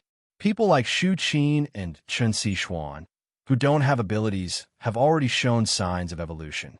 They've gained improvements, but with different bodily mechanisms. Other people are also experiencing changes in different aspects. I believe the Phoenix Club is observing this pattern as well. If this trend becomes clearer, ordinary people without abilities may also find ways to enhance their survivability. Do you think everyone will evolve? Lin Xian asked. Yes, it's just that the process differs for individuals. That's why we need a broad data sample, including the type of evolution, the rate of growth, the triggers for evolution, and individual differences. If we can regularly survey everyone on the train and combine it with the data released by the Phoenix Club, I may be able to give the whole team an evolution plan. Evolution plan. When Ding Junyi spoke those words, Lin Xian felt a jolt in his heart. He immediately asked, what about the evolution of ability users? The Phoenix Club doesn't seem to have a clear plan either. The group of black crows we encountered earlier were hunting other ability users, and I met a mutant who said that killing eerie entities or ability users could lead to evolution. But the problem is, it's not precise. Ding Junyi adjusted her glasses. In the early days of the Angel Project, an experiment revealed that when eerie entities or ability users were killed, there was an energy overflow. This energy shares similarities with soul wave values and can be absorbed by experimental subjects, leading to some enhancement. However, after studying the eerie blood crystals, we found that the energy released from the killing is far less potent than the energy density contained within the eerie blood crystals. So, if someone wants to evolve their abilities, whether they are ordinary people or ability users, the most direct method is to consume the eerie blood crystals. Lin Xian frowned. It's that simple. In theory, yes. But consuming the eerie blood crystals is extremely dangerous. The first human eerie entity in the Angel Project's lab was a result of a subject consuming the eerie blood crystal, which caused an evolution mutation. Corruption? Yes, Ding Junyi confirmed. You can think of the dark tides as an energy invasion from a higher dimensional world, and eerie entities are the native creatures of this world. Most humans cannot withstand this kind of energy intrusion, which causes them to be corrupted into zombies. The rest of U.S. survivors represent those who are gradually adapting to this invasive power. But there is still too much we don't understand about this dark force. Why do some people develop abilities? Why do some evolve faster than others? We don't have definitive answers. So, In the absence of understanding the principles, trying to forcibly evolve by consuming blood crystals is a reckless act. Lin Xian fell silent for a moment. He remembered the time when Kiki went through the corruption process. He had made Kiki consume the eerie blood crystals, which was indeed rash, but at that time, they had no other option. So evolution isn't just about gaining the power of this dark invasion. It also depends on certain conditions or triggers. Ding Junyi nodded. Yes, but one widely recognized factor is mental willpower. That's why many ability users feel they have a greater chance of evolving when they are near death. People tend to unleash extraordinary mental willpower when facing death, what we call the survival instinct. For example, Lu Hua's evolution was extremely dangerous, but Chen Xishuan's evolution follows a more typical path of mental development for an ordinary person. This is a crucial factor. Lin Xian sighed deeply. So in this environment, if the willpower collapses, or if someone consumes the blood crystal and exceeds the body's limit in withstanding the dark force, they're likely to go through a mistaken evolution and become zombies or human eerie entities. This has already been confirmed, Ding Junyi replied. That's why I think regular testing for all personnel is necessary. It will help with research and also allow us to monitor the condition of the people on the train. This way, we can prevent anyone from succumbing to corruption and causing a lotus ring infection. All right, Lin Xian nodded. He then looked toward the hell's black chrysanthemum, the red light still glowing brightly. What about this one? Ding Junyi turned to the black flower in the cultivation tank behind her. She said faintly, "We're still observing the reaction of the red light. There's no clear pattern yet. What I said before was just my personal guess. Could you remove the flower and do some research on it?" Lin Xian asked. This plant isn't native to our world. Based on our previous analysis, it contains energy far exceeding the density of the eerie blood crystals. But we can't conduct concrete experiments on it right now, because it's the only sample in our lab. The higher-ups have ordered us not to physically damage it, so we haven't extracted any samples for experimentation. I understand. Lin Xian smiled and pointed at the flower. Aside from not being able to conduct human experiments, feel free to experiment as much as you want. Having a treasure and not studying it would be a waste. Lin Xian didn't care if it was the only sample. If it didn't provide value, it was just useless plant matter. Ding Junyi raised her eyebrows, giving him an appreciative look. I was just thinking of doing that. Thank you for the authorization. After communicating with Ding Junyi, Lin Xian gradually developed a vague understanding of the Black Knight. Under the influence of this force, the surviving humans like Chen Xishuan were undergoing unknown evolutions every day. This was thanks to Chen's increasingly strong heart and faith, which allowed a weak woman to persevere until now. Lin Xian also briefly communicated with Chen Xishuan and Delu. From what he gathered, Delu's evolution was similar to Kiki's, belonging to the phase of ability users. It seemed that Delu had reached the evolution level, as described in the former Angel Project, allowing him to develop his abilities at a basic level. Even so, Delu was already incredibly strong in terms of both strength and recovery, as seen by normal standards. As for Chen Xishuan, she was subtly changing, primarily in terms of her sensory abilities. After many nights of vigil, she had become incredibly sensitive to even the slightest noise and observations in the Black Knight. This was something Lin Xian never expected. With the research analysis by Ding Junyi, along with the changes into Lu and Chen Xishuan, and the addition of the strong-willed Shu Qin, Lin Xian felt his confidence had greatly increased. Upon disembarking from the train, Lin Xian immediately began inspecting the progress of the train's modifications. Although it was daylight, due to the need to dismantle the carriages and the fact that they were in the wild, Lin Xian took extra precautions for safety. He instructed Lu Xingqian and several other convoy members to patrol the area. Even Sha Sha, the young girl, with Chen Xishuan and Kiki's assistance, the infinite train began to detach each carriage. This train overhaul was unlike anything before. This was a massive project from the inside out. Fortunately, with Shu Qin's convoy now on board, The manpower had significantly increased. The men and women alike were all energized, working in an organized fashion under the direction of Lin Xian, Chen Xishuan, and others. Lin Xian had the contents of his first carriage removed completely, clearing it out entirely. He planned to convert it into a defense carriage and repurpose the comfortable and fully equipped passenger carriages into a dining car, number 6, and living carriages, number 8, 9, and 10. One of the first-class compartments would be reworked into his own modified number 1 carriage. His first task was to begin modifying the carriage structure. Carriage number 2, number 5, number 11, and number 12 all needed openings made for the later construction of lifts, weapon mounts, automatic blast doors, and lift platforms. Next, he planned to mass-produce the roof armor, side armor, and wing shields to reinforce the entire train, transforming it into an impenetrable steel fortress. He had no shortage of materials and had even set up a simple gantry crane on the platform. After producing the armor plates, Delu and his team would use the crane to assemble, weld, and install bolts, saving Lin Xian a lot of time. Meanwhile, Shu Qin led the team to unload the supplies from over 30 survivor vehicles. Lin Xian took a quick look and found that there was quite a lot: various firearms, ammunition, food, and equipment, as well as a heavy truck fully loaded with living supplies. Once these supplies were cleared, Lin Xian planned to use the vehicle for mechanical devouring, upgrading his mechanical heart while acquiring more materials.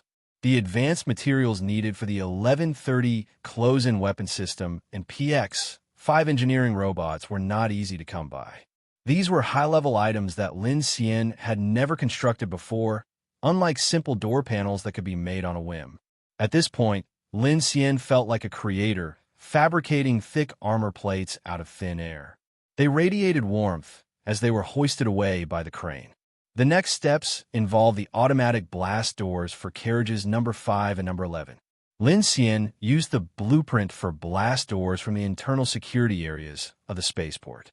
These doors would not only offer formidable protection, but they also allowed easy access for passengers, far more effective than relying on the tailboard and cockpit door. Following that, the lift platforms for carriages number 2 and number 5 would be built, primarily for mounting the machine gun forward on the roof. However, Delu used a mobile Gatling gun, and Chen Xishuan opted for a sniper rifle, so there was no need to build a separate gun turret. Lin Xian's idea was to create a flexible personnel entrance. Once the platform was raised, a bulletproof hatch would emerge to ensure airtightness. If external fire was required, the hatch could be opened from inside. For carriage number 2, Lin Xian reserved a large space for the later installation of the G3 electromagnetic railgun. Like the 1130, it was not small and would need to be built as a retractable system, which posed considerable difficulty. Additionally, Lin Xian accepted Kiki's suggestion to add hidden shooting holes to the sides of other carriages, making it possible to fully seal off the interior. These were all external modifications to the train. On the other side, Chen Xishuan and Kiki led the team to empty out the interior of the train, preparing to catalog all supplies and reorganize the carriages according to the newly determined layout. The living quarters required the construction of bed frames, dining tables, chairs, storage cabinets, freezers, as well as the installation of bathrooms, water circulation systems, and heating systems, tasks that Lin Xian would take care of with mechanical manufacturing. To the onlookers, Lin Xian appeared to be a godlike figure. The components that were once complex and needed industrial setups were now easily handled by him. For example, the previously makeshift living arrangements for Shu Qin's team, where they had to make do with scrap materials and ropes, were now being replaced with polished, factory-like installations. Even the space capsule-style living cabins in carriage number 2, which Kiki wanted, were simple mechanical structures to Lin Xian. With materials and a blueprint, he could complete it in minutes. The most important part was that everything could be directly fixed to the train, giving it a professional and pristine look with none of the shabbiness that had previously plagued them. The new survivors in the living carriages were now thrilled, adjusting to their new homes with excitement. Wow, living here feels so secure. We actually have our own rooms now. I can't believe it. Lin Xian is amazing. I absolutely love this train. As the new survivors eagerly work to set up their new homes, everyone, regardless of gender, worked together in perfect harmony, contributing to the effort. Carriage number 7, inventory check. Inside the storage room of carriage number 7, Chen Xishuan led her team in moving and counting all the survival supplies. 172, 173. Xiao Li put all the biscuits in C1 zone. Chen Xishuan instructed while keeping track of the numbers. Got it, Captain Chun. Captain Chun? Hearing this, Chen Xishuan pressed her lips together slightly, a hint of joy flashing in her heart. However, she maintained a serious expression and continued. Put all the jerky into the freezer. Make sure it goes into the right section. As she observed the different train carriages working in full swing, she made her way to carriage number 4, where she found Lin Xian. We've gathered quite a lot. Food is in good supply. Plus we found plenty of medical supplies and some weapons. Lin Xian, who was in the middle of assembling hydroponic racks and plant cultivation chambers for carriage number 4, nodded as he listened. Food and medicine are key. As for weapons, just collect whatever we can for now. By the way, did you find any eerie blood crystals? With Lin Xian's mechanical manufacturing abilities, he didn't particularly need weapons unless they were of exceptionally high grade. However, eerie blood crystals were a different matter. They were crucial. At this moment, Shu Qin approached, holding a modified radio in her hands. This is strange. Even the eerie blood crystals on the dark radio are missing, but the rest of the supplies are untouched. Lin Xian's expression darkened. That means some kind of creature must have devoured both the people and the crystals. The fact that people and blood crystals were missing, yet the critical survival resources and the vehicles remained, sent a chill down his spine. Even if it had been eerie entities or a zombie horde, there should have been signs of a struggle, at least some traces of resistance. Shu Qi nodded. We arrived in Jiazhou a few hours earlier than you. The Black Knight here seems different from Yubei. Different? How? Chen Xishuan asked. It might be related to the 3 abyss zones, Lin Xian speculated. Even though staying further from the abyss tides gives us longer daylight hours, when night falls, we're affected by the influence of abyss zones number 3, 5, and 7. Things could get complicated. Carriage number 7, a tea enthusiast amidst chaos. At that moment, Lu Xingchen ran onto the train. He had just been on lookout duty, but seeing how busy everyone was assembling the train, he hurried over to Lin Xian. Brother Lin, speak. Remember that tea maker I mentioned earlier? Make sure to get me one. The water on this train is top quality. I bet brewing tea with it would be divine. Lin Xian gave him a sidelong glance, genuinely impressed by his ability to focus on tea in the middle of an apocalypse. Still, he didn't object. Instead, he chuckled. Once we're done setting up, I'll build you a dedicated tea station. A true, kindred spirit. Lu Xingchen's eyes lit up, flashing a dramatic "you get me" expression. He raised a finger and declared, with Brother Lin taking care of me, I, Lu Xingchen, shall protect humanity for all eternity. Protect humanity for all eternity? Lin Xian almost choked. There were barely 30 people on the train, and this guy was already making grand declarations about saving the human race. Still, Lin Xian decided not to say anything. If nothing else, Lu Xingchen's enthusiasm was a good thing. With the train's firepower now upgraded, plus Kiki, Delu, and Lu Xingchen, 3 evolution-level ability users, their security had improved significantly. The birth of the PX-05 engineering robot. Manufacturing factory. Material conversion complete. Lin Xian's eyes lit up as he checked his manufacturing system. Wasting no time, he headed to an empty carriage to test out a new creation. The PX-05 engineering robot. This robot specialized in precise welding and assembly work, something Lin Xian had longed for back at the spaceport. It would drastically boost efficiency and handle complex train maintenance tasks. All right, let's do this. Lin Xian took a deep breath. Light flashed as various high-precision materials hovered mid-air, piece by piece assembling before his eyes. But this time, the process was slow. The materials kept shifting, and beads of sweat formed on Lin Xian's forehead. Yet, the robot's core processor wasn't even taking shape. Seriously, this thing is that complex. With a sharp gaze, Lin Xian halted the manufacturing. Ting! A small black fragment dropped to the floor with a crisp sound. He wiped his forehead, picked it up, and realized it was just a tiny, unfinished piece of a microchip. Damn, looks like my mechanical manufacturing level isn't high enough. Mechanical manufacturing, level 2, 420/500. After crafting so many train components, his mechanical manufacturing skill had jumped from 260 to 420, nearing level 3. Guess I need to level it up first. I'll try again tonight. His concern was justified. He had underestimated the complexity of crafting an advanced robot. Even though it was just an engineering model, its intelligence and built-in thruster system made it far from a simple assembly project. That means even with the right materials, the difficulty of creation is still a huge factor.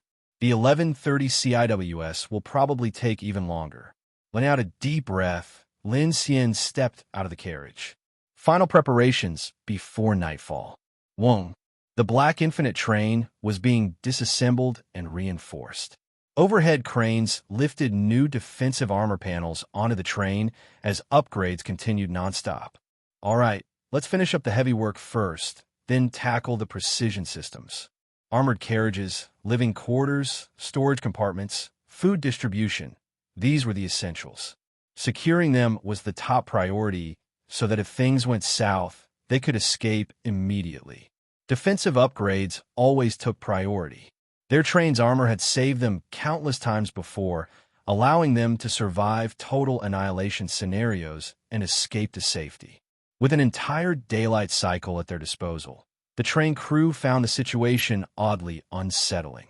Work continued from morning to late afternoon, and thanks to a team of dozens, the infinite train was finally taking shape. 12 carriages and 2 power locomotives fully installed. The black armor plating now covered the entire train, and the dual-layer blast-proof doors gave it an impressive, high-tech appearance. Inside, Chun Sichuan and a group of women arranged food and kitchenware in the dining car. Kiki and Shasha were busy decorating their personal space in carriage number 2. The train's nuclear-powered server was relocated there, and Lin Xian even built Shasha a weapons assembly bench. Delu, Shu Qin, and others installed pipes for the water tanks, filtration system, and heating system. In carriage number 4, Lin Xian recruited Zhou Yunyao and other educated survivors to assist Ding Junyi with setting up the hydroponic system. Finally, Lin Xian finished installing infrared night vision surveillance units on the train roof. Paired with the electro-optical targeting system and active phased array radar, their external monitoring was now top-notch. All right, Lin Xian groaned, stretching his stiff muscles. Time was running short. He needed to finish all external defenses before nightfall. Only one thing left, the outer armor electric blade system. Boom! The sky jellyfish let out a deep, thunderous roar. Its massive, transparent bell rippled violently, sending out shockwaves that shattered skyscraper windows and rattled the very bones of everyone in the convoy. A palpable sense of dread filled the air, as if a colossal nightmare had descended upon them. Keep moving. Don't slow down. Watch the track pylons and stay in formation. Everyone else, light that bastard up. Su Jin's voice roared through the radio.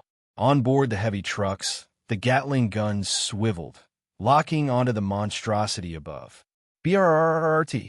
A hailstorm of bullets erupted into the sky as the convoy's armed survivors leaned out their windows, unloading their magazines into the behemoth. It's coming down. On car number 7 of the Infinite train, Shasha clutched her radio, screaming. Above, the sky darkened. The sky jellyfish's massive silhouette loomed over the convoy, its countless tentacles stretching down toward the railway tracks. Crash! A stray off-road vehicle was snatched into the air, flung violently into a wall, and plunged off the highway, taking dozens of zombies down with it. Inside the wrecked vehicle, A woman struggled to crawl out the shattered window, screaming for help. But before she could escape, the horde consumed her. Her desperate, outstretched hand disappeared into the sea of undead, her screams drowning beneath the chaos. Ank! Xiaowei! Shu Qin's shout cracked with rage and sorrow. Her eyes reddened, and with a snarl, she slammed the accelerator. You goddamn bastards, focus! Boom! Boom! Boom! As the sky jellyfish drifted over the convoy, bullets shredded its lower tendrils, sending grayish-white chunks and viscous fluid raining down. Like a sickening downpour, the acidic slime splattered onto vehicles and people alike. Sizzle. Screams. Flesh burned. Limbs melted, and the convoy nearly collapsed into chaos. 18:45 p.m. Darkness fell. The dense fog thickened, and night swallowed the city whole. Every vehicle's headlights blazed alive, cutting through the inky void. Lin Xian, there's another one ahead. Kiki's urgent voice rang through the radio. Lin Xian's eyes darted forward. A second, even larger sky jellyfish emerged over the city skyline, drifting from behind a skyscraper. We're screwed if this keeps up, Lin Xian grimaced. Kiki, grab the fire-throwing idiot and bring him to me. On it. Meanwhile, Lu Xingqian sat motionless, still staring blankly into space. My car, my car, my car. Kiki stormed up to him, glaring. Are you serious right now? The world's about to end, and you're still whining about your RV?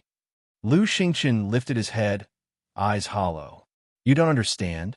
That RV was my partner, my sanctuary, my only solace in this forsaken world. Kiki's eye twitches violently. She resisted the urge to punch him, took a deep breath, and snapped. Fine. Help me kill that damn jellyfish, and I'll make Lin Xian give you your own custom train car. You can decorate it however the hell you want. Deal. Whoosh. In an instant, Lu Xingqian stood up, his demeanor flipping entirely.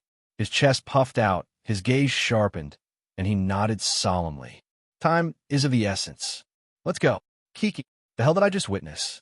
Before he could dramatically monologue, Kiki simply snapped her fingers, and with her telekinesis, she yanked his ear, dragging him straight to the driver's cabin.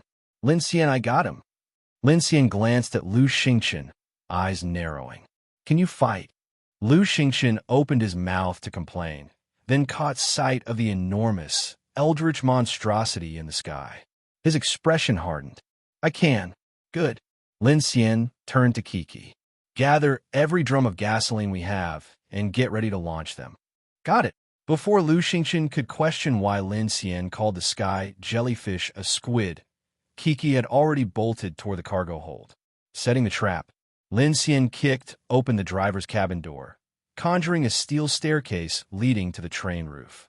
Lu Xingqian, impressed by the seamless mechanical creation, briefly paused, but quickly climbed up without hesitation. Meanwhile, Kiki didn't just levitate the gasoline barrels. She stood on them, balancing in midair as they floated beside her. Lin Xian raised an eyebrow. So you can fly. It made sense. She could lift an entire train. So why not herself? Kiki, grinning, soared beside the moving train, carrying the barrels high above the tracks. On the roof, Lu Xingqian stood firm, his hands glowing with firelight. Kiki raised the barrels overhead. I'll throw. You light it up. No need to remind me. Fire is an art. Lu Xingqian cracked his knuckles, stepping forward. Inside the cabin, Lin Xian's voice came over the radio. Old M.O., once we light that thing up, fire a few missiles to finish the job. Everyone else, keep your windows shut. We don't want burning jellyfish guts raining down on us. Shu Qin and Su Jin responded immediately. Understood. Meanwhile, old M.O. was laughing through the radio. Huh, fire-roasted squid. You got balls, kid. A series of missile launchers armed themselves. All right, let's go all in. Win or die. The sky jellyfish let out a deep, otherworldly bellow. Boom! Its transparent bell pulsed, its massive tentacles writhing as it descended toward the train. Now, Lin Xian shouted. Kiki's eyes gleamed. Her telekinetic power surged, hurling the gasoline barrels upward. Hush! The drums shot into the sky, heading straight for the jellyfish's core. Lin Xian planted his feet, gathering all his firepower. A massive fireball formed in his palms, flames licking across his arms. The fire grew brighter, hotter, larger, until finally, divine, flame emperor, Lin Xian thrust his arms forward, launching the searing inferno toward the sky. Boom! The fireball ignited the fuel mid-air, triggering a chain reaction explosion. Boom! A towering inferno erupted, consuming the sky jellyfish's entire body. A sea of flames engulfed the monster, turning the night sky into a blazing hellscape. The heat wave crashed down onto the convoy. Lin Xian smirked. Now that I think about it, I don't think I've ever gained any new skills from devouring cars. Lin Xian furrowed his brow as he looked at the panel. The wind cannon is already at max level, and my options are growing fewer. Looks like I need to find a way to speed up progress on mechanical combat. By now, the external assembly work of the train was mostly complete. More people meant faster progress, and his mechanical ability was highly efficient for the modifications. Currently, the armor plates, sentinel surveillance, and electroblade armor had all been installed. The automatic explosion-proof doors for carriage number 11 and carriage number 5 were finished, as well as the lift platforms on the roofs of carriage number 5 and carriage number 2. The water and oxygen circulation pipelines were still being worked on, and many of the convoy members were busy organizing their little homes in the living carriages. Besides this, the only unfinished tasks were the machine gun towers on the train roof, the 1130 close-in weapon system on carriage number 12, the PX-05 robots, and the 2 intercity train heads and material carriages at the back of the infinite train.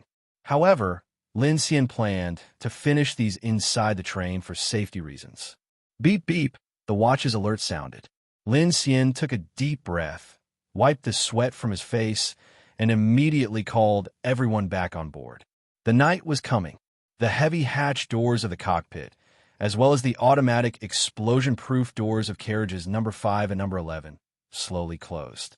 The people on board were busy, everyone preparing for the impending darkness. Thank you for your hard work.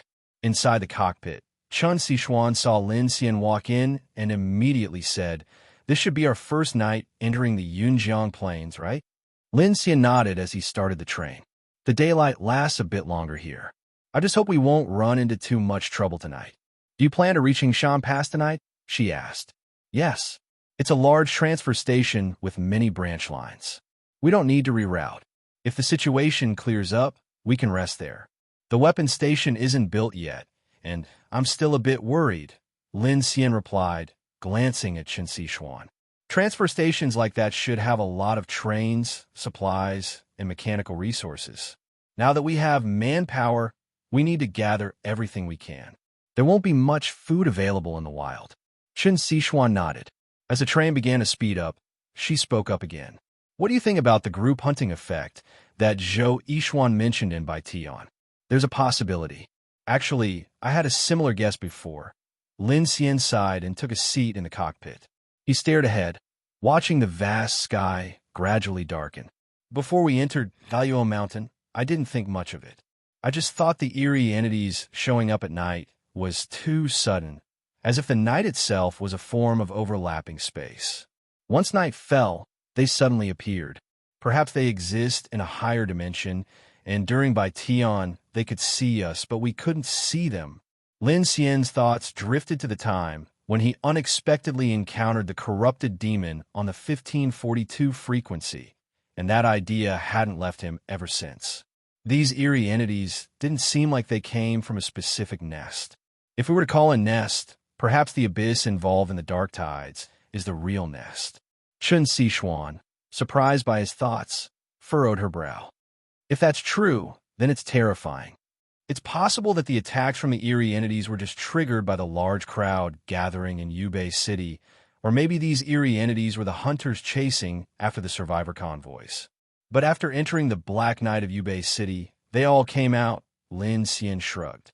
"After we entered Yubei spaceport, I thought I was mistaken.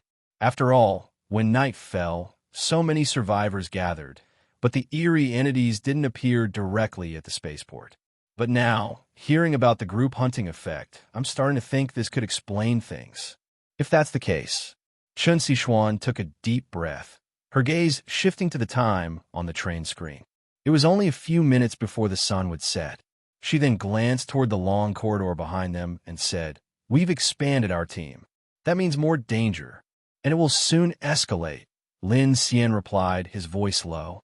The train continued to roll forward, the darkening sky casting an ominous glow.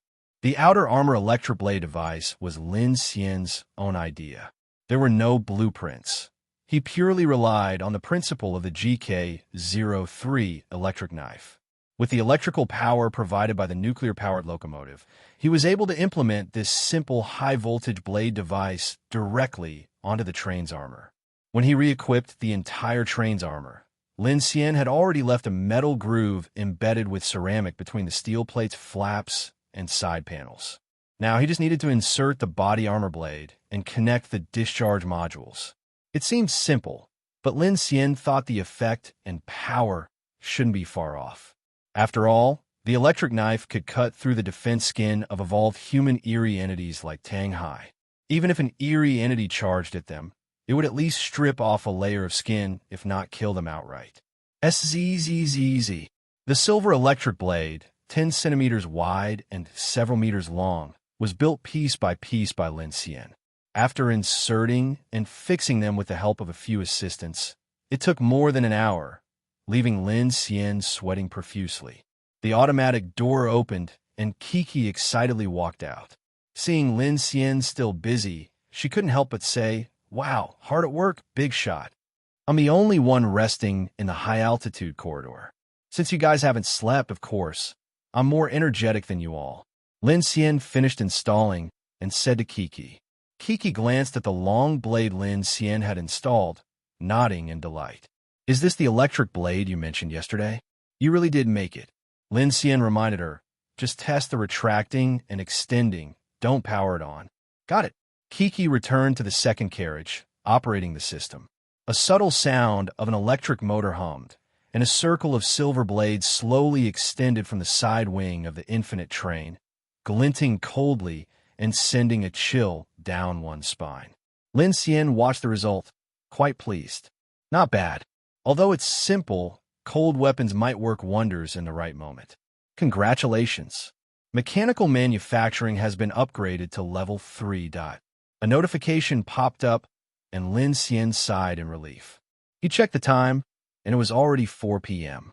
Looking up, he saw that the 30 vehicles of the Fireline convoy were neatly parked on the side of the road, with all the supplies already cleared out by Shu Qin and her team. Let's deal with these cars first. If trouble arose after dark, these 30 vehicles would be wasted if they couldn't be moved. The train lacked the flatbed freight cars it previously had, and bringing these cars along would be pointless. It was better to disassemble them for materials. Lin Xian took a bottle of water, drank a few mouthfuls, and immediately started devouring the cars. Except for one heavy truck that was driven off, there was still one left. Lin Xian walked over and began devouring it, starting with the largest heavy truck. Devouring progress, 1%. The notification appeared, and Lin Xian calculated the time. He estimated that it would take just under 20 minutes to finish devouring this heavy truck. His mechanical devouring had reached level 3 back in Yuqi, and though he only devoured his Huanqing 7F electric locomotive along the way from Daluo Mountain's No. 9 underground city to Yubei, his devouring level hadn't made significant progress. Devouring successful. Mechanical source points plus 20, mechanical devouring skill proficiency plus 10, extra reward. Strength plus 2. Disassembly. Obtained high manganese steel X10. Hot rolled forged steel X10. Cold rolled dual phase steel plate X5. Ordinary carbon steel X20. Non-metallic foam material. Non-metallic composite materials. Phew. A modified heavy truck only adds 20 mechanical source points. Seems similar to the dump trucks from before. Apart from the engine, there aren't any advanced mechanical structures. Without hesitation, Lin Xian devoured all the remaining cars except for two well-maintained armored off-road vehicles. Each vehicle took around 5 minutes, with some taking even less time. By the time the sun was setting, the 30 vehicles had all been devoured. The highway was now empty, save for the bloodstains and tire tracks. Lin Xian opened his mechanical heart panel. Current mechanical heart level, LV.3, 565/5000. Strength level, 330%, burst 300 kilograms. Speed level, 240%, max 13 meters per second. Defense level, 226%, iron bones. Mechanical awakening, mechanic. Awakening skills, research center, manufacturing plant. Mechanical devouring, 3, 466/1000. Increases devouring efficiency. Mechanical manufacturing, 3, 10/1000. Increases construction efficiency. Mechanical passives, scan, repair, disassemble. Special skills. Wind cannon, normal, level 3, max level. Ice shield, normal, level 2, 9%. Backlash, rare, level 1, 30%. Power surge, rare, level 1, 23%. Reminder, VOG Grenade Launcher Blueprint is being upgraded. ETA 3:15:34. The devouring of the cars had added 320 mechanical source points. The proficiency of mechanical devouring increased by 160, with strength, speed, and defense accumulating 20, 15, and 18 points respectively. What surprised Lin Xian was that despite all this devouring, he hadn't gained a single skill. Now that I think about it, I don't think I've ever gained any new skills from devouring cars. Lin Xian furrowed his brow as he looked at the panel. The wind cannon is already at max level, and my options are growing fewer. Looks like I need to find a way to speed up progress on mechanical combat. By now, the external assembly work of the train was mostly complete. More people meant faster progress, and his mechanical ability was highly efficient for the modifications. Currently, the armor plates, sentinel surveillance, and electroblade armor had all been installed. The automatic explosion-proof doors for carriage number 11 and carriage number 5 were finished, as well as the lift platforms on the roofs of carriage number 5 and carriage number 2. The water and oxygen circulation pipelines were still being worked on, and many of the convoy members were busy organizing their little homes in the living carriages. Besides this, the only unfinished tasks were the machine gun towers on the train roof, the 1130 close-in weapon system on carriage number 12, the PX-05 robots, and the 2 intercity train heads and material carriages at the back of the infinite train. However, Lin Xian planned to finish these inside the train for safety reasons. Beep beep, the watch's alert sounded. Lin Xian took a deep breath, wiped the sweat from his face, and immediately called everyone back on board. The night was coming. The heavy hatch doors of the cockpit, as well as the automatic explosion-proof doors of carriages number 5 and number 11, slowly closed. The people on board were busy, everyone preparing for the impending darkness. Thank you for your hard work. Inside the cockpit, Chen Xishuan saw Lin Xian walk in and immediately said, "This should be our first night entering the Yunjiang Plains, right?" Lin Xian nodded as he started the train. "The daylight lasts a bit longer here. I just hope we won't run into too much trouble tonight." "Do you plan to reach Hungshan Pass tonight?" she asked. "Yes.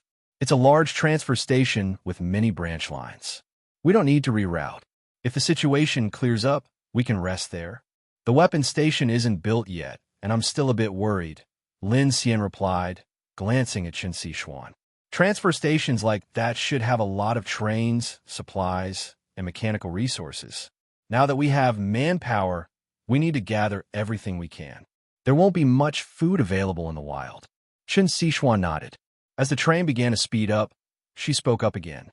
"What do you think about the group hunting effect that Zhou Yishuan mentioned in Bai Tian?" "There's a possibility. Actually, I had a similar guess before."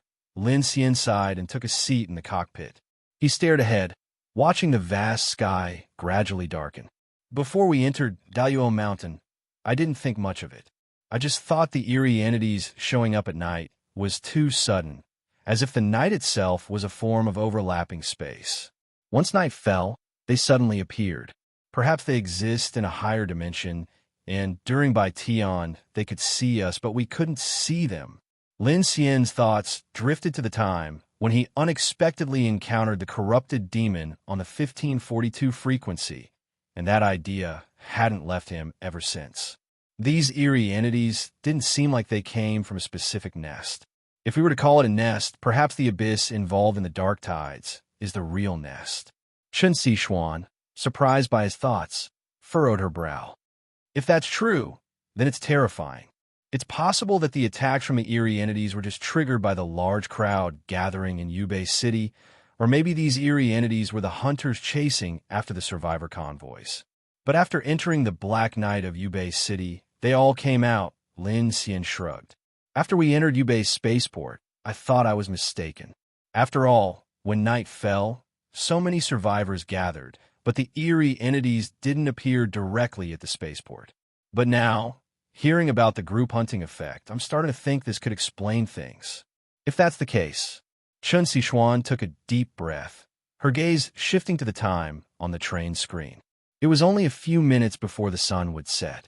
She then glanced toward the long corridor behind them and said, "We've expanded our team. That means more danger, and it will soon escalate." Lin Xian replied, his voice low. The train continued to roll forward, the darkening sky casting an ominous glow. The massive black train, hundreds of meters long, began to accelerate under the setting sun. 1840. The tracks stretched into the old forest valley, and the skyline seemed to sink into a sea of black. Chen Xishuan looked at the travel guide and said, "It's almost nightfall. I don't know why, but ever since we left Jiazhou City, I've had this eerie, cold feeling." Lin Xian glanced at the distant horizon, his expression subtly changing. He had felt the same way, but hearing Chen Xishuan voice her concerns made him uneasy. Clank. The train's speed suddenly slowed, as though something had been run over. Lin Xian and Chen Xishuan were jolted forward by inertia, both frowning. What was that? Chen Xishuan furrowed her brows, shaking her head. I didn't see anything. Lin Xian felt something was off. The tracks were clear, no zombies or obstructions in sight, yet something had caused the train to slow. Anyone feel something's wrong? Lin Xian asked cautiously, picking up his communicator to contact the key personnel across the carriages. I feel a bit cold, Shasha replied first. Did we just hit something? Came Kiki's voice. I feel uneasy too. Shu Qin's voice followed from carriage number 10. Maybe I'm overthinking, but every time I've had this feeling, trouble followed. In carriage number 5, Lu Xingchen was fixing his hair when he glanced at Delu. Is Lin Xian calling us? Delu raised his hand and pointed to the communicator. Lin Xian said something feels off. Did you notice anything? Lu Xingchen frowned and raised his palm, a flame sparking in his hand. Suddenly, the flame flared up, trembling violently before quickly settling down. Flare after flare. He ignited both hands, and the car was bathed in a red glow. He suddenly scowled, a rare gravity appearing on his face. This cold. It's not just the temperature. There's something sinister at play. In carriage number 2, Kiki sat in front of the control panel, brow furrowed, analyzing the train's parameters and scanning the signal systems. Yet, she found nothing. Lin Xian, nothing's showing up, but I feel something's wrong. Should we stop and check? She asked, holding her communicator. Clank. The train's speed slowed again, this time with a heavier, more sluggish feeling. Lin Xian, upon hearing the feedback, narrowed his eyes. He had an idea and quickly returned to carriage number 1, where he activated the device mounted on the train, an anomalous cube. Ding!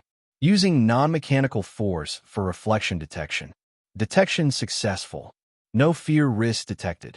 Dimensional dark force invasion has been blocked.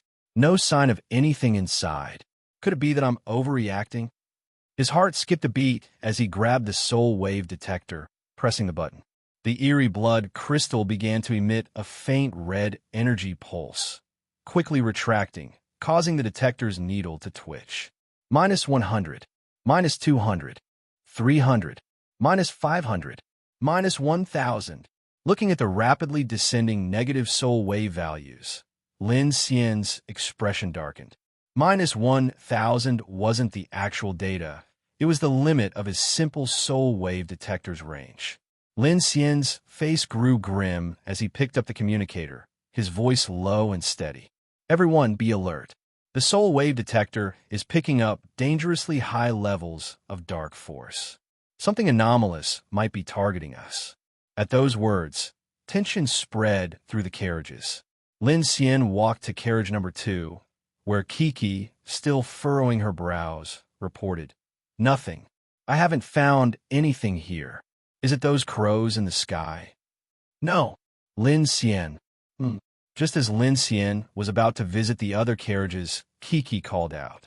She looked at him and said, "It's almost nightfall." Lin Xian's expression shifted, and without a word, he turned and ran back to the cockpit. "Chun, are there any bridges or tunnels ahead? We might need to speed up and push through." Chen Sichuan replied directly, "There are plenty. This area is still mountainous. The plains only begin after Hengshan Pass. If we head into the forest, we'll encounter swamps and wetlands." Beep, beep.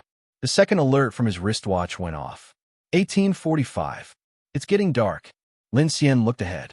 The sunset hadn't yet set, but the skyline already shimmered with eerie light. But in the next moment, his face changed dramatically. Chen Sichuan shouted in surprise, "Lin Xian, look! 3 beams of light are coming at us." Lin Xian saw it too. Every time night fell, the dark tide's glowing aura would streak across the horizon like a curtain, plunging the world into darkness.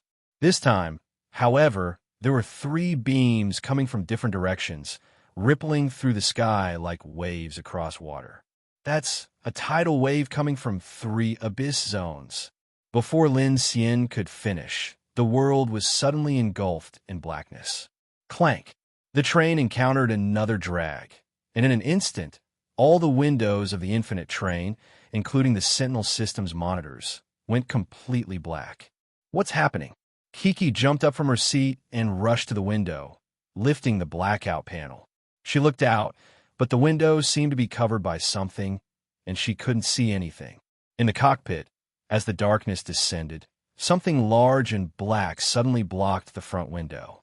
Chen Sichuan's gaze sharpened, and she realized the object covering the window appeared to be moving slowly, like the body of an insect. Instantly, Lin Xian ordered the infinite train to slow down, and screams erupted throughout the carriage. "Lin Xian!" Kiki's voice came urgently through the communicator. "The outside of our train is crawling with these things." Everyone froze in shock. Outside, as the infinite train descended deeper into the mountains, countless monstrous, creepy entities clung to the train. These creatures were enormous, their grotesque bodies twisting and contorting, entangling the entire train. The sound of steel being crushed rang out from all directions, leaving everyone startled by the suddenness of the attack. Thud, thud, thud. Suddenly, the entire infinite train was surrounded. The air was filled with the eerie sounds of creatures climbing and moving, with insect-like limbs skittering across the train's windows, leaving the passengers frozen in fear. Where did these things come from? Chen Sichuan's face turned pale as she held back her fear, cautiously speaking to Lin Xian. Lin Xian remained silent. His mechanical heart was linked to the entire train, and he could feel the strain on every carriage as external forces tried to penetrate. His heart sank. Why had these creatures appeared so suddenly? Despite all the precautions they had taken, Lin Xian was still startled by the unexpected danger. Thud, thud, thud. A giant black insect crawled across the front of the train, and a creature with numerous human-like arms slowly approached the front. It suspended itself, revealing a monstrous spider face, its eyes twisted and pale, with 2 large eyes that resembled twisted human faces, wide open, emitting an aura of terrifying fear. Boom! The eerie entities surrounded the entire train. In that instant, it seemed as though the monsters had sensed the fear inside the train. With a shrill screech, One of the creatures charged directly at the front window's grating armor of the infinite train's cockpit. Some of the creatures began to crash into and tear at the train's steel plates. Rah! A gigantic head spider emitted a sharp screech as countless pale human arms flailed from its feet, shaking violently, sending chills down the spine of anyone watching. In that split second, Lin Xian's first reaction was to take control of the infinite train and accelerate furiously. Attack! Lin Xian's heart raced, knowing these creatures had finally been provoked. He immediately gave the order for everyone to take action. Whoosh! The mechanical heart roared to life, and the engines of the Whale 03E heavy gas turbine locomotive and the nuclear-powered train hummed with power. The train surged forward as Lin Xian raised his hand and initiated mechanical manufacturing. A long, spiked, heavy protective plate emerged outside the front window. Boom! The head spider slammed into the protective plate with immense force, sending blood and flesh splattering everywhere with a painful shriek. Lin Xian wasn't sure what this monster's capabilities were, so he decided to create some initial protection for the window. At that moment, Kiki dashed forward, raising her hand to unleash a powerful psychic wave, pushing the spiked protective plate along with it. The head spider's claws scraped across the side of the train, emitting sparks, while a massive black centipede atop the roof rolled off with a screech. Bang, bang. Everyone fire. In a critical moment, Lin Xian immediately ordered. Rat-tat-tat, boom, crack, boom. At his command, the convoy members in the living carriages began firing their guns through the shooting holes, unloading a torrent of bullets onto the creature's limbs and feet. The bullets tore into the monsters, showering a mess of unidentifiable meat chunks. In the fifth carriage, Delu, holding a Gatling gun, stood ready in front of the automatic door, while Lu Xingqian opened the rooftop platform. Bang, bang, bang. As the roof opened, a serpent-like head and numerous black insects scrambled inside. But in that moment, a pillar of crimson flames erupted into the sky. God, burning heaven, demon beasts, all of you, make way for me. Boom!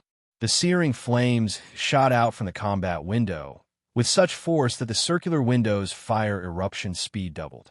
The flames reached up to several meters high and incinerated the black insects, blasting them out of the window.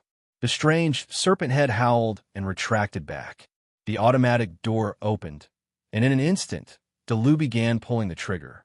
The K-23 Gatling gun roared to life, its high-speed firing shredding the squirming tendrils.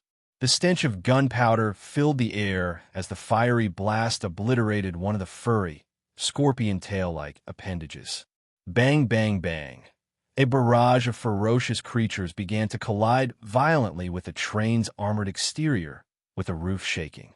The giant black centipede clung to the train's side, trying to gnaw at the armor. Hundreds of insect feet clinked against the metal, sending shivers down one's spine. Lin Xian, standing in the cockpit, felt the train being pulled and slowed by the creatures. His eyes sharpened, and he clenched his jaw. So, you like climbing the train, huh? Fine, I'll give you something to hold on to. The mechanical heart activated. High-voltage electricity surged through the sides of the infinite train, and the silver blades of energy began to hum with a faint electrical charge. Meanwhile, the blades started to glow, and arcs of electricity flashed. With the appearance of these 100-meter-long electric blades, the strange entities clinging to the sides of the train screeched in agony. Their limbs shattered, and the centipede's abdomen was sliced open. The creatures screamed as they rolled off the track guardrails. Finally, the infinite train accelerated as planned. The flames from the explosion caused by Lu Xingqian's actions spread to the roof, setting it alight. From a distance, the train's roof appeared to be burning with a raging fire. The train's speed increased, and the sound of explosions rang out as they tore through the night.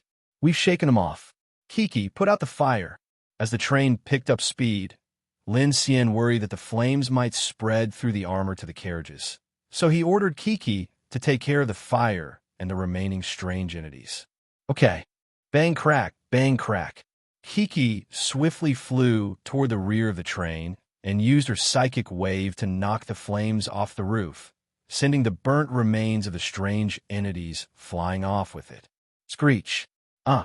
The shrill cries of the creatures echoed as they relentlessly pursued the infinite train. In the pitch-black forest, an overwhelming number of black insects emerged, crawling toward the tracks. How can there be so many monsters? Could it really be because of the predator effect? Chun Sichuan said, incredulously, watching the road ahead as more unknown black insects continued to emerge from the forests. Lin Xian's expression was grim. Whether it was due to the predator effect or the dark tide from the three abyss zones, the situation made it clear that the night was much more dangerous than before. The continuous emergence of monsters seemed to be a direct pursuit of the train. They kept pouring out from the forest, as though they had been tracking them the whole time. They had originally believed that having more daylight would improve the survivors' safety and survival chances. But little did they know, the dangers of the night had increased exponentially. Just earlier, the train had been overrun by strange entities, and just the thought of it made everyone's skin crawl. In the deep forest, the ground trembled with more monstrous roars. The train hurtled forward at full speed. Lin Xian couldn't afford to be careless at all. Bang! Bang! Bang! The fierce collisions continued to echo as the train's exterior armor took the brunt of the impact. Thanks to the electric blades on the armor, no monsters could climb the train, but the smaller black insects managed to get up there quickly. Damn it! Lin Xian cursed under his breath. The nightmarish creatures in the darkness reminded him of the chaos they faced back in Yubei City, where groups of monsters had rushed at them. Lin Xian couldn't help but feel a mix of anger and relief. At least, he had made the most of the daylight hours, preparing the carriages and armor in time. Otherwise, if night fell too soon, the casualties would have been severe. The night seemed endless, as though there were always terrifying creatures lurking, waiting to spring out from the shadows. Lin Xian, look! Suddenly, Chun Sichuan called out in surprise. Lin Xian lifted his head and noticed a light in the distance along the track. There, it looks like someone... Chun Sichuan's eyes narrowed as she saw a figure standing in the middle of the track up ahead. A zombie? It doesn't look like one. Beep, beep, beep. The train's responder machine suddenly rang, and a mechanical voice echoed from inside. Up ahead, please merge on a track 3. What? Lin Xian exclaimed in shock, quickly pressing the responder button. Who's speaking? There was no answer. The mechanical voice seemed to have appeared out of nowhere. At that moment, Chun Sichuan patted Lin Xian's shoulder. He looked up, only to realize the figure on the track had disappeared, and in its place, a new track junction had appeared. The junction had been altered. The track's been changed. No time to care about that. Just push forward. At this moment, countless eerie entities rushed out from the darkness, and the swarming black insects crawled onto the tracks, making a noise like rain pouring down. Lin Xian didn't have time to worry about the track junction. With no other choice, he drove the infinite train onto a side track, pushing through with all his might. The side track, illuminated by the train's lights, seemed to lead into a dark forest. The trees loomed overhead, casting shadows, and steep mountain rocks filled one side of the train's view. Da-da-da-da. The sound of gunfire from the rear carriage echoed in the air, as the monsters' growls and their continuous attacks on the train's armor persisted. Lin Xian was in a panic. Just then, the train's front became clearer, and a platform with many tank carriages and the outline of an industrial town appeared on the horizon. Yuzhen Station? Chun Sichuan nervously checked the driving computer. This branch line is connected to the Huanxing main track. We should be able to get back to the track ahead. No, we can't. Lin Xian fixed his gaze on the track. A tanker carriage was blocking the path of the infinite train. His heart sank, and he immediately applied the emergency brakes. Screech! The train wheels screeched to a halt, sparks flying on the track, the rails turning red with heat. Everyone inside the carriages was thrown off balance by the sudden deceleration, and loud screams filled the air.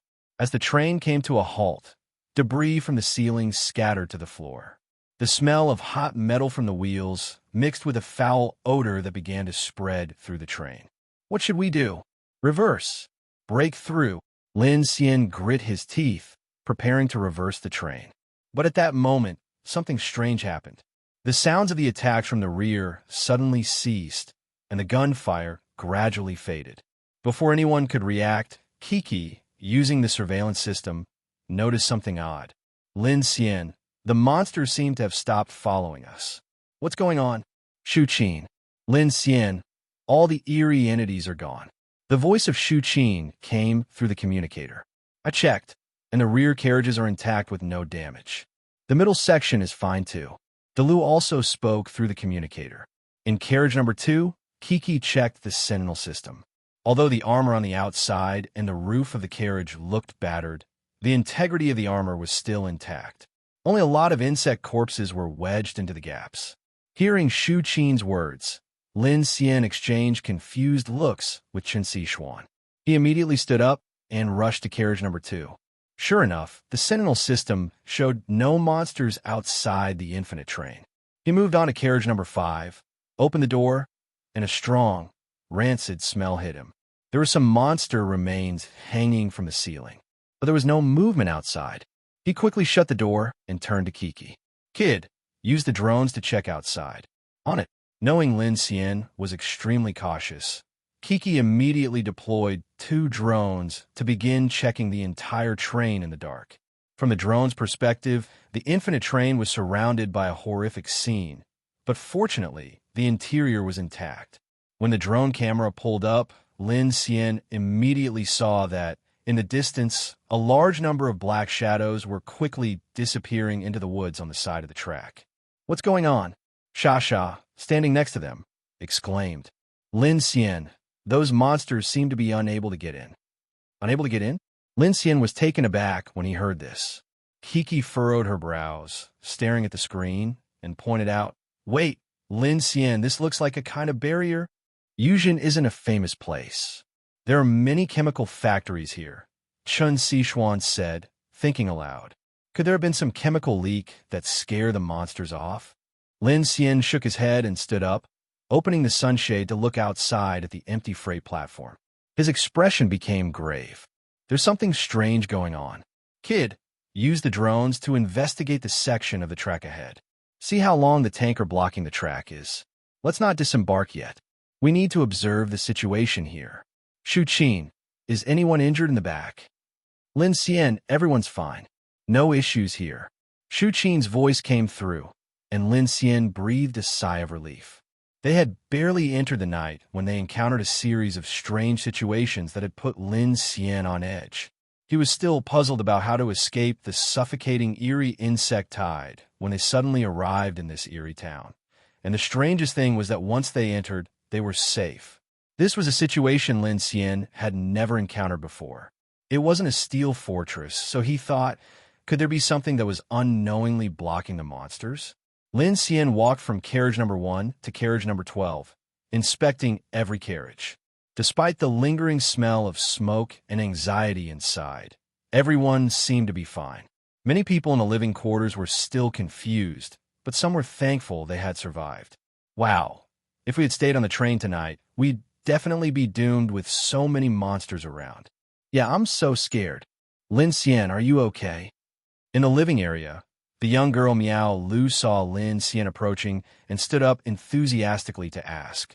I'm fine, Lin Xian said. When we entered the station, did those monsters suddenly run off? Miao Lu shook her head. I didn't notice. It was like all of a sudden, the monsters just retreated and it became quiet. That's right. Shu Qin also came over. It's very strange. We've never encountered something like this before. Lin Xian nodded. All right, everyone stay alert. The situation with so many monsters might still happen again, so let's be mentally prepared. The train was covered with eerie entities. Not just Lin Xian, but even people like Shu Qin were caught off guard. If it weren't for the heavy armor, the dozens of people on board might have ended up as the monster's next meal. Lin Xian continued checking the condition of each carriage with his mechanical heart and also began repairing some of the fasteners. When he reached carriage number 3, Ding Junyi called out to him. Ding Junyi, with a serious expression, pointed to the pot containing the blood-scourged flora and said, "I've been keeping an eye on it." And just now, the hell's black chrysanthemum changed. Lin Xian's heart skipped a beat.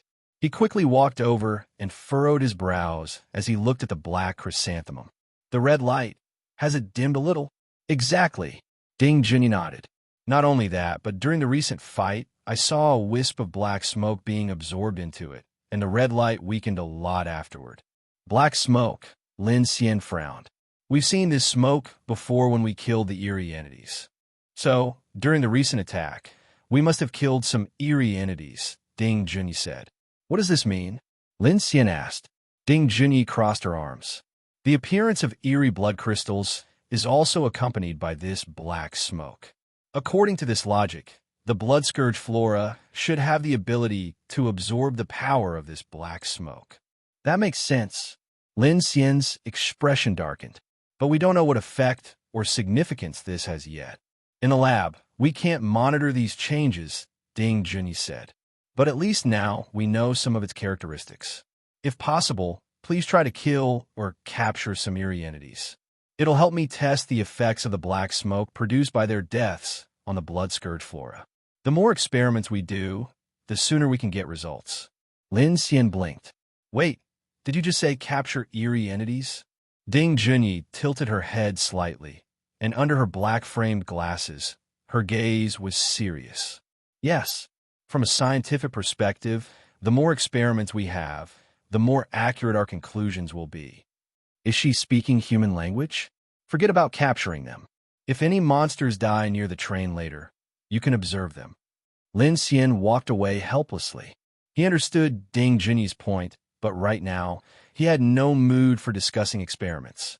Capturing eerie entities? Who would do such a thing? Not in this lifetime. Lin Xian cursed inwardly. Strange things were happening. Lin Xian's mind was filled with unease. The preparation center on his wrist lit up, and Lin Xian quickly glanced at the material conversion progress.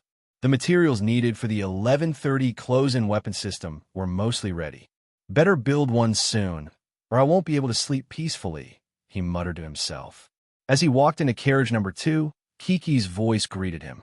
Chun Sichuan and Sha Sha were gathered around the information center, staring at the live footage from Kiki's drone.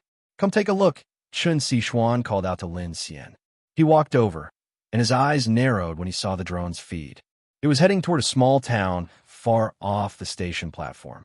Strangely, under the night sky, faint lights flickered in several houses, like gas lamps or extinguished candles.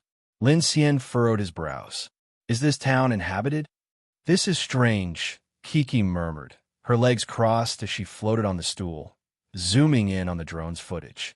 Due to the distance, she could only make out faint outlines of buildings.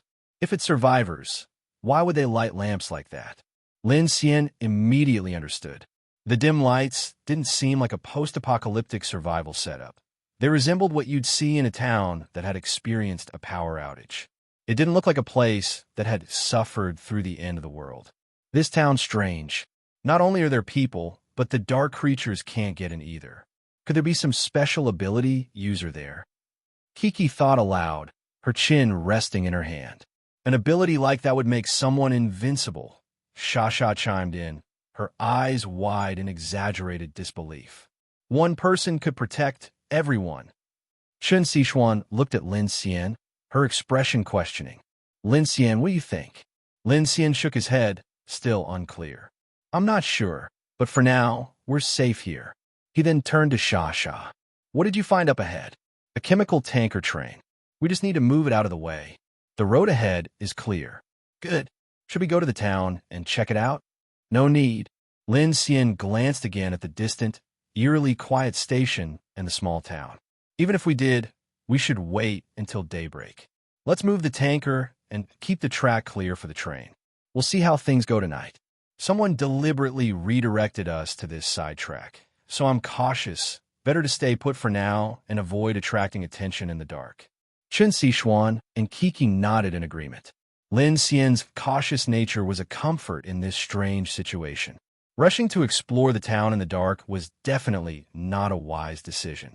The doors to the cockpit opened, and Lin Xian and Kiki stepped out, followed by Lu and Lin Xian, who began their patrols of the station's edge. The Raintown station was a large chemical cargo platform, with a closed warehouse on one side. Under the moonlight, the platform was shrouded in a soft, pale glow. It was eerily quiet, almost too quiet. Lin Xian quickly made his way down the tracks toward the tanker train, activating the mechanical heart to begin scanning the entire train. Within moments, the scanning process was complete. The train rumbled as Lin Xian started the tanker. Kiki helped by switching the track, and under the lights of the infinite train, they moved the tanker off the tracks, clearing the path ahead. The task was easier than expected. The only sound came from the distant chirping of insects, but there were no unexpected complications. Once everything was in place, Lin Xian wasted no time and called everyone aboard the train. Just as he was about to step back in the cockpit, he froze. A cold shiver ran down his spine as he turned and looked back at the empty, dark platform. There was an odd feeling, as if something unseen was watching them. "What's wrong?" Chen Xishuan's voice came quietly from behind. Lin Xian didn't answer right away. His gaze lingered on the station, but he didn't see anything. He turned and boarded the train. Once inside, the cockpit doors closed with a heavy thud. The familiar hum of the infinite train systems offered a sense of safety, but Lin Xian's unease didn't dissipate. It was as if something was lurking just out of sight, watching them. "Tonight, I'll stand guard. Chen Xishuan, Sha, you both should get some rest. Shu Qin and I will keep watch," Lin Xian instructed, his tone firm and practical. "I'm not sleeping," Kiki replied, her energy evident. "You're setting up the 1130 close-in weapon system and the engineering robots tonight, right? I can help you calibrate the systems." Lin Xian gave her a glance and nodded. "All right." At that moment, he noticed Shasha's expression was a little off. He walked over to her. "Shasha, what's wrong?" Lin Xian, Shasha's brow furrowed slightly. "This place feels creepy. I can't shake the feeling that something's wrong." "I feel the same," Chen Xishuan added, her voice low. "Even though those creatures are gone, this town just doesn't sit right with me." Lin Xian nodded, his expression hardening. "We'll stay in the train until daylight. I'll seal off the train. Only I can open the doors. You all get some rest." Though Lin Xian felt unsettled as well, he didn't want to transmit his unease to the others. As the leader, he had to maintain a sense of calm. After assigning roles, everyone reluctantly settled into their duties. Lin Xian. After everyone left, Chen Xishuan called out to him from the door of carriage number 1. "Be careful." Lin Xian nodded. "I will." He turned back to the device in his hand, the anomalous cube, and activated it for another scan. Ding! Non-mechanical force reflection detection in progress. Detection successful. No fear risks inside. Dark forces have been blocked. Next, Lin Xian grabbed the soul wave detector, pressing the button. 0. Everything inside and out seems clear, Lin Xian muttered to himself. But despite the reassuring results, an uncomfortable feeling lingered. He couldn't quite shake the suspicion that something was wrong. Could the anomalous cube be blocking the influence of an ability user? He wondered aloud. Then it hit him. He had a sinking feeling. What if this was some kind of forbidden object? Lin Xian's mind raced. If survivors had such abilities, they would be virtually invincible, far more powerful than his own mechanical heart. But if it were a forbidden object? His thoughts were interrupted as he looked back at the anomalous cube. He couldn't ignore the nagging feeling that this was something far more dangerous. Forget it, Lin Xian muttered. We'll see what tomorrow brings. He picked up the communicator, checking the system, and began walking down the train's carriages. Carriages number 11 and number 12 were quiet, with most of the passengers in carriage number 11 asleep. Shu Qin and the others had already turned off the lights, waiting patiently in the corridor. Kiki followed Lin Xian into carriage number 11, where 3 vehicles and a motorcycle were parked, future equipment for mobile operations.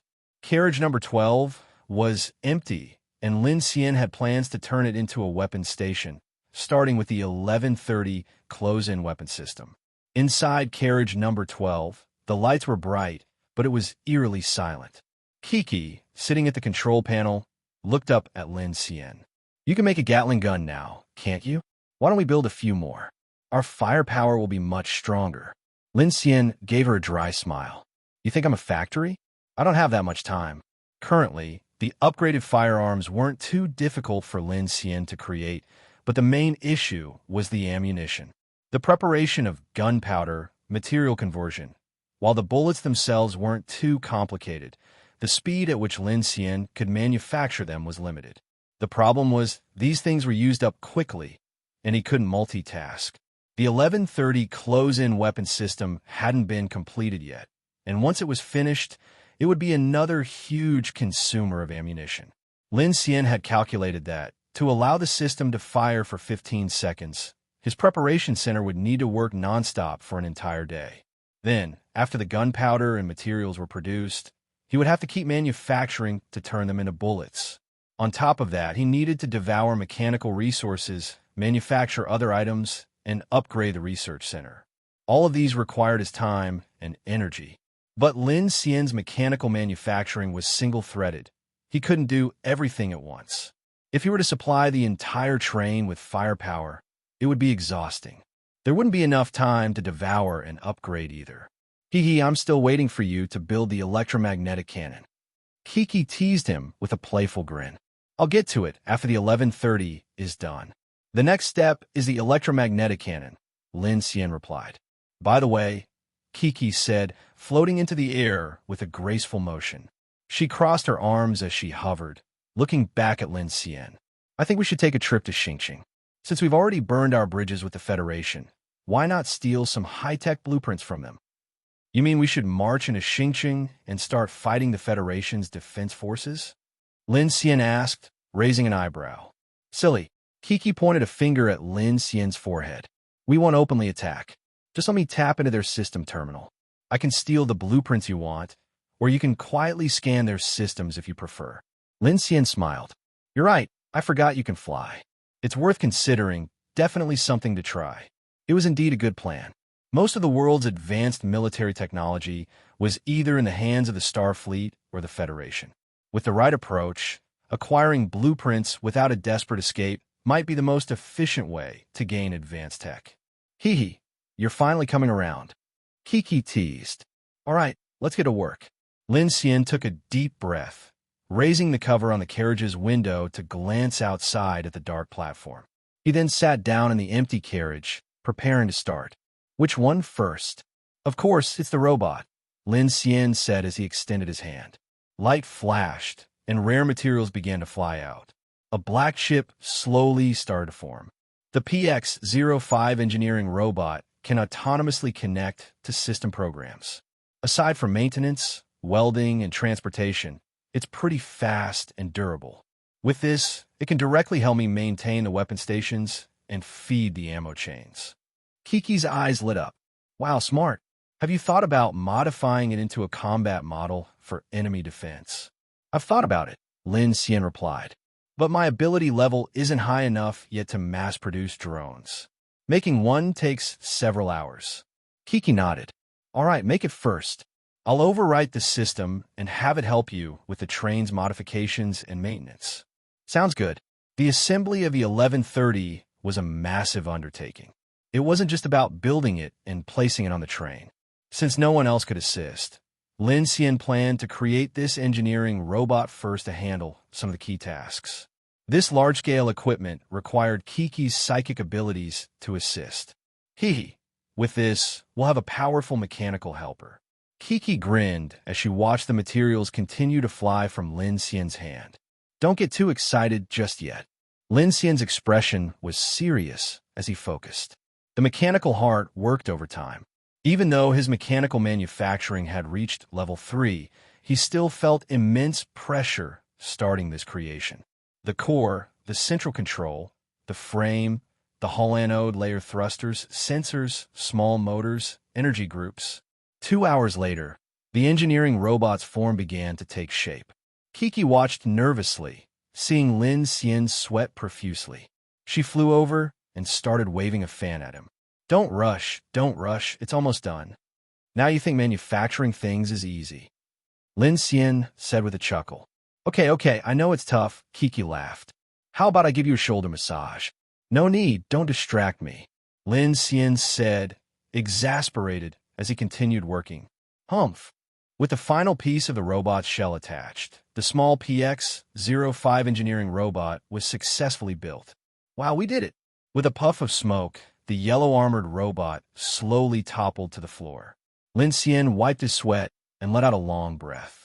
Looking at the small engineering robot in front of him, he couldn't help but feel a mix of pride and weariness. He had once considered creating an army of robots for combat, but this engineering robot had given him a hard lesson. The road of a mechanic was long and difficult. Reaching that level would take much more work. Try it out. Lin Xian wiped his forehead and spoke to Kiki. Kiki quickly pressed the startup button on the robot. Beep! The program initiated. The robot's control panel lit up with fluorescence, and a soft electric hum emitted from the robot. The thrusters on the robot glowed faintly blue, and it slowly rose into the air, hovering within the 12th carriage. Wow, so cool. Kiki's eyes sparkled. Just wait. She immediately pulled out a mobile computer, connected to the robot's program interface, and began configuring the system. All right, you get to work. I'll start on the cannon. Lin Xian nodded, a sense of urgency in his voice. The two of them had developed good teamwork during their journey from Jiang City, and it showed in their seamless coordination. Lin Xian began reviewing the materials in the disassembly space, and without hesitation, he began the process of manufacturing. Whoosh! Light flashed from his hand as metal materials flew out, condensing, shaping, forging, and assembling. Gradually, a large 1130 close-in weapon system began to take shape. Kiki, still focused on the robot, was also helping with the work. As the heavy weapon took form, Lin Xian's heart surged with excitement. Finally, a big weapon. The base, the lifting platform, the automatic hatch for the roof, and the rear ammo supply system. Lin Xian didn't stick to the original design. He made some adjustments to suit his needs. The electro-optical targeting system and phased array radar were completed, and a movable, deployable close-in weapon system appeared in the 12th carriage. A behemoth of over 10 tons, exuding a formidable killing intent. Vroom!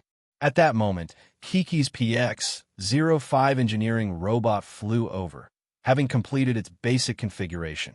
It started helping Lin Xian install the cannon's base. Done, but the ammo configuration will take some more time. For now, let it help with the miscellaneous tasks. Kiki said, hands on her hips, looking pleased. Phew! Lin Xian nodded and sighed. Finally, it's done. It was already past midnight. For Lin Xian, building such large devices for the first time was a challenge. Previously, he had only created simpler machines: guns, armor, train accessories, and the freezer in the dining car. But the PX-05 engineering robot and 1130 close-in weapon system were far more complex, requiring hours of effort and focus. Mechanical manufacturing, level 3, 260/1000. Lin Xian opened the mechanical heart interface and saw that the progress had significantly increased, with over 200 points added to his manufacturing skill. Nice, this is a good increase. Mechanical devouring and manufacturing were the foundational skills Lin Xian needed to upgrade quickly. While the materials in the disassembly space were running low, he had finally managed to get the job done. Whoosh! Zzz. Whoosh! Crack crack. Inside carriage number 12, Lin Xian and Kiki sat on the empty floor of the carriage, resting as they watched the PX-05 robot busy assembling equipment in the weapons station. Lin Xian. Don't you think it's such a coincidence? Other places we went, we didn't encounter any monsters, but the moment we entered the night, we were surrounded by them. Then, at a critical moment, someone appears and leads us to this little town. Kiki propped herself up with her hands behind her, tilting her head to look at Lin Xian. Lin Xian smiled helplessly, closing his eyes and taking a deep breath. I'd like to know as well. If I knew, maybe we could turn from passive to active in this apocalypse. Kiki sighed deeply and then lay down on the floor, rubbing her stomach. I hate the apocalypse. I miss my ice cream, chips, and milk tea. Every time I think about the terrifying things outside the train, it's so unsettling. Lin Xian couldn't help but reply, "What does it have to do with being terrifying?" "I don't care." Kiki huffed lightly, closing her eyes and reaching up to grab at the air.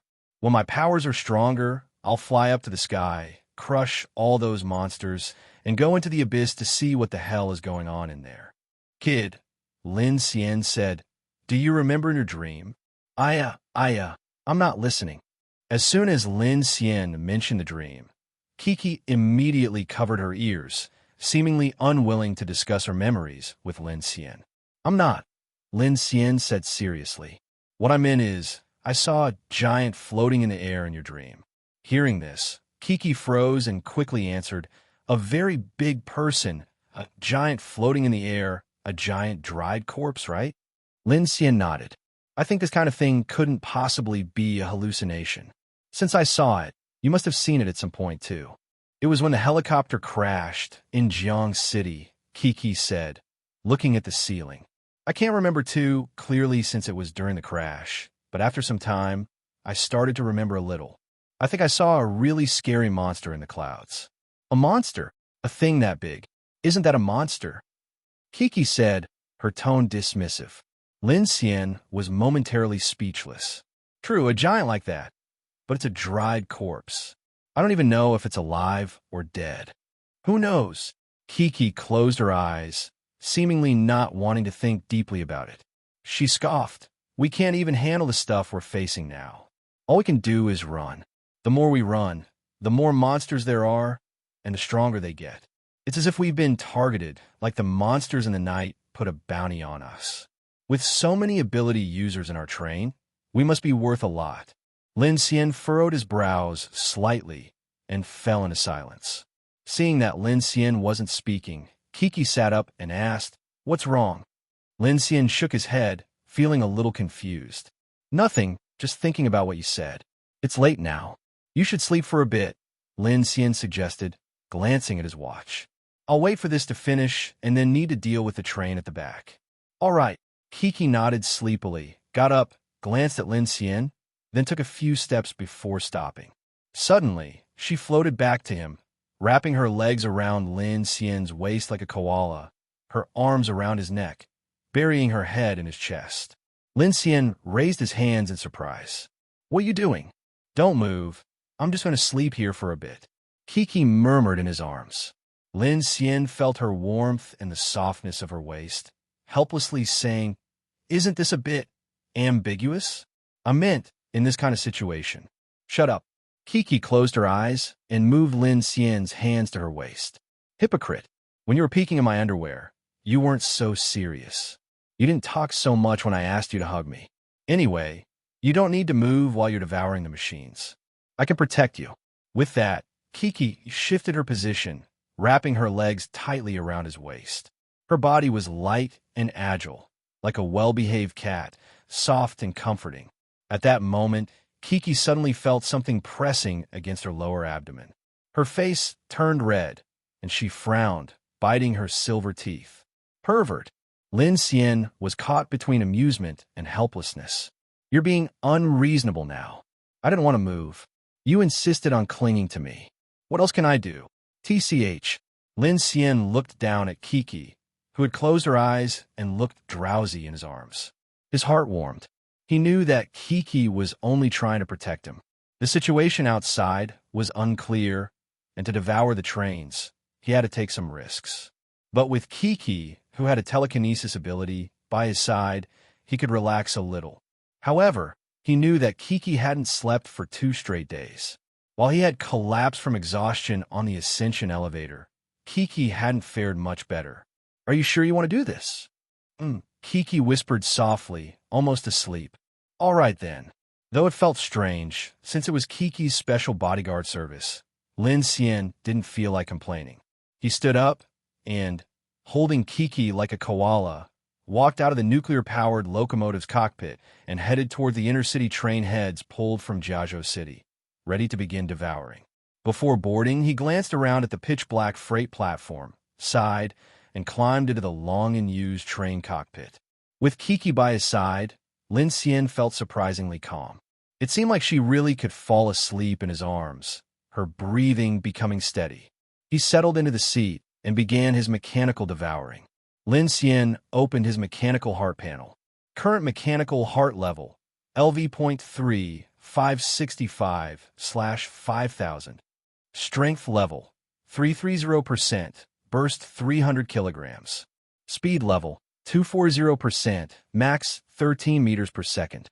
Defense level, 226%, iron bones. Mechanical awakening, mechanic. Awakening skills, research center, manufacturing plant. Mechanical devouring, 3, 466/1000. Increases devouring efficiency. Mechanical manufacturing, 3, 260/1000. Increases construction efficiency. Mechanical passives, scan, repair, disassemble. Special skills. Wind cannon, normal, level 3, max level. Ice shield, normal, level 2, 9%. Backlash, rare, level 1, 30%. Power surge, rare, level 1, 23%. Reminder, VOG Grenade Launcher Blueprint is being upgraded. ETA 0:00:34. Hey, the blueprint is almost done. Congratulations. You've obtained the Thunderstorm A1 Grenade Launcher Blueprint. Wow, turning single shot into burst fire. Xia will probably love this. Lin Xian smiled in delight. The research center was truly amazing. If it weren't for the practical limitations, Lin Xian really wanted to throw in the electromagnetic railgun to see what it could produce. But he could only dream for now. That kind of thing, given his current mechanical manufacturing level, would probably take 50 or 60 days to develop. Even if the blueprint came out, it couldn't be built. It was like watching a movie without ever getting to act. After some thought, Lin Xian decided to test it with the A33K heavy anti-material sniper rifle, one of the weapons from Teacher Chen. Please choose the weapon development direction. Firepower, 3 days, 15 hours. Mobility, 3 days, 12 hours. Huh? Lin Xian frowned. I thought my mechanical manufacturing was at level 3. Why does it still take this long? He pondered for a moment and guessed that the anti-material sniper rifle was an advanced weapon, so it required more time. For the experiment, Lin Xian also placed the Rohrer K-23 electric Gatling gun and the newly obtained Thunderstorm A1 grenade launcher blueprints in. Sure enough, the former needed 4 days, and the grenade launcher needed 3 days and 20 hours. So that's how it is. What about the 1130? Lin Xian slotted in the blueprint for the 1130 CIWS. Ding! This time, the R&D center lit up again. But unlike the red glow from before, this time it was yellow. This blueprint is high tier. Current mechanical manufacturing level, 3. Development time increased by 25%. Please select development focus for this weapon. Firepower, 15 days, 18 hours. Mobility, 11 days, 22 hours. Precision, 12 days, 9 hours. Not bad. If I hit mechanical manufacturing level 4, this thing would only take around 10 days to finish. Feeling more confident, Lin Xian didn't dwell on it too long and turned his focus back to upgrading the sniper rifle. But this time, instead of picking firepower, he chose mobility. This rifle's still too big for Ms. Chun. If I can boost its mobility, it'll be more suitable for her. He wasn't too worried about the upgraded firepower. What mattered most was making it better suited for Chun Sichuan. Now that she was part of the combat team, Lin Xian couldn't help but worry for her safety. Notice, blueprint upgrade for A33K heavy anti-material sniper rifle in progress. Time remaining, 3 days, 11:59:59. Let it cook. Lin Xian exhaled and didn't waste any more time. He turned to devour the head of the nearby intercity train. Devour progress, 1%. He checked the speed. This intercity locomotive wasn't on the same level as the Huanqing 7F electric locomotive in terms of output or size. He figured it would take 2 to 3 hours per unit. He could probably get them all done before sunrise. Time ticked by. Devour progress, 30%. Devour progress, 60%. Devour complete. Mechanical source points plus 300. Mechanical devouring skill proficiency plus 100. Bonus, strength plus 10, speed plus 5, defense plus 10. 2 hours later, the prompt popped up. The locomotive's head disintegrated into gray ash. The ground under his feet gave out, and Lin Xian quickly tightened his grip on the sleeping Kiki as they dropped onto the rails below through the haze of smoke and dust. MMM. The girl stirred in his arms, barely waking, letting out a soft little sound. She squirmed a bit, nuzzled her cheek against Lin Xian's shoulder, and fell right back to sleep. This little brat, even the way she slept was unique. She leaned toward him, face nestled against his neck, her soft lips parting slightly as warm breath brushed his skin, giving him a subtle, tingling sensation. Seeing that, Lin Xian's heartbeat kicked up a notch. Before he realized it, something came over him, and he dipped his head, kissing those sweet lips. Her lips were soft and fragrant, and to his surprise, Kiki, still seemingly asleep, responded. She let out a sleepy hum and parted her lips slightly. Her unconscious response lit a fire in Lin Xian's chest. Heat surged from his chest to his lower belly, and he quickly pulled away, forcibly pushing down the rising urge. And wasn't I just devouring train engines? Why the hell am I kissing her now? He glanced down again and found Kiki still asleep like nothing happened. It really seemed like it had been pure instinct on her part. Desperate for a distraction, he opened his system panel and let out a breath. Ugh. Even with these trains, each one only gives 300 mechanical source points now. To hit level 4, I'll need to eat at least 16 of these. Now that he was at level 3, the yield had dropped again. That haunching 7F electric locomotive, which used to give 500 points, probably only gave around 400 now. Quality's hitting a limit, gotta rely on quantity. But that 100 points of skill proficiency per devour was solid. If he could level up mechanical devour to level 4, and with more daylight hours now, he could keep grinding bigger machines for more boosts. All night long, the responder stayed silent. The creepy, pitch-black freight platform remained dead still, with only a bone-deep chill filling the air. Nothing else happened. Lin Xian stayed on high alert while continuing to devour train engines. By the time 6 a.m. rolled around, the sky above Yuzhan's freight platform was still dark, but most of the locomotives along the tracks had already been consumed by the infinite train. 2 freight locomotives, plus the head of a chemical tanker, 3 engines in total, along with several carriages, all devoured by Lin Xian. It nearly drained him dry. If he didn't have a soft, powerful little koala clinging to him the whole time, there's no way he could have pushed through. Devour complete. Mechanical source points plus 320, mechanical devouring skill proficiency plus 100. Bonus, strength plus 20, speed plus 15, defense plus 8. Devour complete. Mechanical source points plus 280, mechanical devouring skill proficiency plus 100. Bonus, strength plus 15, speed plus 12, defense plus 15. Devour complete. Mechanical source points plus 330, mechanical devouring skill proficiency plus 100. Bonus, strength plus 13, speed plus 15, defense plus 13. Devour complete. Mechanical source points plus 15, mechanical devouring skill proficiency plus 5. Bonus, strength plus 2. Devour complete.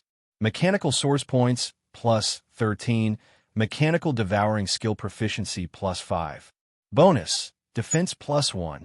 Dismantle results. Acquired high manganese steel times 500, hot roll forged steel times 500, cold rolled dual phase steel plate times 250. Ordinary carbon steel times 1200, non-metallic foam material, non-metallic composite materials. Dismantle results. Acquired glass, plastic, iron, aluminum, copper, semiconductor components, crystal transistor, diode, field effect transistor, integrated circuit, resistor, capacitor, inductor, circuit boards. 3 train heads and over a dozen carriages. Altogether, Lin Xian gained 1,155 mechanical source points and 375 mechanical devouring proficiency. On top of that, His attributes increased by 55 points of strength, 50 points of speed, and 41 points of defense. The fabrication center also harvested a massive amount of metal materials, including high-grade steel. An absolute jackpot. Current mechanical heart. Level 3, 1720 over 5000. Strength level, 385%, 300 kilograms burst force. Speed level, 290%, max speed, 13 meters per second. Defense level, 267% ironbone class. Mechanical awakening, mechanic. Awakening skills, R&D center, fabrication plant. Mechanical devour, level 3, 841/1000. Boost devour efficiency. Mechanical manufacturing, level 3, 260/1000. Boosts build speed. Mechanical passives, scan/repair/dismantle. Special skills, wind cannon, normal, level 3, maxed. Ice shield, normal, level 209%. Backlash, rare, level 130%. Power surge, rare, level 123%. Notice, a 33K heavy anti-material sniper rifle blueprint upgrade in progress. Time remaining, 3 days, 5:49:55. The sun still hadn't risen. Exhausted, Lin Xian opened the cockpit hatch and headed back into the train, planning to put Kiki back in bed. But the girl was clinging to him like a sloth, completely dead to the world. With no choice, he bent down and laid her on the bed, gently unhooking her legs from his waist. But she was gripping his neck tightly. After a bit of a struggle, he gave in and planted another kiss on her lips before slipping away. Still asleep, Kiki subconsciously licked her lips and turned over. Lin Xian sighed a little guilty. His waist ached from carrying her all night, and his chest was still warm where she'd rested. Back in carriage number 1, now a polished, first-class sleeper car, with its own bedroom thanks to Chen Sichuan's cleaning efforts. He pushed the door open. Chen Sichuan stirred at the noise and sat up. Lin Xian, is it morning already? You sleep. I'll take over the watch. Warmth filled his chest. He walked over and slipped into the covers, wrapping her soft body into his arms. It's not just the two of us anymore, he said, eyes closed. Let them take watch for a while. Her cheeks flushed. Then, you should go take a shower. We got a bathroom now, and you really need one. Bathing was a total luxury in the apocalypse.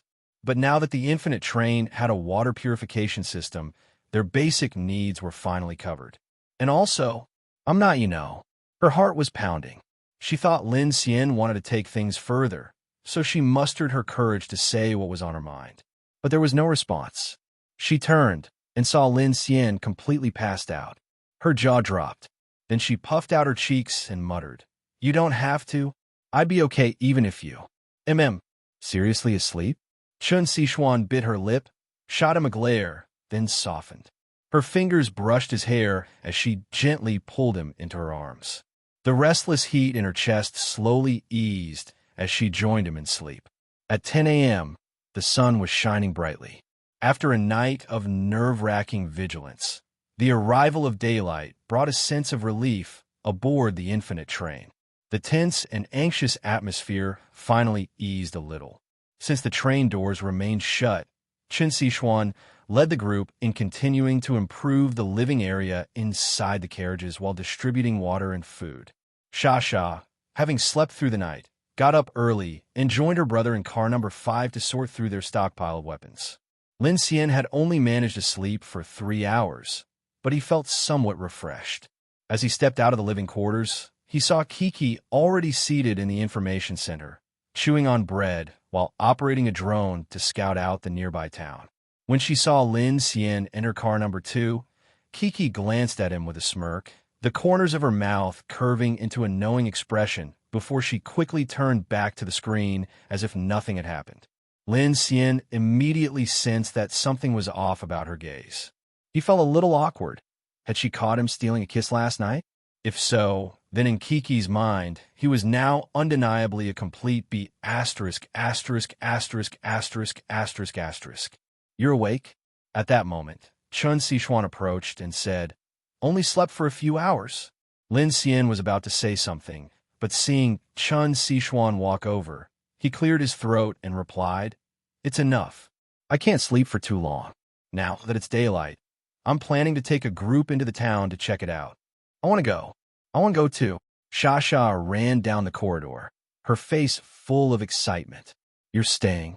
We need people to hold the fort. If you really want to get off the train, go with the others and scout the freight station surroundings for anything useful," Lin Xian said. "Ugh." Shasha looked disappointed. "All right then. You guys be careful." "All right." Lin Xian suddenly remembered something. He gathered materials from the manufacturing facility and quickly got to work. About 10 minutes later, a sleek, black thunderstorm, a one-grenade launcher was freshly assembled. "Whoa!" Shasha's eyes widened in shock as she eagerly grabbed the weapon from Lin Xian's hands. "No way. Lin Ji, since when did you learn to make something like this?" The grenade launcher looked oversized for the petite Shasha, yet Lin Xian noticed she handled it with surprising ease. "You're holding that like it's nothing. Is it supposed to be heavy?" Shasha lifted it a bit and shrugged. "A little heavier than my old one, but this one loads 6 rounds at once. It's way better." Her earlier disappointment instantly vanished, and she now clutched her new weapon with excitement, unable to put it down. Qin Sichuan turned to Lin Xian. "How are you arranging the rest of the team? You take a team to clean up around the train. Shasha and Huiji will check the freight station for supplies. I'll head into town with Kiki, Shu Qin, and Alu in 2 separate teams to scout the area." There were still non-combatants aboard, including Ding Junyi and the women in the living quarters. Lin Xian decided to leave Lu Xingqian, the fire-type ability user, behind. Lu wasn't one for running around anyway. He preferred basking in the sun and brewing tea. Plus, he was strong, making him an ideal guardian for the train. As for Shu Qin, she was highly skilled, cautious, and sharp. Lin Xian planned for her and Alu to investigate the outskirts of the town, searching for anything unusual about the area's ability to repel eerie entities. "One more thing," Lin Xian said, glancing at the cockpit. "Keep an eye on the responder and communication devices. Let me know immediately if anything happens." "Got it." "Oh, right. The weapon station is fully deployed now. If necessary, you can switch it to automatic fire mode. Director Ding has already registered our personnel's facial recognition and vitals into the Frennerfo system. If you're unsure how to use the targeting system, ask Shasha. I taught her this morning." Kiki added this casually, but Chun Sichuan was left completely bewildered. "You mean that big cannon?" Lin Xian nodded. "Just in case. You have defensive measures on board now." Even though it was daytime, with the train's weapon station fully operational, the defenders needed to know how to use it. If trouble arose, they could rely on the CIWS for covering fire. "Understood." Chun Sichuan nodded, feeling a bit emotional. In the past, when she had to guard the train, all she could do was clutch a wrench and anxiously wait for Lin Xian to return. But now, they had an armed squad, and even onboard defensive cannons. Their firepower and security had drastically improved. With Lin Xian's arrangements in place, the entire team geared up. The combat personnel took their positions behind the automated doors of car number 5 and car number 11, waiting for Lin Xian to open them. "Stay alert. There may be other survivors here. Friend or foe, we don't know yet. Stay cautious," Lin Xian warned over the comms. The blast-proof doors swiftly opened. Though the sunlight outside was dazzling, a ghostly chill swept in. The train carriages, filled with people, had grown warmer than the eerie cold of the outside. Weapons raised, the team swiftly disembarked. Lin Xian gestured, and Lu Chong, Miao Lu, and the other evolved fighters spread out in formation, scanning the platform surroundings. Shasha, now armed with her new weapon, followed closely behind Lu Xingqian as they stepped off the train. From car number 11, the lowering ramp descended, and Alu drove a bulletproof off-road vehicle onto the platform. Shu Qin climbed into the passenger seat and turned to Lin Xian. "Lin, be careful. People hiding in towns like this are usually lawless types." "I know." Lin Xian nodded, pointing past the railway. "Dalu, Shu Qin, sweep the perimeter. Figure out the general boundary of this safe zone." If this area truly repelled eerie entities, then something had to be causing it, either within the town itself or along its borders. For safety reasons, Lin Xian didn't send the regular squad members in first. He wasn't about to use them as cannon fodder. Got it, Brother Xian. Delu started the engine and drove off the platform. Vroom! Let's go. Kiki, meanwhile, had finally pulled out her long and used motorcycle. She revved the engine and took off toward the town, with Lin Xian riding behind her. The Infinite Train remained heavily guarded, and once Lin Xian and Shu Qin's teams left, Qin Sichuan got to work leading a crew to wash off the blood and remains left from last night's battle with the eerie entities. The stench was foul, and Lin Xian had long suspected that such odors could attract the creatures at night. Ever since Apocalypse Day, he had developed a habit of clearing and deodorizing their shelter, something Qin Sichuan had also come to appreciate. She made sure the train stayed as clean as possible. All right, let's check those warehouses. Sha, though small, acted like a boss. With sunglasses on and the thunderstorm, a one-grenade launcher in hand, she strutted up to Lu Xingchen. Lu Xingchen, meanwhile, had just set down a chair, ready to lounge in the sun. Sha shot him a glare. Stop slacking. Weren't you looking for tea leaves? Still want them or not? Lu Xingchen crossed his arms and lazily eyed the tightly sealed warehouse doors. With a smirk, he said, "Dummy. Clearly, this place stores chemicals. No way there's tea in there." Sha fumed, but then suddenly grinned mischievously. "Fine, if you won't come, I'll just go with the others. If I get killed by some bandits, no big deal. People will just say that the mighty fire god was all talk, just a fraud, all bark and no bite." A fraud? All bark and no bite? Just for show. Lu Xingchen's grin instantly froze. His face turned pale, as if each of Shasha's words had struck a precise nerve. Shasha stole a glance at him out of the corner of her eye, noticing the effect her words had, so she fanned the flames further. Can't even protect a little girl, yet you dream of saving all of humanity? Uffed. If I were you, I'd find a hole to crawl into. But hey, at least your fire ability is useful. You can warm people's seats like a human heater. Shut up. Lu Xingchen shot to his feet, veins bulging as he gritted his teeth. He pointed viciously at the warehouse ahead. Fine, pick a damn warehouse. If I don't burn every last rat, roach, and pest inside, I'll consider their sanitation standards excellent. Shasha smirked, adjusting her sunglasses, then dramatically waved her hand forward. Lead the way, fire god. The motorcycle cruised along a quiet road, flanked by lush green trees under the golden sunlight. Lin Xian sat on the back seat, gazing at the town's silhouette up ahead. Not far beyond the town, a large chemical plant loomed, complete with towering reactors and distillation columns.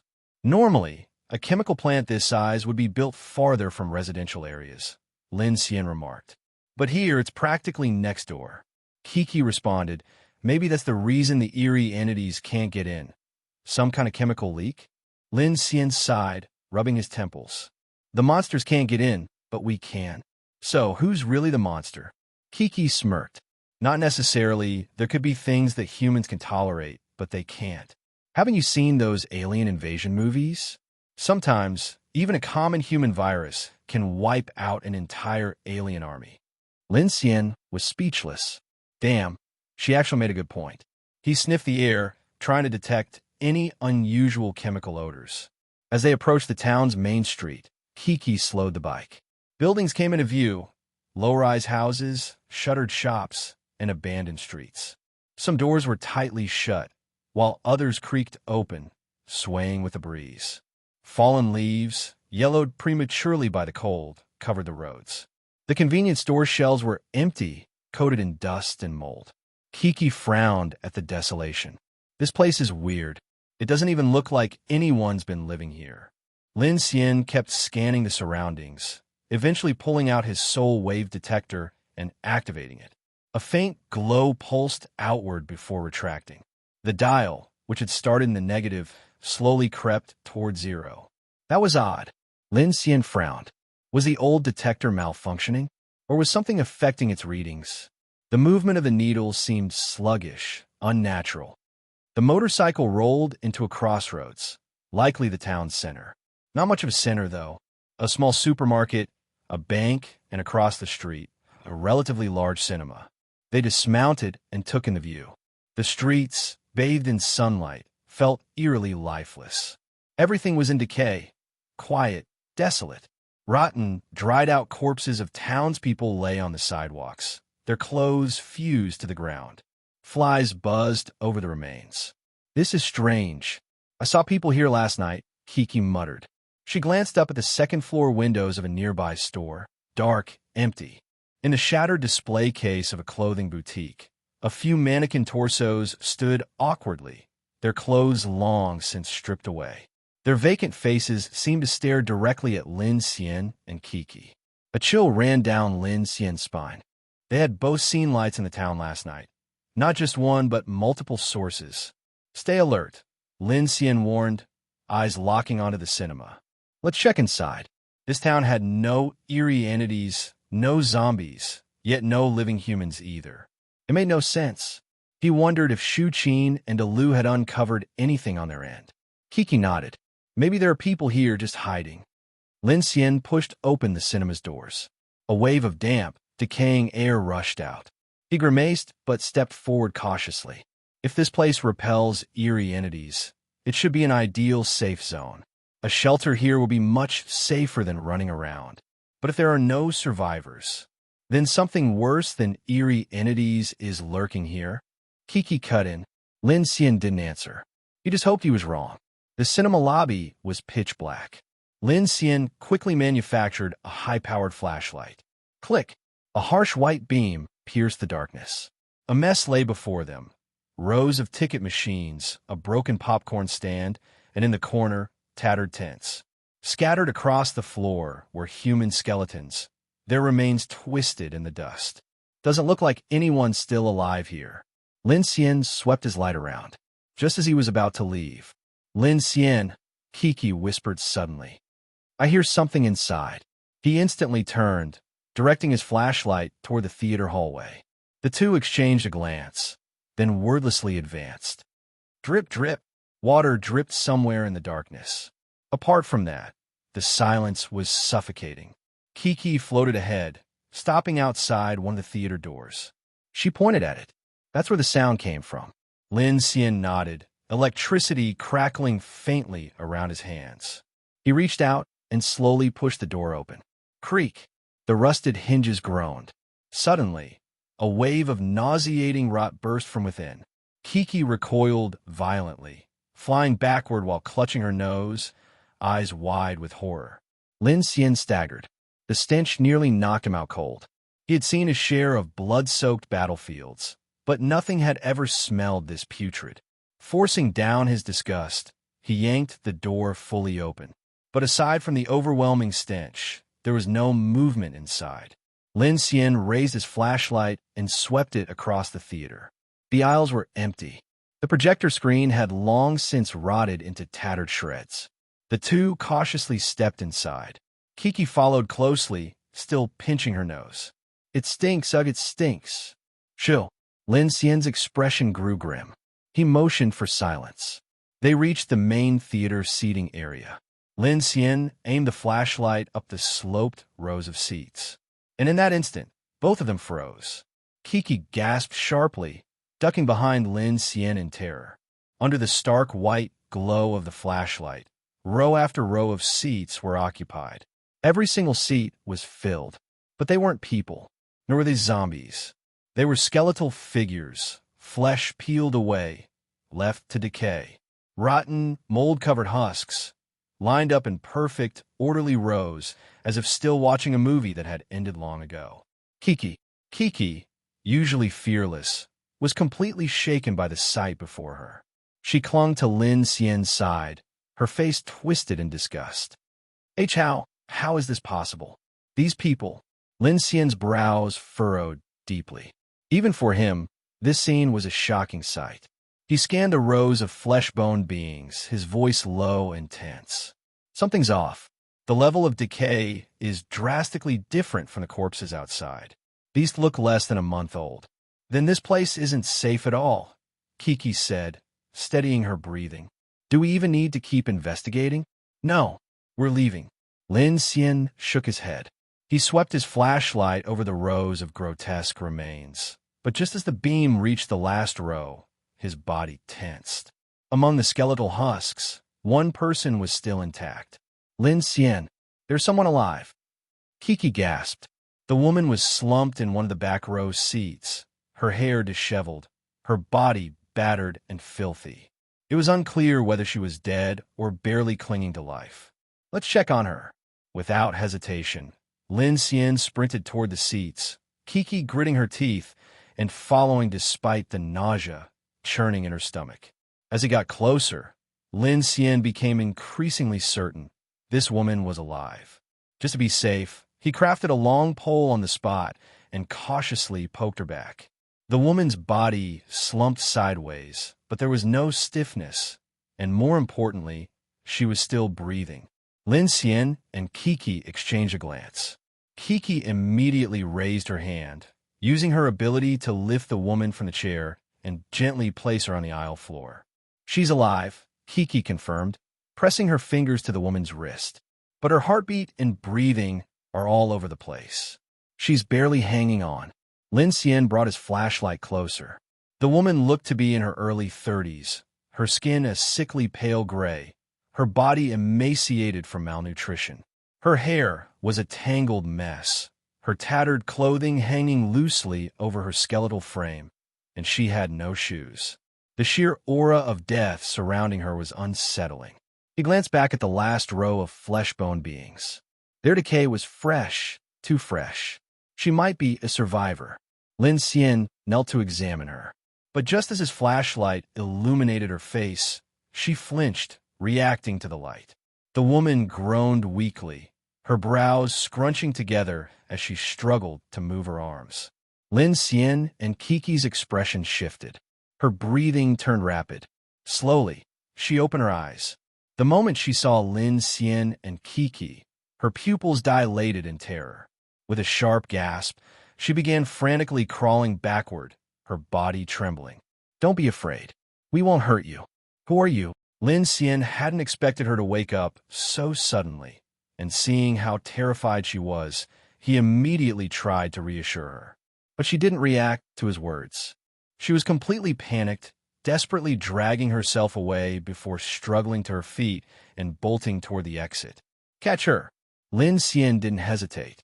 On it, Kiki swiftly raised her hand, her psychic power seizing the woman in midair and pulling her back toward them. Calm down. We're not going to hurt you. Lin Xian called out, but the woman kept thrashing violently in midair. Then Kiki's brows furrowed. She's mute. Lin Xian's mind clicked. That could explain why she hadn't responded. He was about to try another method of communication. But suddenly, he noticed something even stranger. The woman's expression shifted, not in response to him or Kiki, but to something behind them. Her wide, terrified eyes were locked on the hallway behind them. A cold shiver ran down Lin Xian's spine. He and Kiki turned around at the same time. And there, standing at the end of the aisle, a grotesque human face stared back at them. A person walking upside down. Careful! Lin Xian's pupils constricted. A white-skinned entity was creeping toward them, moving on all fours, its head twisted at an unnatural angle. Without hesitation, Lin Xian raised his hand and unleashed a bolt of electricity. Crackle! The bright silver lightning slammed into the creature's chest, charring a hole through its pale flesh. But the creature only paused for a moment before suddenly lunging forward at lightning speed, making no sound at all. It reached Lin Xian in less than a second. He barely had time to react. There was no time to craft a metal barrier, so he instinctively threw up an ice shield. Kiki reacted fast, too, using her ability to shove the shield forward as reinforcement. Boom!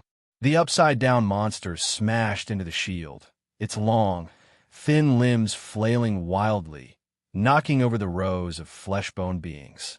Bones and rotten flesh flew everywhere. Fall back! Lin Xian grabbed Kiki and the woman and retreated toward the exit. This cinema, like Underground City No. 8, was a confined space harboring eerie entities even during the day. Got it. Kiki landed on the ground, gripping the woman tightly as they sprinted toward the emergency exit. Lin Xian fired a few wind cannon shots as a test, but the upside-down entity dodged effortlessly, climbing rapidly along the walls to chase them down. Kiki lashed out with her psychic power, slamming the creature into the wall. It struggled violently, resisting her grip. She bit her lip and pushed harder. Boom! The hallway lights shattered, carpet ripped apart, and debris exploded outward. The force hurled the creature to the end of the corridor, where its grotesque limbs flailed wildly. Then suddenly, it melted into the shadows. Lin Xian exchanged a glance with Kiki.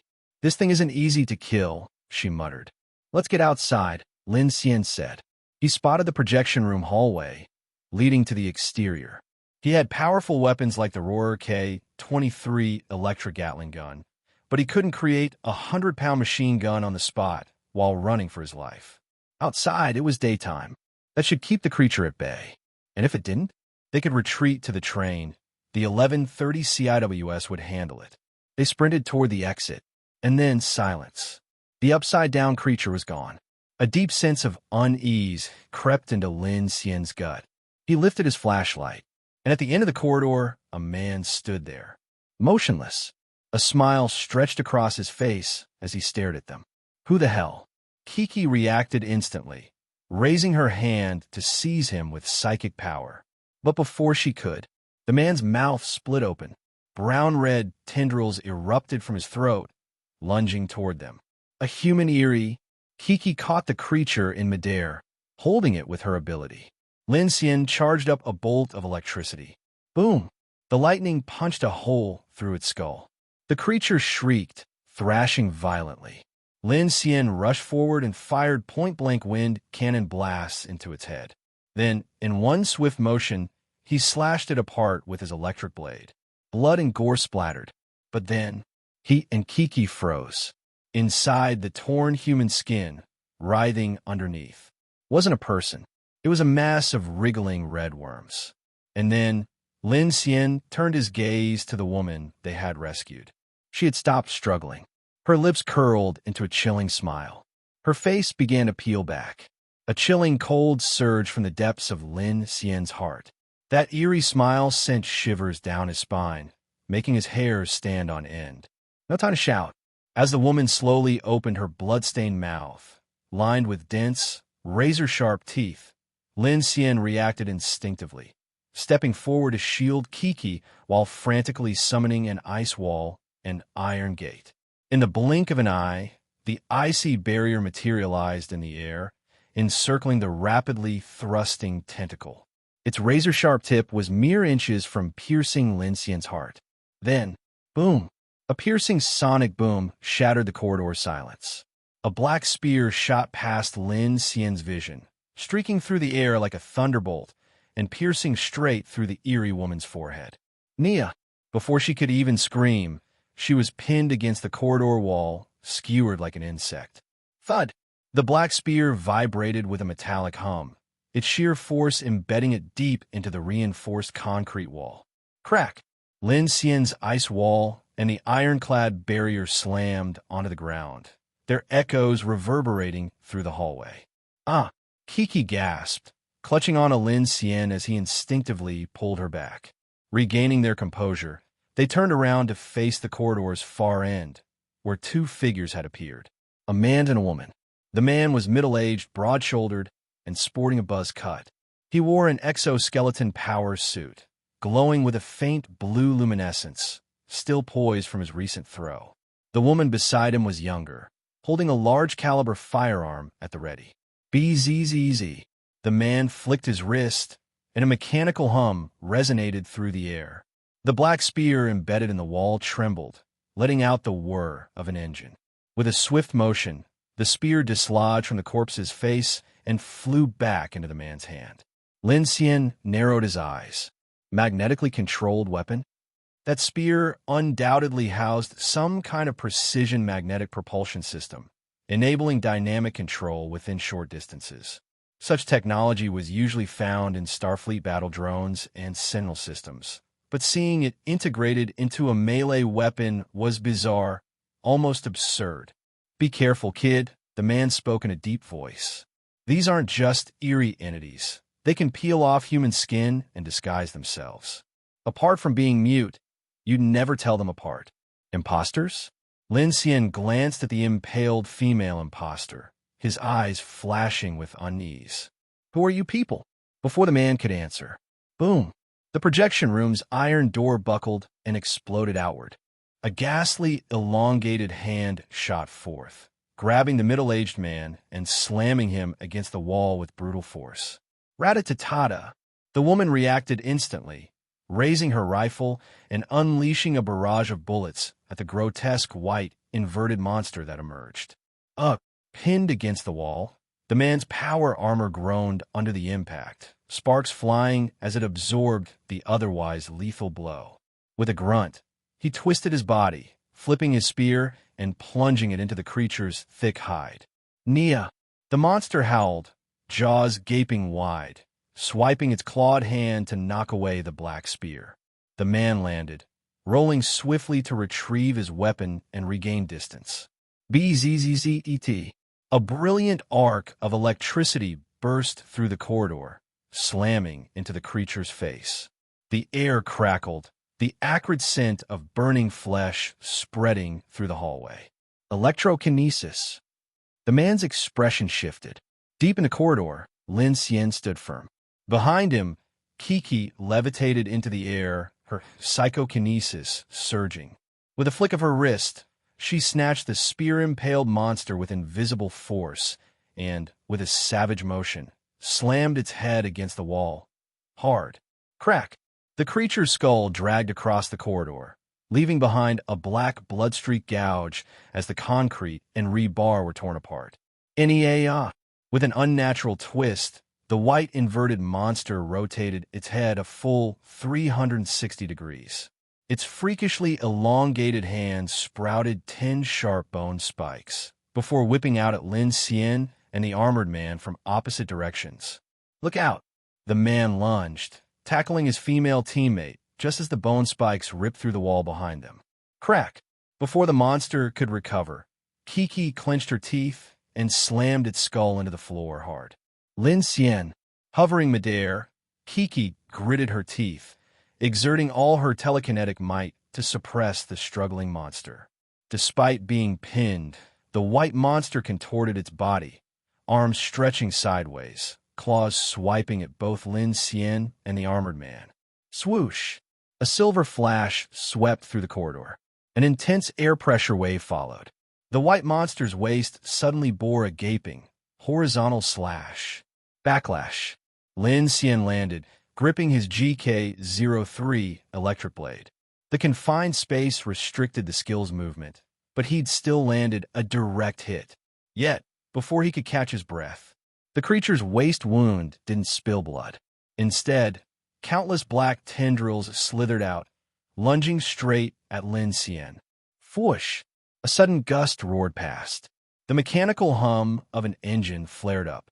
The middle-aged man shot forward, black spear in hand, lunging into the tendril mass like a thunderclap. Chunk!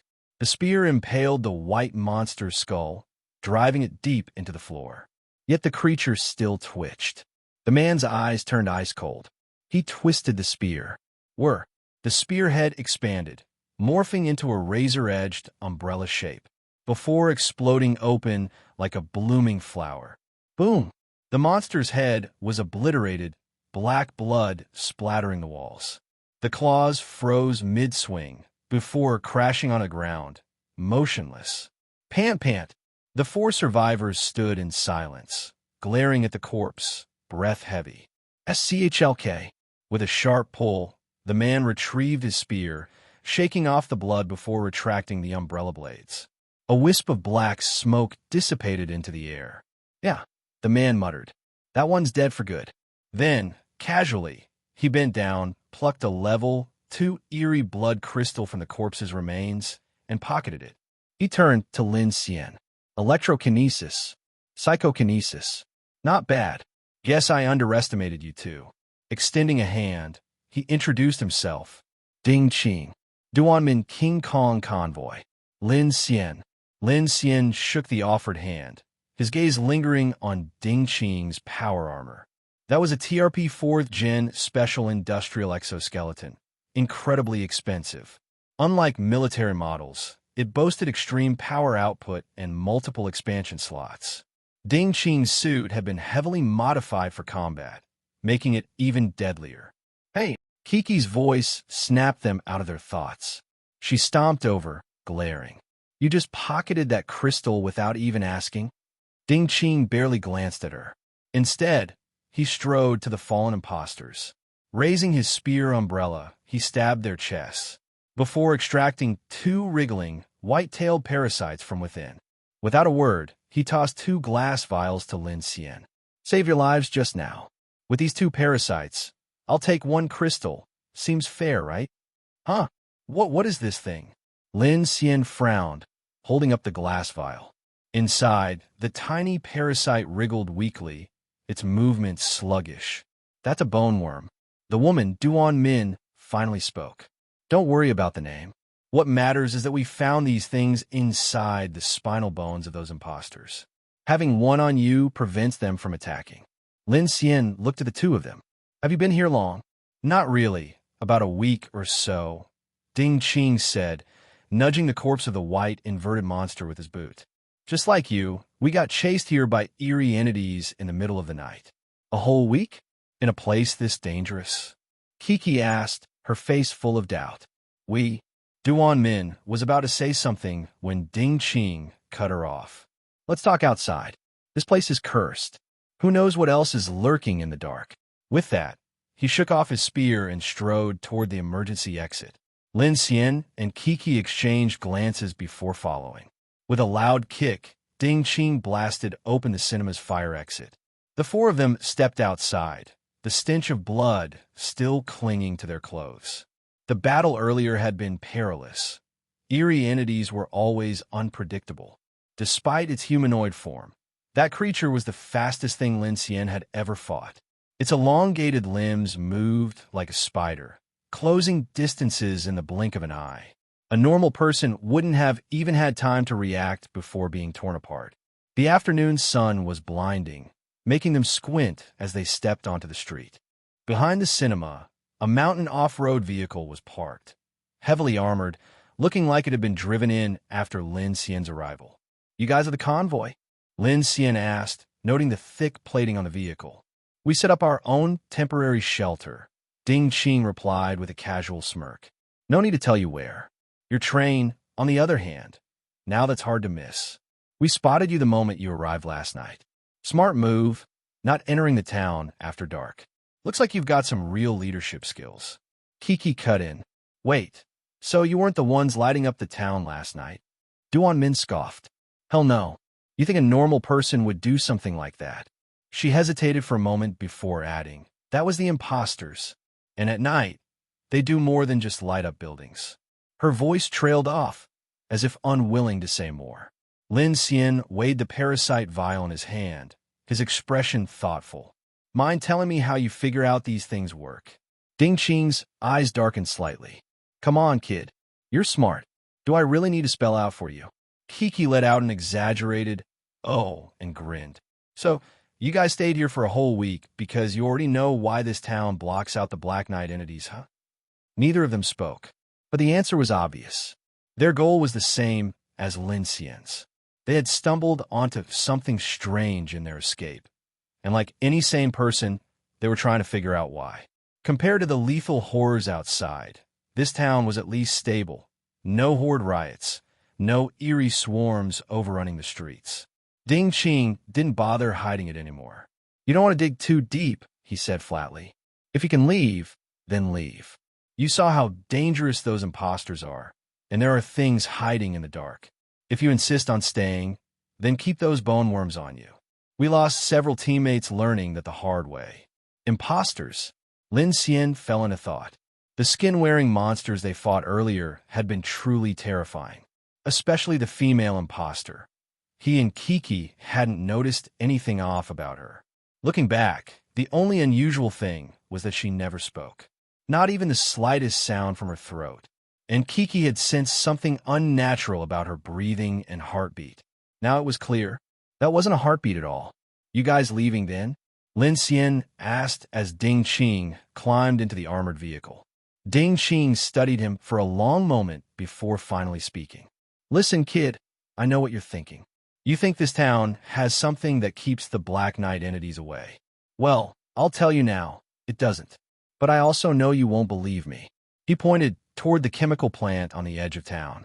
If you're so curious, then go check that place. But don't say I didn't warn you. It's dangerous as hell. With that, he gestured to Duanmin. The off-road vehicle's engine roared to life. Moments later, it vanished around the corner. Kiki sighed. So they weren't the ones lighting up the town after all. Those candles really were weird. Then, a new question surfaced in her mind. But wait, who sent that message on the responder? And who switched the track junction before we arrived?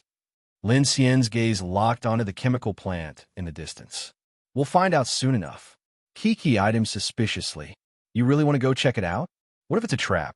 Instead of answering, Lin Xian pulled out his communicator, connecting to Chen Xishuan and Shu Qin. He relayed everything about the imposters and ordered Shu Qin and Luo Yi to rendezvous with them. Originally, he and Kiki had already planned to investigate the chemical plant. But the King Kong convoy's sudden appearance and the imposters had made Lin Xian more cautious. Normally, he would have left immediately, but the fact that something here could block out Black Knight entities was too important to ignore. We can't take their words at face value, Lin Xian muttered, walking toward their motorcycle. Oh, so you noticed too? Kiki asked. Lin Xian's expression turned serious. Did they really show up just to save us? Holding up the glass vials, he watched the bone worm squirm.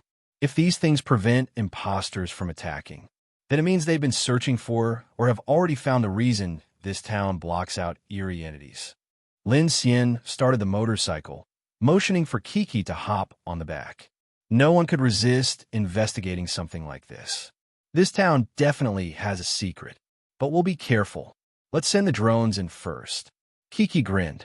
Now that's a plan. I was thinking the same thing. She wrapped her arms around his waist. All right, driver, let's roll. The motorcycle roared to life, speeding toward the chemical plant. High atop the town's clock tower, a young man watched them through a binocular scope. As the motorcycle raced away, he muttered into his walkie-talkie. Brother Ding, looks like they're headed for the chemical plant. That's the fourth group this week. A raspy voice crackled through the speaker. Let them go. Doesn't matter. They're already here. They won't be leaving. At 16:20 in the afternoon, Lin Xian sped through the streets of the small town on his motorcycle, racing toward the large chemical plant. Towering distillation towers and numerous silver storage tanks came into view. His bike rolled over scattered debris as he passed through the collapsed entrance of the chemical plant, entering a wide-open area. Looking around, many parts of the plant were flooded with wastewater, and some areas had strange-colored liquid flowing across the ground. A pungent smell lingered in the air. At the same time, Shu Qin and Big Luo arrived in a jeep, driving in through another entrance. Captain Lin. Shu Qin pulled out a roughly sketched map and said to Lin Xian, We checked the areas where those eerie entities retreated last night, and then scouted the main roads in and out of this town. We're fairly certain that a circular zone is covering all of Raintown. If our calculations are correct, this chemical plant is the center of it. Lin Xian nodded at her words and turned to look at the massive distillation tower. Then this must be the place. Not far away, Kiki had already calibrated the drone and sent it soaring into the air, letting it scout the plant from above. The live feed showed an eerily silent chemical plant. Kiki, staring at the screen, commented, No signs of people. Looks normal enough. Impossible for it to be normal. Lin Xian raised his hand, conjuring a small telescope from thin air and handing it to Shu Qin. Shu Qin, find a high vantage point and keep watch. Got it. Shu Qin slung her Remington M96 on her back and swiftly leaped onto a nearby concrete pillar, using it as a stepping stone to propel herself onto the factory's raw material pipeline. Moving rapidly, She climbed toward a high observation tower. Big Luo, watch the entrance and roads. On it, Brother Xian. Big Luo grabbed his Gatling gun and headed for the main gate. With everything in place, Lin Xian pulled out 2 gas masks, tossing one to Kiki. After putting them on, the two made their way toward the largest chemical workshop. Hey, Lin Xian, did you scan that TRP power armor from that guy earlier? Kiki kept up with him, effortlessly hovering above the strange liquids on the ground instead of stepping through them. I wanted to, but I couldn't just say, hey buddy, hold still while I scan your gear, could I? Kiki burst into laughter. Ha ha, you're such an idiot. Why didn't you just do it when he wasn't looking? Well, let me knock him out. Lin Xian was speechless. Regardless of their suspicions about Ding Qing's group, those guys had still helped them. Even if they had ulterior motives, it didn't mean he could just attack them out of nowhere. Besides, the power armor was a highly complex piece of equipment. Scanning it wouldn't be a quick job. Stay focused. Don't get distracted. Lin Xian didn't want to waste time on banter. His senses were sharp, carefully surveying their surroundings. By the way, why didn't you bring that fire-loving idiot along? Kiki asked. We're just here to scout. If anything seems off, we're pulling out immediately. There's probably another convoy in town, plus imposters and eerie entities lurking around. Better to leave a reliable ability user behind. Really? I thought you were just worried about your dear teacher, Chun, Kiki teased, grinning. Lin Xian couldn't believe this girl still had the mood to joke in such a tense situation. Amused, he smirked. Oh, jealous are you? Teasish, jealous my ass. They wove through a maze of massive pipelines, making turn after turn, until they finally reached the structure beneath the tallest distillation tower. A massive iron door stood in front of them, bearing the words Reagent Workshop No. 1. The door was slightly ajar, and from within, a chilling wind howled, echoing with eerie emptiness. Let's check it out. If anything seems off, we leave immediately. Lin Xian tensed, gripping his rifle as he conjured a small steel shield, then stepped inside. Whoosh! A gust of freezing air surged past them. The moment they entered, they saw a colossal metal reaction kettle suspended in the air. Above it, a massive yellow-painted overhead crane loomed. Below, the floor sank into a sublevel filled with towering silver storage tanks, many of which had already toppled. A massive volume of colorless liquid had spilled out, submerging nearly a third of the lower level, making it look like a bottomless black swimming pool. Lin Xian knew better than to assume the liquid was harmless. Approaching one of the storage tanks, he furrowed his brows. Damn, 70% tert-butyl hydroperoxide. Kiki tilted her head. You know what that is? High school chemistry. Lin Xian glanced toward the massive reaction kettle overhead, his expression growing serious. That thing up there should be an alkali preparation tank. Meaning, is it dangerous? If this place were flooded with tert-butyl hydroperoxide, the whole factory would have exploded already. It's highly flammable and can detonate from friction or vibrations. So I doubt it leaked. It's probably just rainwater or something else pooling down there. But if that alkali tank up top falls and hits the storage tanks, everything within a 1-kilometer radius is gone. Hiss! Kiki's face paled as she nervously eyed the massive metal tank. *T, that's terrifying. Lin Xian was already considering retreating when something caught his eye, a faint orange glow flickering behind the reaction kettle and storage tanks. His expression sharpened as he broke into a sprint along the metal catwalk. Seeing Lin Xian move, Kiki flew after him. As they got closer, their expressions grew grim. What they saw emerging before them was a bizarre, towering plant. Rising from the chemical pool below, a thick, dark green stem stretched several meters high before bending downward in an arc. At its tip hung an enormous lantern-shaped flower nearly 2 meters in diameter.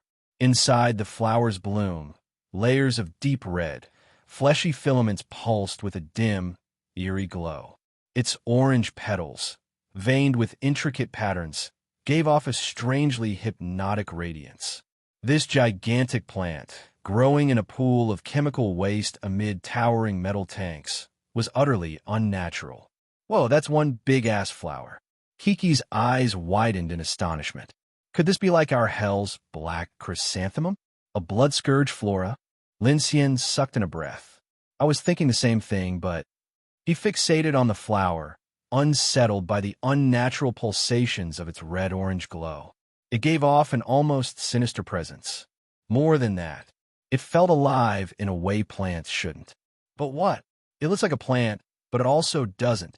Both of them had the same eerie sensation, that the glow was flickering rhythmically, and the lantern flower itself was subtly rising and falling, as though it were breathing. Kiki's face turned pale as she murmured, "Wait, is this flower?" Lin Xian felt his skin crawl. The hair on the back of his neck stood on end. At that moment, a faint clinking sound came from his backpack. His heart sank as he immediately recognized what it was. Without hesitation, he unzipped the bag, conjured a metal clamp, and yanked out 2 glass vials before tossing them onto the ground. Clink! The vials shattered, and 2 white parasites tumbled out, lying motionless, seemingly dead. "What's wrong?" Kiki asked. Lin Xian's expression darkened. Something's seriously wrong with this place. As the red glow from the lantern flower bathed over them, the 2 white parasites suddenly twitched, extending their hooked claws before violently launching themselves into the chemical pool below. That guy said this was to prevent imposters from invading. What a liar. Kiki immediately realized something was off. The 2 parasites' sudden reaction in front of the giant lantern flower meant there had to be a deeper secret. Lin Xian made a snap decision. "Kiki, quick, try pulling this flower out." On it. Without hesitation, Kiki extended her hand forward, unleashing her psychokinesis to envelop the lantern flower. However, the moment her advanced telekinetic power took hold, the flower merely trembled, and the chemical pool below it began violently shaking. The surrounding storage tanks rattled, and the liquid surface rippled with a low, ominous hum. Gurgle! At that moment, bubbles began rising from the black chemical pool. At first, there were only a few, but soon they multiplied rapidly, giving the appearance of a boiling pot. Lin Xian turned to Kiki and saw that her face was flushed red from exertion.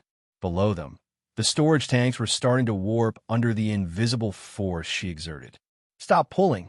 Lin Xian shouted immediately. Tert-butyl hydroperoxide was an extremely flammable and explosive chemical. Even vibrations and friction could cause a disaster. If Kiki accidentally ruptured one of the tanks, not even 10 layers of steel walls would save them from being vaporized. Beads of sweat formed on Kiki's forehead. Hearing Lin Xian's urgent command, she reluctantly stopped, gasping, "The roots are deep. What we see above ground is only a fraction of it. I can't pull it out." As she spoke, the bubbles in the chemical pool became more violent. Then, in their direct line of sight, a pale, humanoid figure slowly emerged from the depths.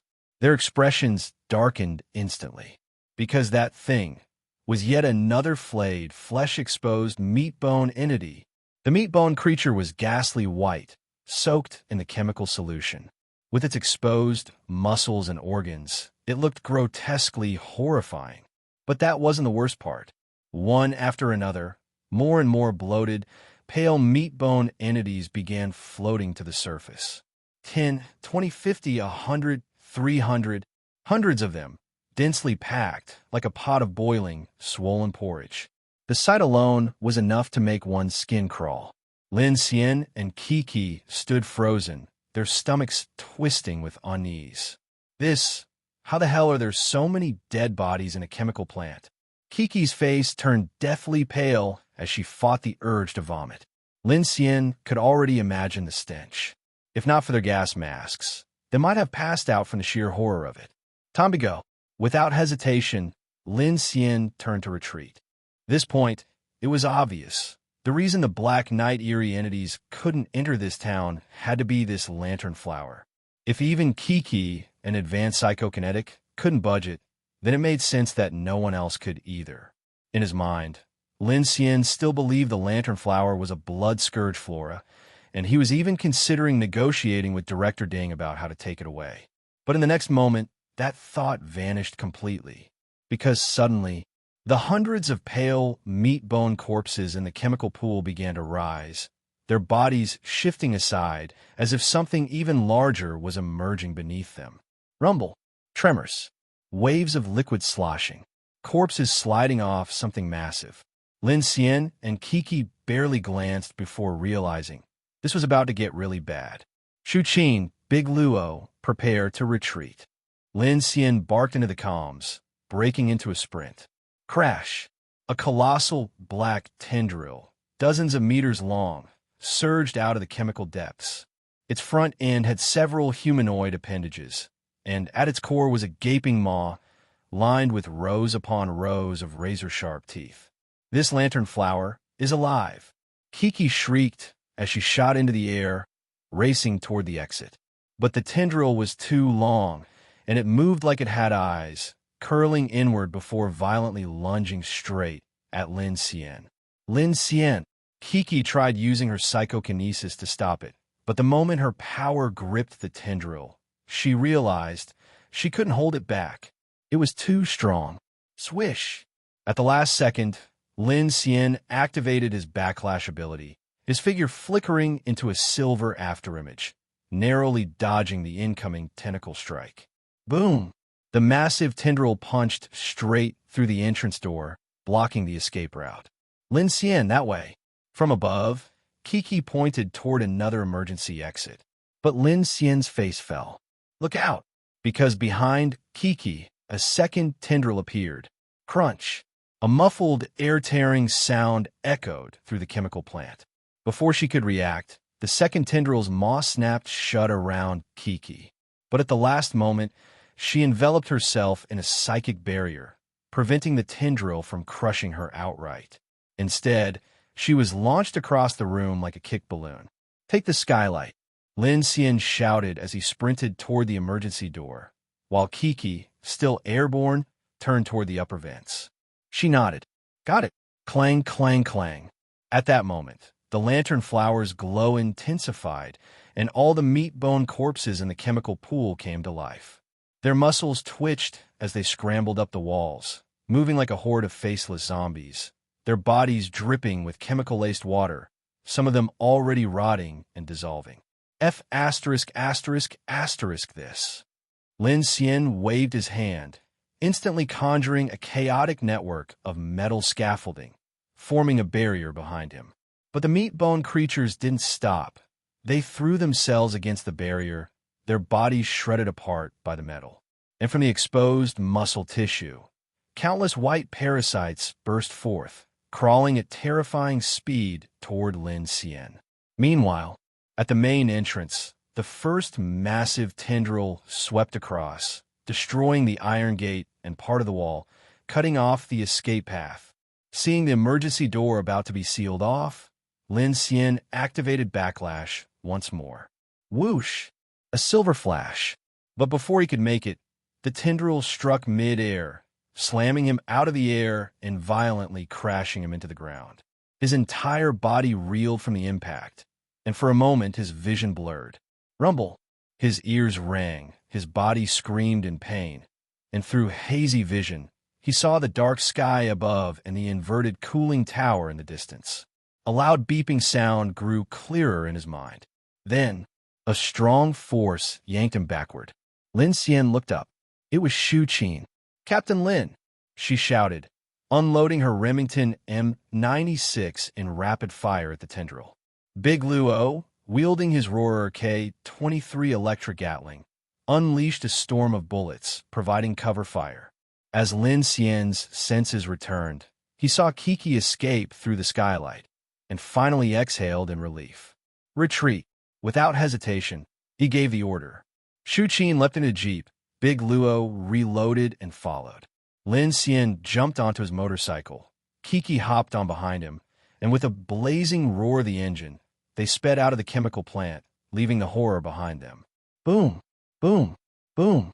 The deafening noise still rumbled behind them. As the off-road vehicle and motorcycle sped far away, the roaring gradually faded into the distance. Is everyone okay? Lin Xian pressed down on the communicator. No problem. Shu Qin and Big Luo's voices came through. At that moment, the eerie glow of the dark tides flickered across the skyline, and the entire town was instantly swallowed by darkness. From the sky above, a light drizzle began to fall. Everyone's expressions tensed immediately. After experiencing last night's eerie entities swarming the train, their eyes darted around, vigilantly watching the surrounding darkness. The headlights of the off-road vehicle and the motorcycle faintly cut through the town streets, but strangely, no eerie entities emerged from the darkness. Aside from the echoes of their engines, the entire street was eerily silent and desolate. "Captain Lin, what was that thing just now?" Shu Qin's voice came through the communicator. Lin Xian, panting heavily, responded while speeding forward on his motorcycle. "If I guess correctly, that thing inside the chemical plant was a major parasite creature, not some blood-scourge flora or a special material that could repel eerie entities. The reason those things outside couldn't enter was because this entire town, within a few kilometers of it, is its territory." Inside the off-road vehicle, Shu Qin and Big Luo's faces changed drastically upon hearing this. Lin Xian was cursing internally. That so-called boneworm Ding Qing had given him was definitely bad news. That bastard had already predicted he would head to the chemical plant. He had pretended to warn him against going, but deliberately withheld the truth about what was inside. It was a classic killing with a borrowed knife tactic, because this guy had saved Kiki earlier and had helped him take down that white inverted monster. Lin Xian had held back a suspicion about the parasitic creature in the glass vial and planned to have Director Ding examine it later. But who would have thought? Trouble had already arrived before that could happen. "Captain Lin, watch out." The sudden voice in the communicator snapped Lin Xian back to reality. He lifted his flashlight and immediately squeezed the brakes on his motorcycle. Screech! The sharp sound of braking echoed through the street. Lin Xian stopped his motorcycle and swept his light cautiously at the houses on both sides of the road. Slowly, he reached for the gun on his back. All around, faint candlelight flickered from dozens of windows, just like what they had seen last night through the drone surveillance. But something was off. The street was dead silent, and the houses didn't look inhabited at all. Lin Xian released the brakes and slowly rolled forward. His flashlight swept past the glowing windows one by one. That's when he noticed something chilling. Inside each lit window, there seemed to be a black silhouette standing still. And as he got closer, those silhouettes also seemed to move toward the window. Lin Xian's pupils contracted. Then he saw it. A pale, expressionless man stepped out of the shadows and stood by the window, his vacant gaze locked onto him. And then, his lips curled into a twisted, eerie smile. Imposters! A shiver ran down Lin Xian's spine. At that moment, everyone looked up. Across the entire town, countless candlelit windows flickered to life, revealing one figure after another. There were men and women, young and old, all dressed like ordinary humans. Some looked almost real, while others had loose, sagging facial skin, revealing grotesque red worms writhing beneath the torn flesh, as if they had worn their human skins improperly. "Go! Now!" A chilling wave of malicious gazes fell upon them, making Lin Xian's blood run cold. Without hesitation, he revved the throttle, tearing down the street alongside the off-road vehicle, racing out of town at full speed. At Rain Town's freight platform, warm golden light glowed from the infinite train's carriages. Standing on top of carriage number 2's sniper hatch, Chen Xishuan gripped her sniper rifle, anxiously watching the approaching headlights. Beside her, Xia, Lu Xingqian, and Miao Lu stood ready to cover and assist them. Virum, the off-road vehicle and motorcycle sped onto the platform. The elevator ramp of carriage number 11 had already been lowered. Big Luo expertly drove the vehicle inside, while Lin Xian and Kiki maneuvered their motorcycle up as well. As soon as the elevator platform ascended and the cabin doors shut, Lin Xian finally exhaled in relief. "Are you guys okay?" Chen Xishuan climbed down from the sniper hatch, shutting the top cover, her expression tense. Lin Xian glanced at a few minor scrapes on himself and shook his head. "Lucky. His gaze swept over the other carriages before he turned to Lin Xian. What about you all? We found a lot of supplies in those warehouses. Shasha stepped forward, sounding excited. Didn't run into any monsters. But when Sister Chun told us you encountered imposters, we all got scared and rushed back onto the train to wait for you. Lin Xian nodded, feeling relieved. Good. His judgment had been correct. These eerie, unknown places were no place for ordinary people to explore. Otherwise, they'd just end up as cannon fodder. Aside from unnecessary casualties, they wouldn't be much help. So what now? Lin Xian asked with concern. It's already dark. Do we set off? Just thinking about those humanoid monsters made her skin crawl. This fear felt even worse than facing insects or spiders. Lin Xian took a few deep breaths, lifted the blackout panel, and looked out toward the dark platform and the shadowy silhouette of the town. His expression was grave. We wait and observe. If that parasitic creature doesn't chase us, the best option is to stay here until dawn. If it comes after us, we leave immediately. Everyone, be ready. We might need to move at any moment. Understood. The crew responded. Lin Xian assigned Shu Qin and Big Luo to inspect each carriage, while Lin Xian went to the control cabin, unlocking the train's limiters and standing by for immediate departure. Night fell, eerily silent. Because of the imposters, the train crew was murmuring anxiously, and an air of unease filled the carriages. Being stuck in a town full of imposters and some unknown parasitic entity was even more unnerving than last night's horrors. Lin Xian entered the control cabin, seeing Lin Xian sitting upright, her face full of anxiety. He reassured her. Relax. The train is still safe. Little Kiki and I already encountered them in the daytime. Besides that major parasite creature in the chemical plant, the imposters aren't particularly strong. As long as we stay alert, we'll be fine. I know. Lin Xian exhaled, still uneasy. But I keep thinking, if these things show up elsewhere, how many other convoys will suffer? And they can move during the day, too. Lin Xian pondered. Not necessarily. So far, all the imposters seem to be controlled by some kind of parasite, likely related to the major parasite creature in the chemical plant. It's possible they can only operate within a limited range. I hope so. Lin Xian nodded. Then she suddenly thought of something. By the way, Director Ding seems busy with something. Want to check on her? I was just about to, as Lin Xian turned to leave. Grab. Lin Xian suddenly seized his wrist. Lin Xian, look. Lin Xian turned back. Outside the cockpit window, from the dark station platform, a figure was rapidly approaching. But it wasn't running, it was floating. Lin Xian's expression changed immediately, preparing to strike. But the moment the figure entered the train's headlights, a familiar face full of anger came into view. It was Kiki.